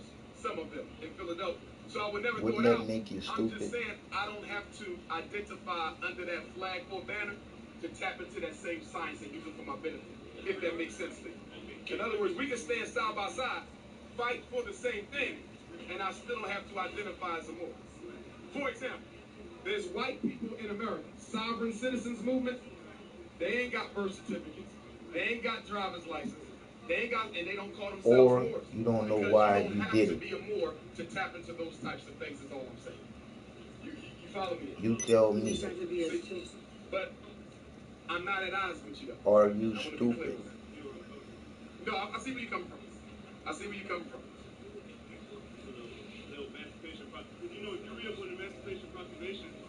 You should know what you're doing when you're doing it and why you're doing whether it. you call yourself a Moor or not.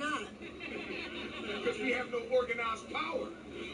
The world is run on power, not law. When America went into Libya and killed Gaddafi, there was no legal mandate. They did it because who was going to stop them? See, the world is run like a gangster show. Whoever got the mic does what they want. They don't stop and say, let's look at the laws and see if we can go. They just go and do it. When you have power, you don't have to obey the laws. You follow what I'm saying? So I want us to get to the level of power. Because once you get there, then most of the laws that we're constricted by don't even mean anything. Why? Listen. Because if you don't know why you're doing it, what's going to be the outcome?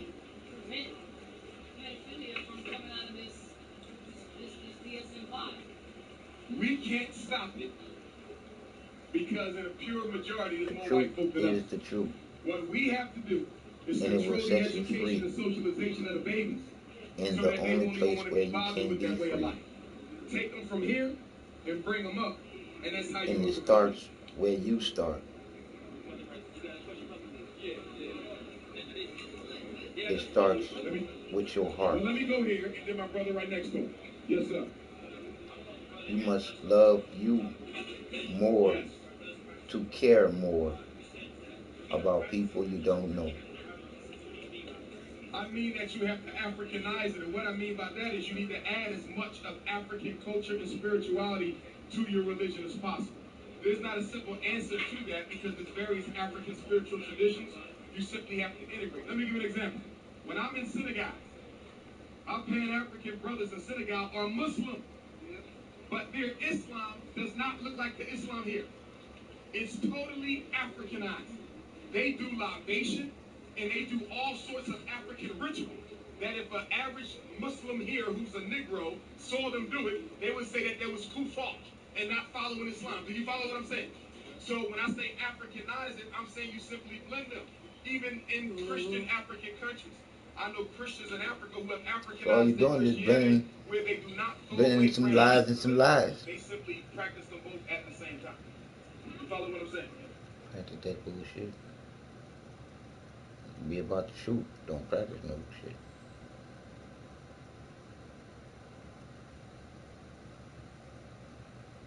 How do black people gross $1 trillion and yet we don't have one single self-sustaining black community in the entire United States of America? Why do half of black Christians still have a white Jesus hanging up on their wall? This is the science of white supremacy, political science, understanding how the world operates. How is Africa the most minerally rich continent on the face of the earth, but the people are in the poorest condition? How can you be dead broke, sleeping on ground with diamonds underneath you?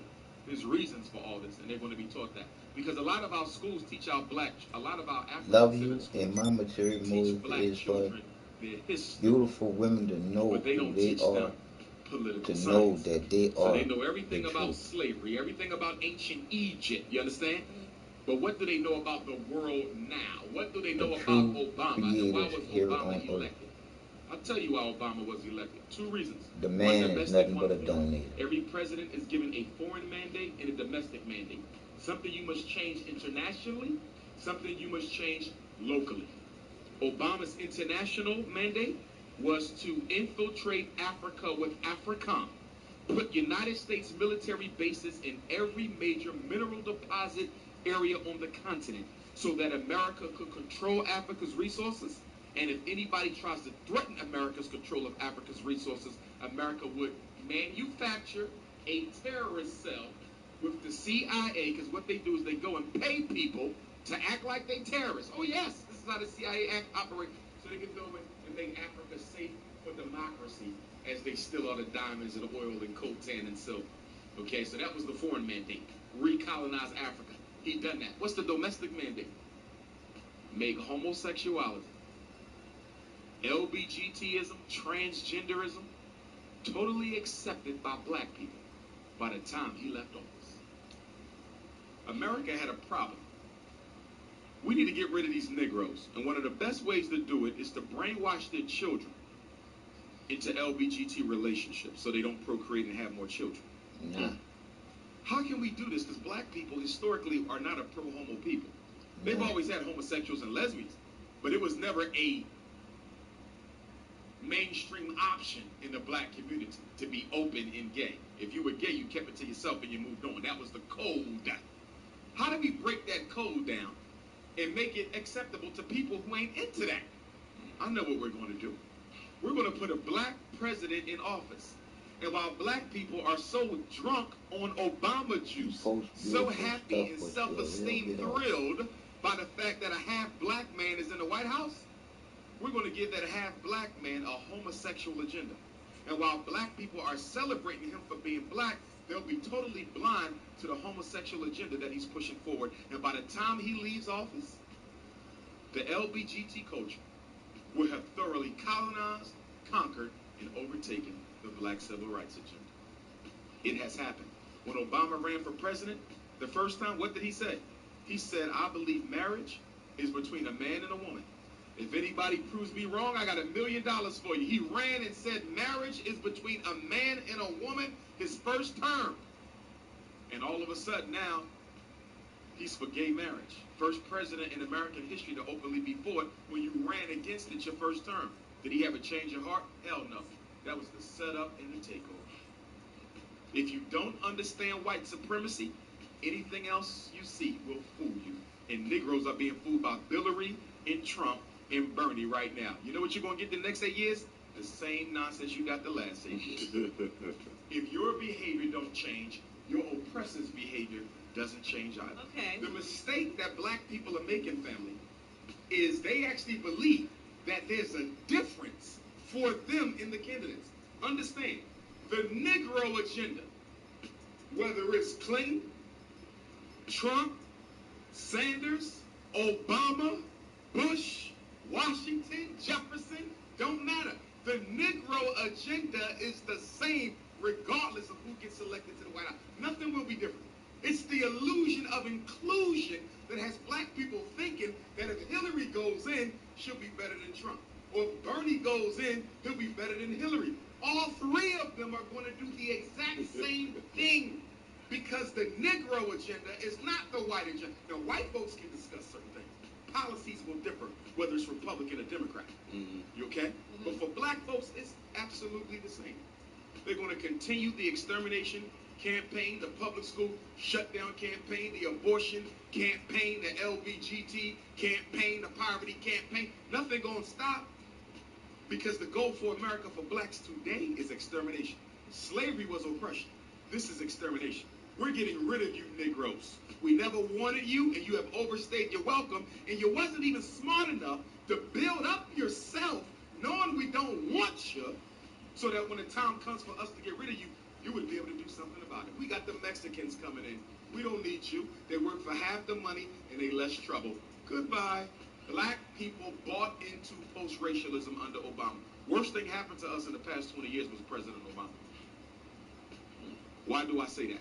Because had anybody else been president, you would have still had your racial consciousness. You would have still had your political consciousness. But because it was Obama, because it was a black, you said we got to give him a pass. But they killing your sons, I know, but we got to give Obama a pass. You let our children suffer. So one Negro, one bougie Negro who don't even care about you can be successful in office. Got to be right there. And guess who's going to pay for this? Our grandkids going to pay for this. My daughters are 4 and 14. They got to pay for this. Their children going to pay for this ignorance. He the first president black people never required anything of. Do you realize that? 44 presidents. He the first one where black people ask nothing of him. So do you know what that means for the next president? You can't ask nothing of them either. Oh, it's downhill from here. And it's all our fault. I'm not even going to blame Obama because I like Jesse and Sharpton. When they ran for president, they said they was running for black folks. Obama never said he was running for you. We projected our Jesus complex on him and made him some kind of savior. Are you following me? He never got on the interview and said, I'm going to change something in black America. He never said that. He didn't even like being black. He did say that. That black blood. He was raised by He was raised by white racial. He did. He said he was going to change something for black people. And he did. He made the change of the century. He made same-sex marriage okay. He changed everything. Have you noticed that whenever he mentions black men, it's only to deride black men and disrespect black men? He ain't never had nothing positive to say about black men. Obama don't like us. Obama is a white man in beige clothing. Zimmerman got off like all the other cops because Negroes followed Obama into this post-racial society. Race don't matter in America. You're still just as broke as you was before Obama got elected. You still don't own nothing like it was before Obama got elected. But y'all let this Negro, let him brainwash us into believing into a post-racial society. You know what that means? When Zimmerman murdered Trayvon, that meant that race as a motive, because he should have been tried for a hate crime, that should have been a hate crime, and every police murder should have been a hate crime. None of them were. They said, well, maybe race had nothing to do with this. Since when does race have nothing to do with a black being murdered by a white? We've been getting murdered by white folks since slavery. How does race have nothing to do with it? Because we have a black president, and we live in a post-racial society, and even black people were starting to say that American society has changed. And the minute you let up your push, white supremacy came back 50 times harder. You see Obama's last term? This whole last term has been the return of white aggressive racism like you've never seen before. It feels like we in the 60s again. Yeah, boy. White man is a brilliant devil. He's a brilliant devil. Outthinking Negroes. So you know why he keeps outthinking Negroes? Because we want to be accepted by white folks. You know why we so happy Obama became president? It's not that he became president. It's that his presidency symbolizes to the average black person that white people are beginning to accept us. Our whole life is about acceptance. What happened when not a single black actor was nominated for Best Actor at the Oscars? Okay? What happened? The black actors went off. Why are you going off? This is a white awards program. Nah. If you want a best black actor, why don't you start a black awards program? You don't want that. You want to be validated by your enemy, which makes you a fool. And they got black, and then they brainwashed Negroes into accepting the Latino takeover. And I'm not criminalizing Latinos. They're just being used by the government. It's not anything personal against them. It could be any group of people, but they get you to fall for what the takeover, what they're doing, by feeding you multiculturalism. This is all one rainbow nation. You got to be stop talking about slavery. That's over with. You need to join ranks with the Asians and the Arabs and the Latinos and the gays and the white women and the physically handicapped and the hunchback and people with 2 fingers and people with 3 toes. And y'all need to unite as one minority people. There's only one problem with that. Everybody else came here of their own free will. There's only one problem with that. They didn't build America. We did. There's only one problem with that. Every last one of those groups have been given systematic privileges and supports to help them get a foot up in this country. We never got one. So how do you blend the black agenda in with everyone else? How can we be one color amongst a much larger rainbow when you never see the color black in any rainbow? Wow. That's right. Illusion of inclusion. Putting Harriet, illusion of inclusion. Black people want to be included, so white people give you illusions. Harriet Tubman is another illusion. We're going to put a Negro on a 20. Look at it. We're going to put an ancestor of yours on money, but we ain't going to give you none of the money to build a reality for yourself. Woo. Right. As you put Harriet on the 20, you're killing black folks. As you put Harriet on the 20, you're mass incarcerating black men. As you put Harriet on the 20, black women have the highest infant mortality rate in the Western world. As you put Harriet on the 20, black kids are being miseducated. So why are you putting Harriet on the 20? Because when a new president comes in office, we're going to kill y'all even more than what we're doing now. So putting Harriet on the 20 is a propaganda technique to give the illusion that we are accepting black people more when all we're doing is exterminating black people. It was just like you just said, they're gonna go one day and have pictures of black people. Like, yeah, they used to be here. Look, she's on the 20. She's on the 20. Look, they used to be here. Classic military science, classic white supremacy. Before you take, you must give. Are you following me? We're about to take black people's civil rights away, so we have to give them a black president. We're about to exterminate black folks even worse now than we've been doing. So let's give them an ancestor on a $20 bill. You see that? You must cover up the wrong with the right. This is classic racism. That's why we always say when you study black history in America, every time we take one step forward, we take 5 backwards. They give, and then they take. Atlanta is now the AIDS capital of the world. Ain't this the city we was told was the new black Mecca? Move to Atlanta. There's nothing but opportunity for blacks in Atlanta. Yeah, right. Right around the corner from the Center for Disease Control. Is that a coincidence that the city with the highest AIDS rate for black folk, the new Mecca, is in the same city with the Center for Disease Control? The same center that helps spread AIDS, Ebola, West Nile, and everything else. Remember they had the Atlanta child murders? They still don't know who did that? I know who did it. The Center for Disease Control did it. What's the biggest misconception that you think people have about you? They think I hate gay people. They think I hate white people. They think that I preach separation, which I don't. Black people are already separated. Why do I have to be a separatist? You are already separated. You ain't nowhere in the banks. You ain't nowhere in the real estate. You ain't nowhere making the power decisions. You ain't nowhere in the U.S. Senate. You ain't in the Supreme Court. Well, 1 or 2 token Negroes, but you're already segregated.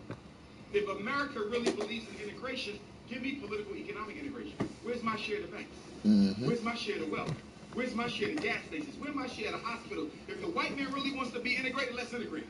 But don't give me social integration. We can go to the hospital. We can go to the hotel. We can date white women. We can go get some pizza together. We can sit on the same toilet. That's social integration. I don't care about that. I want economic integration. I want my share of America's wealth that is rightly mine because my ancestors built this country. You don't let me out of slavery and say I'm free. Freedom does not mean the absence of chains. Freedom is the ability to do for yourself what the white person can do for themselves. And unless you can sit here and tell me that as black men and black women, we are not in any way, shape, or form systematically disadvantaged by virtue of being African, then we not free. Freedom is not what's on paper. Freedom is what you live.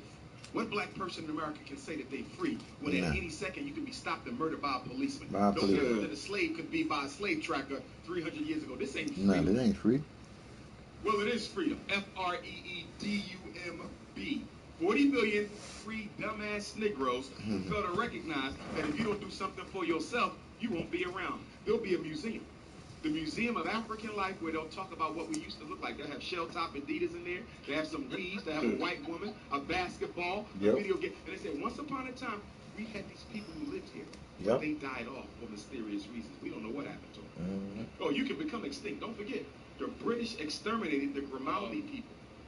Excuse me, not the Grimaldis. Grimaldi was the first in Europe. The Tasmanians. But Small little island that was off the before they coast had of Australia. media. A group of Africans lived there called Tasmanians. The British exterminated every single one. The Herero people in Southwest Africa, close to Namibia. The Germans exterminated nearly every one. So black people walking around talking about, my Lord, my Jesus is going to see to it that nothing ever happens to me. You have cultures of black folks who no longer exist, totally wiped out by whites. And if you don't think they could wipe out 40 million Negroes who don't own nothing, I'm still practicing, and I'm... One thing that's really going to make me different, I'm going to create the first African-centered program for autistic learners. I'm going to create the first African-centered program for intellectually impaired learners. I'm going to create the first African-centered program for blind learners, and the first African-centered program for deaf learners, and the first African-centered program for black children with serious mental illness, schizophrenia, psychotic disorder, psychosis, that type of thing. I will create the first African-centered program for black children with severe disabilities. It doesn't exist anywhere in the country. I'm going to do it first. You heard that, homeschool haters? You heard it. You ain't teaching nobody nothing. All you got is 2 incense and some shea butter. Them kids ain't let me evaluate them kids in your school and let's see how sharp they is. Keep my name out your mouth. I'll see you. I'm going to get you too. Wait till my school come over. I'm going to air all y'all asses out. All y'all little dusty homeschool haters. I'm going to air every last one of y'all out. Next question. So, Prince recently died as well as... Prince was murdered by Warner Brothers to get control of all his unpublished music. Just like Michael Jackson was murdered by Sony to get the Beatles catalog back. Just like Jimi Hendrix was murdered because he's about to go independent. And Tupac was murdered because he's about to go independent. And Sam Cooke was murdered because he was going to finance Malcolm and Martin's civil rights movement once the two of them came together. Trying to cut the white man out of your pocket in the music industry is a recipe for early death. It's a secret society you cannot get out. You cannot get out. Prince made a mistake when he went back to Warner Brothers. They told him, we're going to give you control of your masters back. But in exchange for that, they wanted to remaster the Purple Rain album for its 30th year anniversary. Prince gave them the rights to that. When he did that, he let them back in their life. Prince was going to separate again because they started doing the same old white stuff white people do. They never change. And they had to kill him before he totally separated. Now they still got some of that music back. And I bet you his family sells them all that unreleased material. Just like Michael Jackson's family a couple months ago, I don't know if you saw it in the news, they sold Sony Records back the Beatles catalog. They got it back. The reason Michael was killed is back to Sony. They sold it to him. And I bet you Prince family do the same thing because they don't know what to do with it. They're not going to go to no black people in the music business and find out what they can do. They scared as hell. They're going to sell Warner Brothers back all of Prince's unreleased music, which is estimated. It's estimated that Prince has enough unpublished music to release an album every year for the next 100 years. They didn't kill him for the old stuff. They killed him for the new stuff. I'm not going to stop there.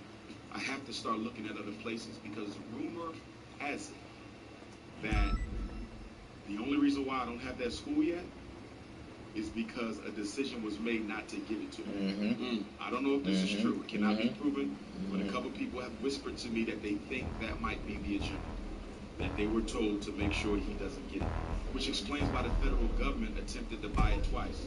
or claim to attempt to divide twice. Why would the federal government be trying to purchase a historically black college? They've never bought any other black college. They never thought about St. Paul's, but soon Hello, enough, Pegasus Lifestyle Management. Call again. Goodbye. All of a sudden, the federal government wants to buy the school that Dr. Umar Johnson wants to turn into an academy for young black boys.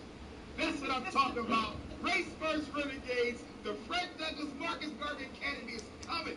And you homeschoolers, stop hating on me. Okay? Stay with your homeschool and do your little school. Keep my name out your mouth. I see your Facebook posts. And all y'all gonna get it. I'm gonna handle all y'all. I see y'all little homeschool haters out there running your mouth. You just wait. I'm coming for you. And when the school is open, I'm challenging all the homeschools, all these African center schools. We're gonna get an academic challenge. Respectful and friendly, but we got to get an academic challenge. Because a lot of people running around acting like they're educating kids, they're not educating nobody. You just hustling. You just paying your bills off that school. You ain't really teaching nobody in there. You can fool the community, but you can't fool me, you hater. You just mad because you ain't me. But let's get back to that.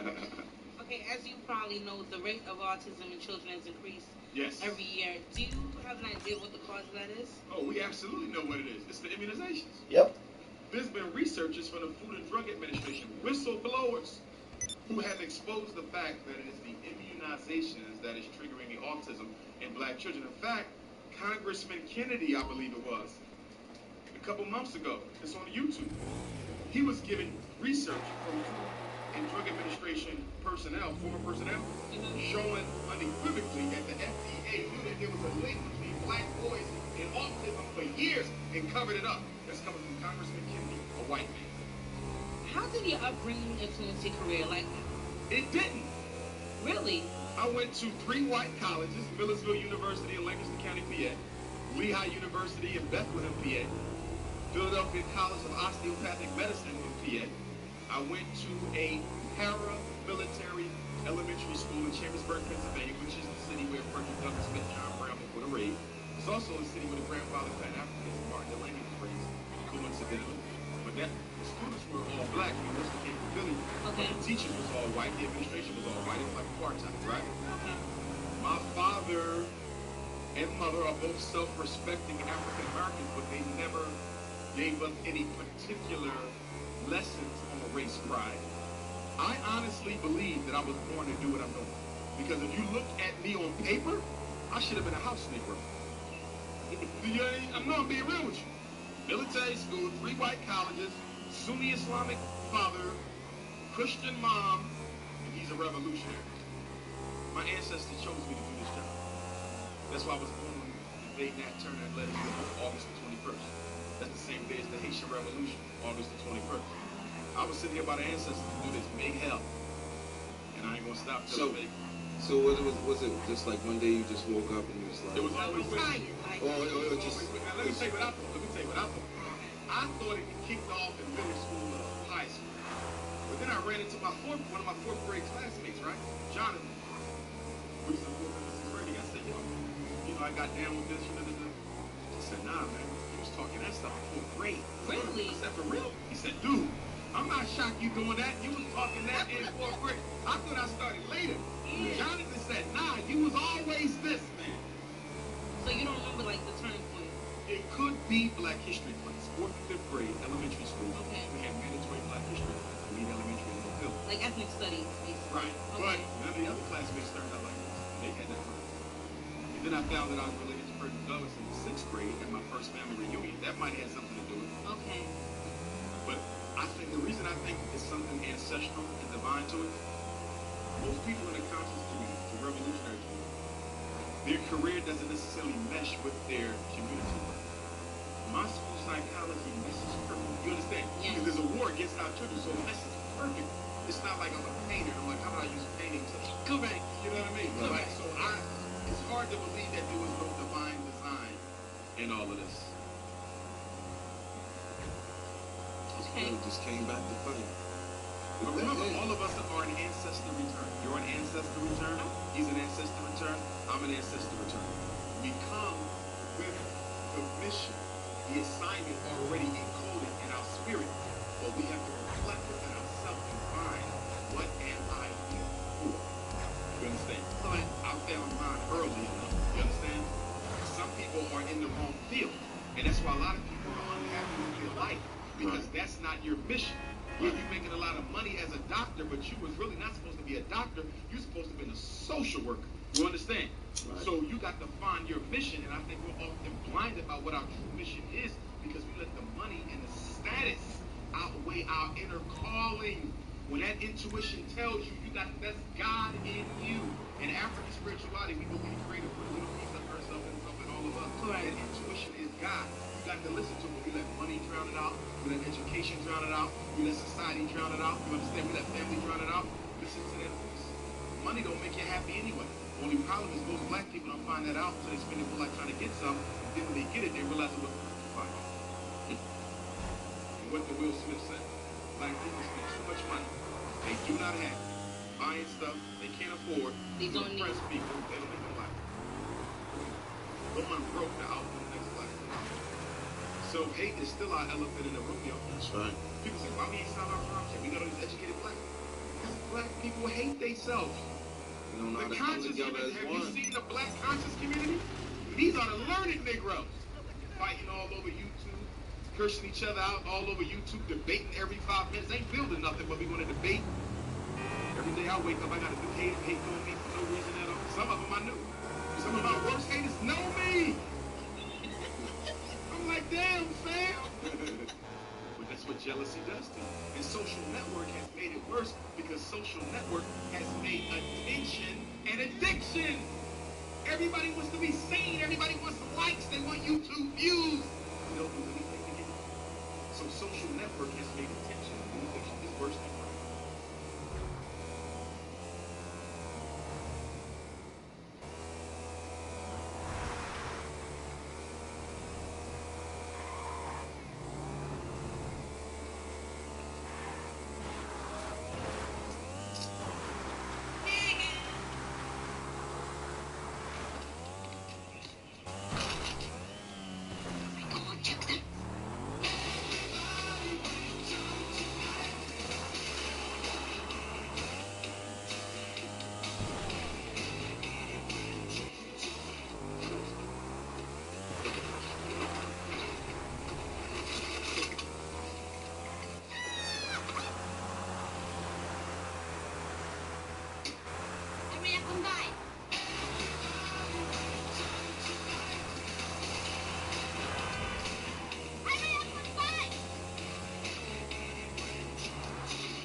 You do something.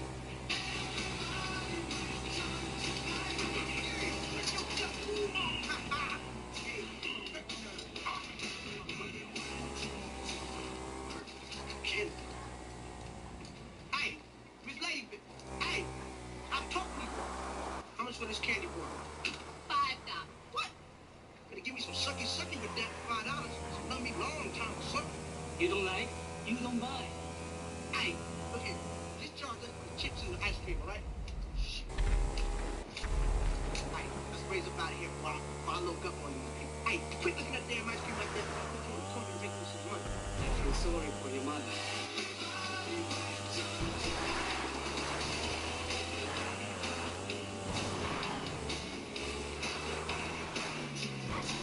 What you say about my mama? I don't want to trouble. Let's go. Go home. Don't come back. What you say about my mama? Break yourself. No! You break your right. So that's my dad.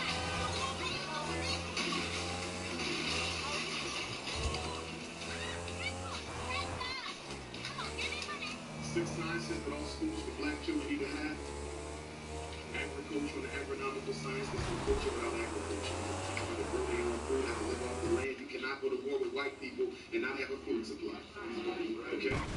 What would Los Angeles do? What would black LA do if the whites and Mexicans and Koreans and Arabs shut down all your food stores? How would you do?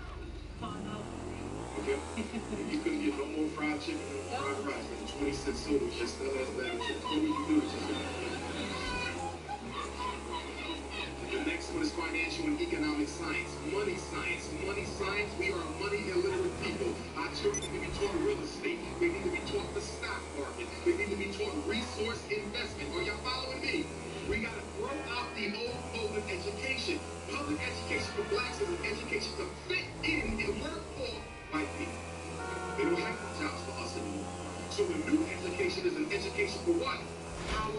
position. That's it. Not to work for white people, but to challenge them and take over their businesses. That's the new African of the future. Okay? So you have agricultural, agronomical, economic, financial, you need dietary and nutritional. Our children got to be taught how to maintain their bodies. Because we ain't doing a good job. And I ain't gonna lie, Aunt Annie's pretzels in the airport is killing me. I'm about to go on a fast. I try not to eat them, but the plane be taking too long to board. But that's my New Year's resolution. No more Aunt Annie's in the airport. That's hard.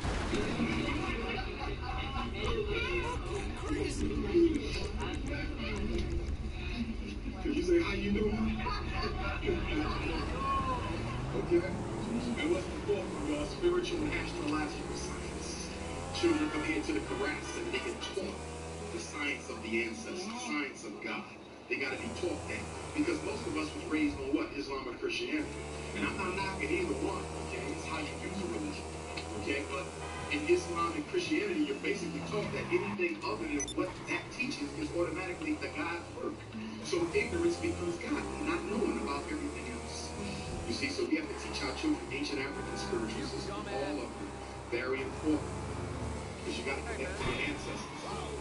And if you ain't dealing with your ancestors, you ain't dealing with you. You ain't dealing with God. Because you come from God with the ancestral umbilical cord. And you can't get back to God unless you go back with the umbilical cord. So if you think you're going to do it great-great-great-grandma, and you ain't even dealt with grandma,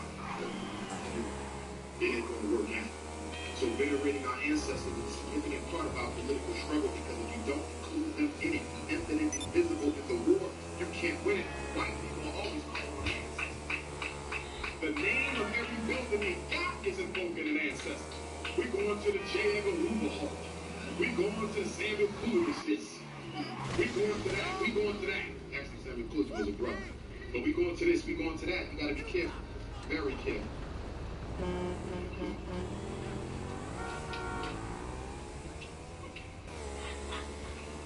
Gotta make sure that box.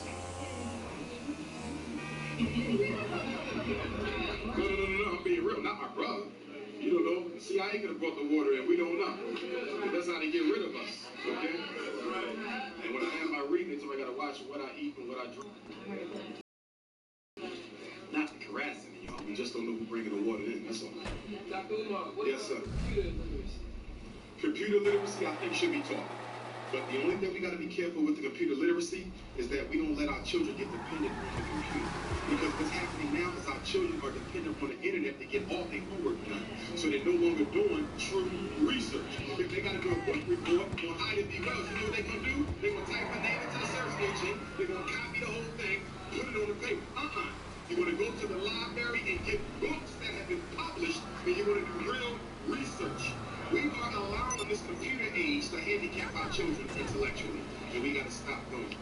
Okay? I can put anything on the internet about Ida B. Wells, it don't mean it's true. Right. Okay? Your child's whole life should not be inside the house.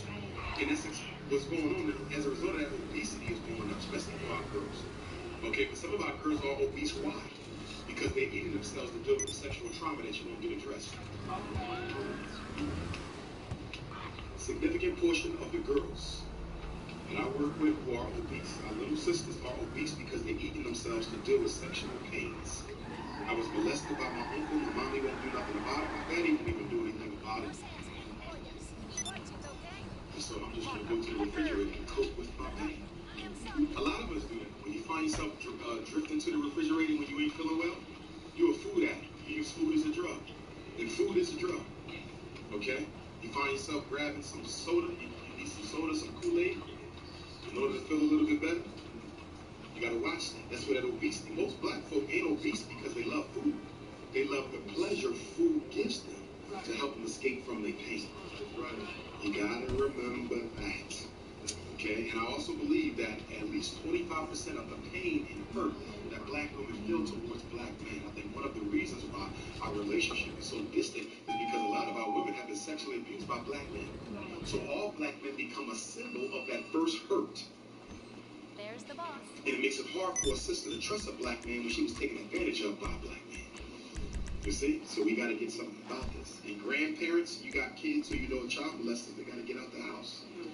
If you don't want to send them to jail, send them to the hospital. You got to get some help, but you can't let them stay around here and molest the whole family. This ain't working. Have a good day. Okay? You got Remember, I'll do anything as long as it's I'm getting legal. phone calls, cousins, and the homosexual pedophilia with a 13-year-old cousin molesting a 6-year-old little cousin. Okay? One boy, his cousin put his privates in his mouth. This is the type of stuff that I'm dealing with. Okay? Some of the boys are making sex videos, doing all types of trifling stuff to these to the little girls. Mother come, brother, look at this video on Sunday with his friends. It's all come from this game. Grand Theft Auto.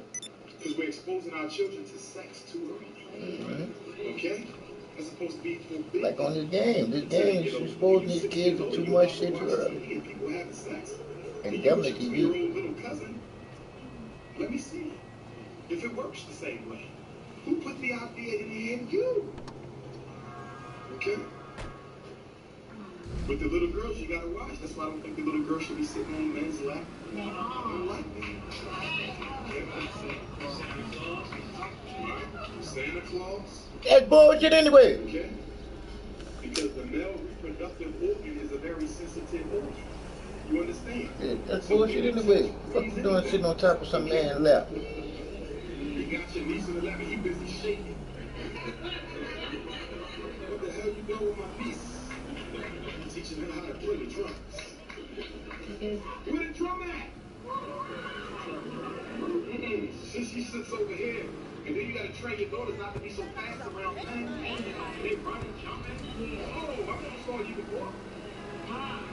And your boys too. Because it works male and female. I know a man who confessed to me that his mother used to climb in the bed with him every night. Molested by his mother, yes. Emotional problems. This is, I'm telling you, I can do one of them cases.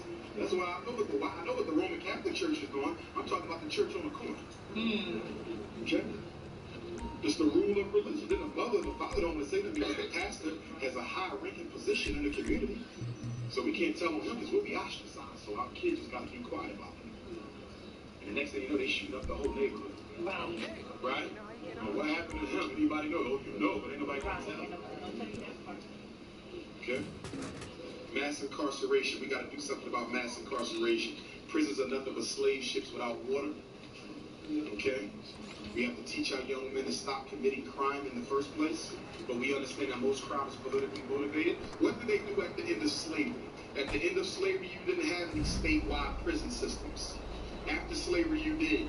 Because they knew that they wasn't going to give black men jobs, so they simply did what? Upgraded vagrancy crimes to major felonies. So they filled the jails with black men who had to steal to feed their families. And then the first black president came along, Bill Clinton. He gave us what? 3 strikes and you out. Mandatory minimum sentencing. For the first time in American history, you could go to jail for the rest of your life and you didn't put your hands on nobody. And y'all voted for him like crazy twice. So after Bill Clinton, they knew Obama would go crazy with him.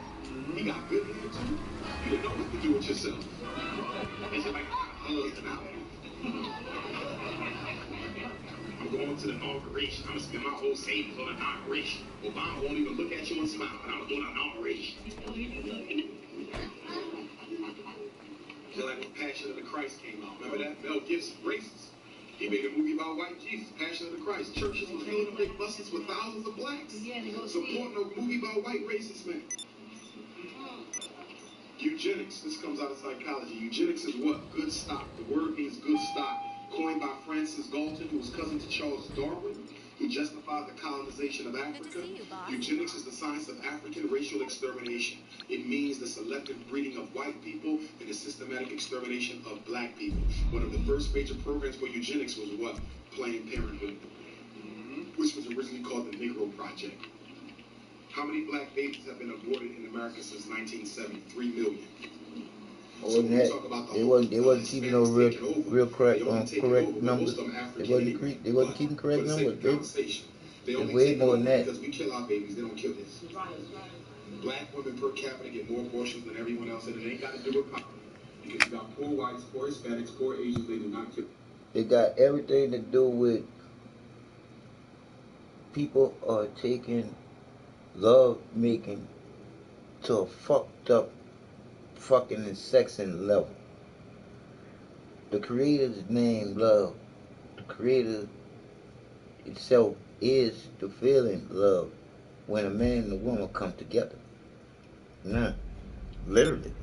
Now, for this man and this woman to come together, they supposed to know one another. Not just be like two ships meeting in the night, talking about it was love at first sight, and then y'all fucking. Because love making is not between two people that don't know each other. Because when you do know each other, you know that the responsibility of you coming together is a possibility that you can make another one of each other or two. I'm just saying.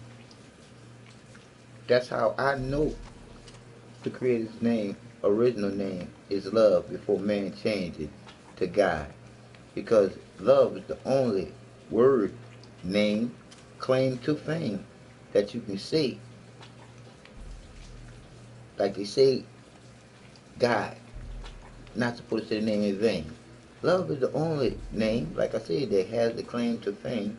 If you tell someone you love them and don't feel the same, you can change their whole world. That's the only word you can say in vain. It's if I love you and don't feel the same. It don't get no more in vain than that. Because look at God. You say God when you say you're having sex. Oh God, come on.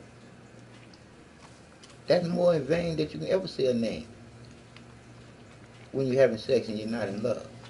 I'm just saying. The truth is the truth. There's only one way to create.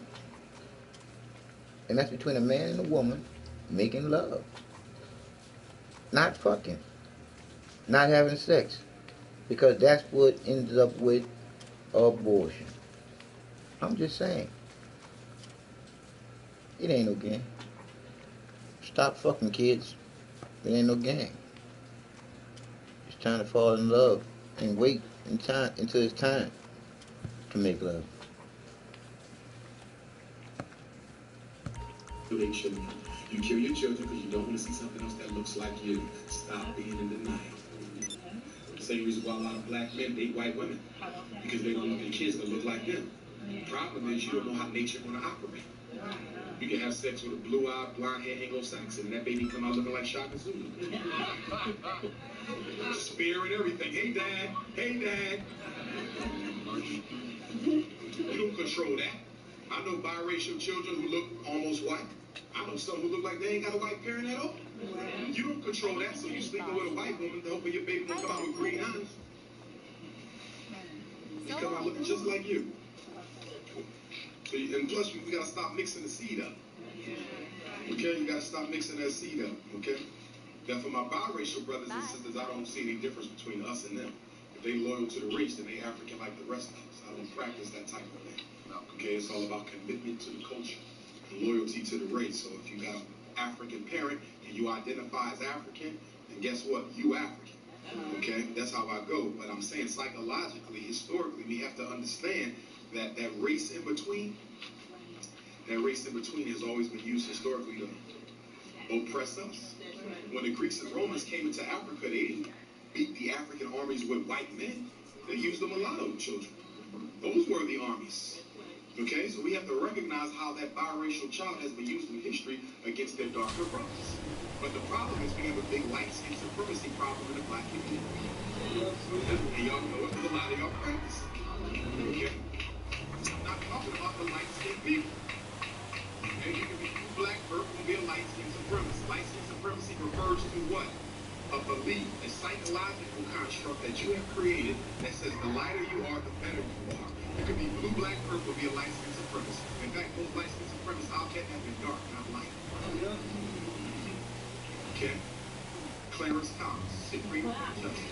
Blue, black, purple, and he's a light skin supremacist. He's married to George Bush's cousin. He's married to George Bush's first cousin. That's his wife. And he's a pastor. He had the nerve to marry Rush Limbaugh, the most racist radio host in America, in his house. See? What good is all those degrees if you don't even love you? And that's why we got to teach black children loyalty to race before we teach them anything else. Because if you teach them science before you teach them self-love, the science will be used against you. You want to teach them medicine before you teach them self-love, the medicine is going to be used against you. Teach that first. Knowledge of self precedes all other knowledges. Okay? Very important that we understand that.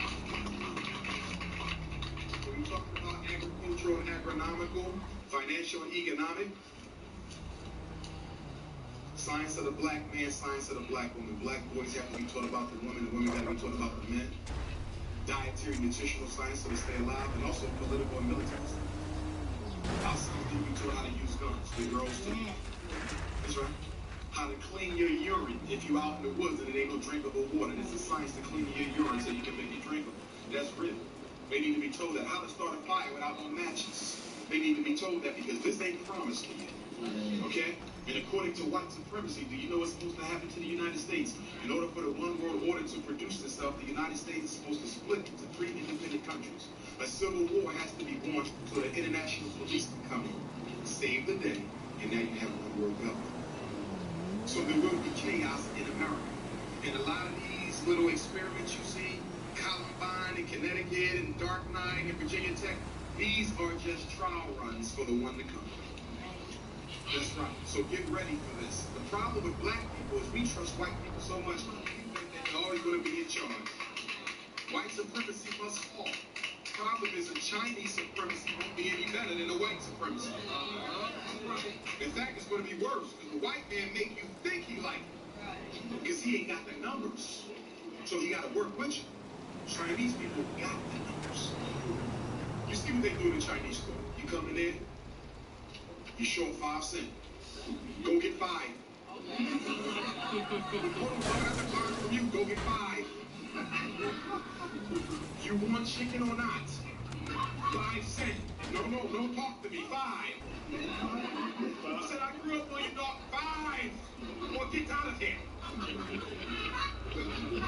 And what do? You go up there and come top next to some girl on a bicycle. You better come with it. So that girl, well, that boy, that's confused because he's playing as a girl. Because if it was a girl, that's a badass girl. I need to get a box of perm. I need 45 bottles of perm. Okay, well, it costs $8 a piece times 45. You like, can I get a deal? Can I get a hookup? Do you want the knife? They don't play them games with us. So imagine them being in control of things. I don't want to hear none of that. You go to them talking about some, look, we study African religion, you study Buddha. Buddha born in Asia, be Chinese. 8 times 5. They're not letting you come in with them on nothing. You see how they are? They have nothing but contempt for black people. Nothing but contempt. Shooting kids in the back, kid and buying food. All her life, she stole 1 soda, and she gets shot in the back there. And we right back there the next day buying the same soda. Okay? Trayvon Martin died, we all go buy hoodies. We made Champion rich, Nike rich, Adidas rich. This is what we do. And everybody bought a pack of Skittles. Didn't even know Skittles was giving money to Zimmerman's defense. White people work together.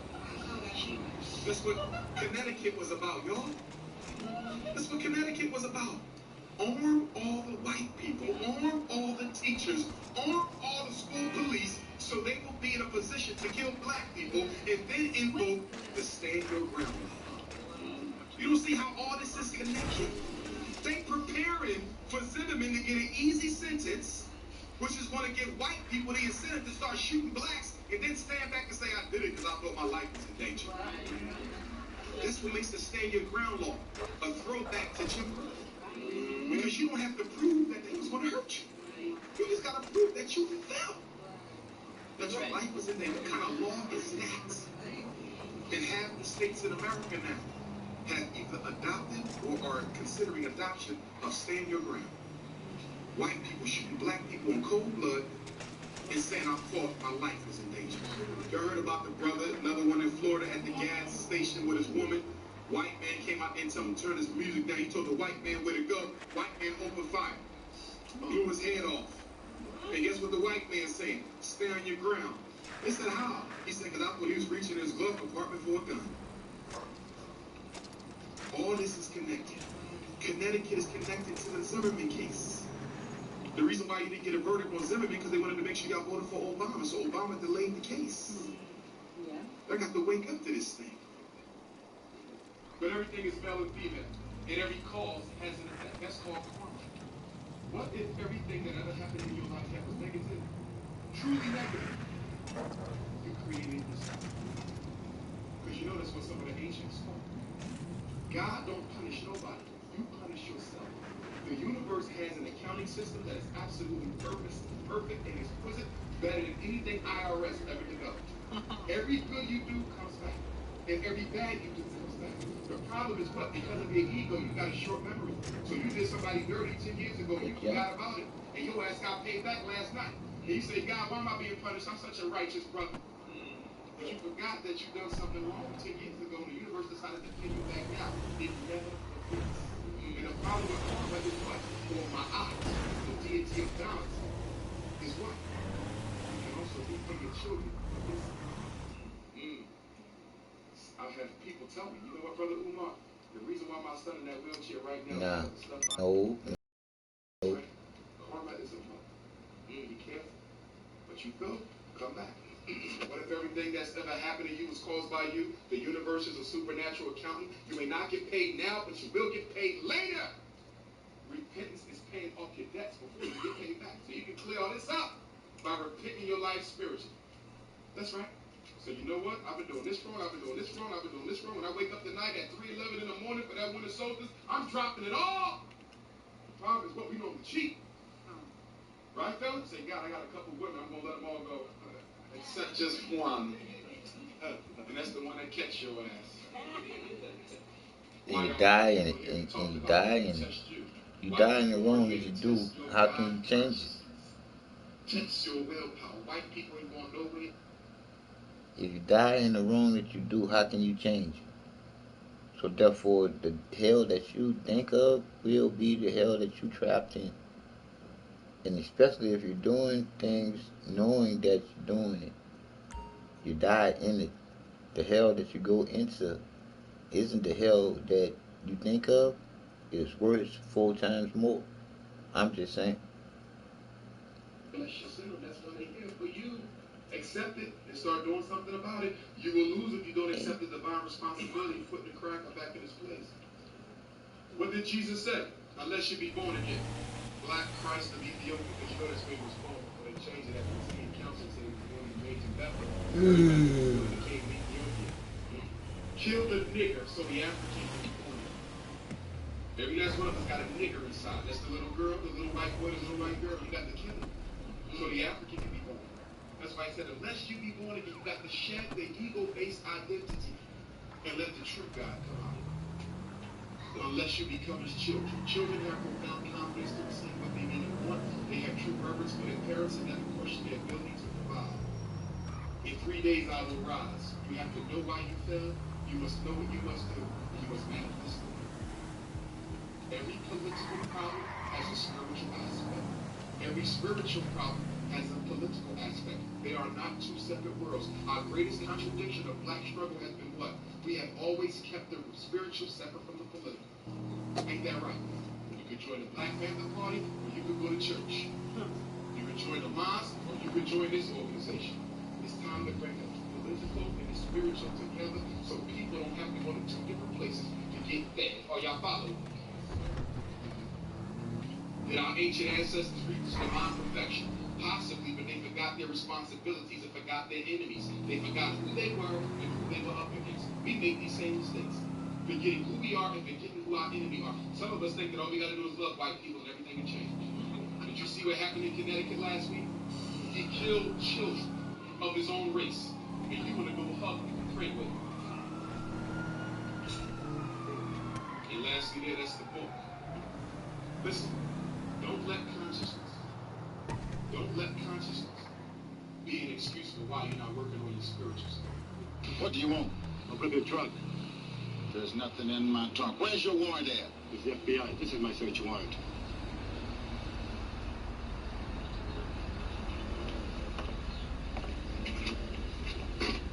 There's nothing in my trunk, man. Open up the trunk.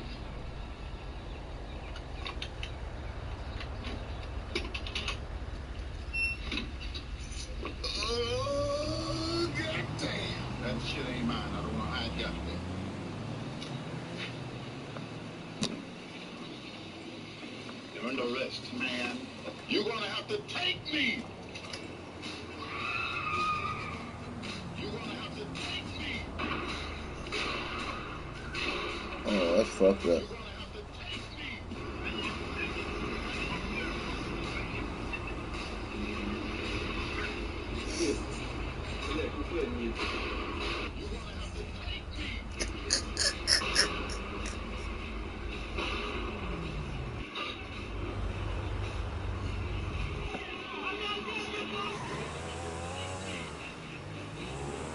That dog gone.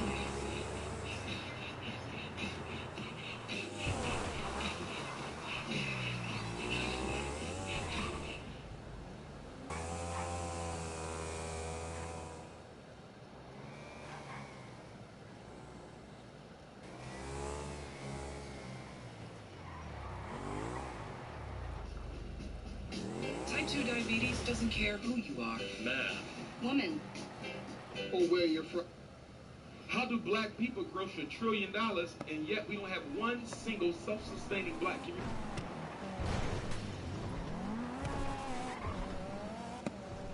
That's all I got for y'all to do. Might get back on here later on. I mean, they don't want to give me a strike.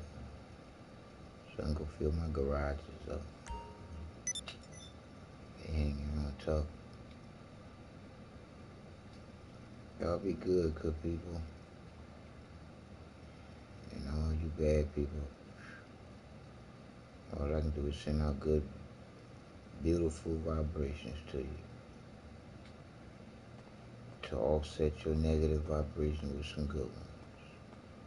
It's all about being positive people. It's all about loving the love that loves you. To give you the feeling of life that you know you do have. It's unconditional love, baby. From the creator of you. You just gotta know you have it. It's your free will. It's your choices. Look all that taller people. Who taller people? Taller people, taller people, taller people. Peace and hair grease.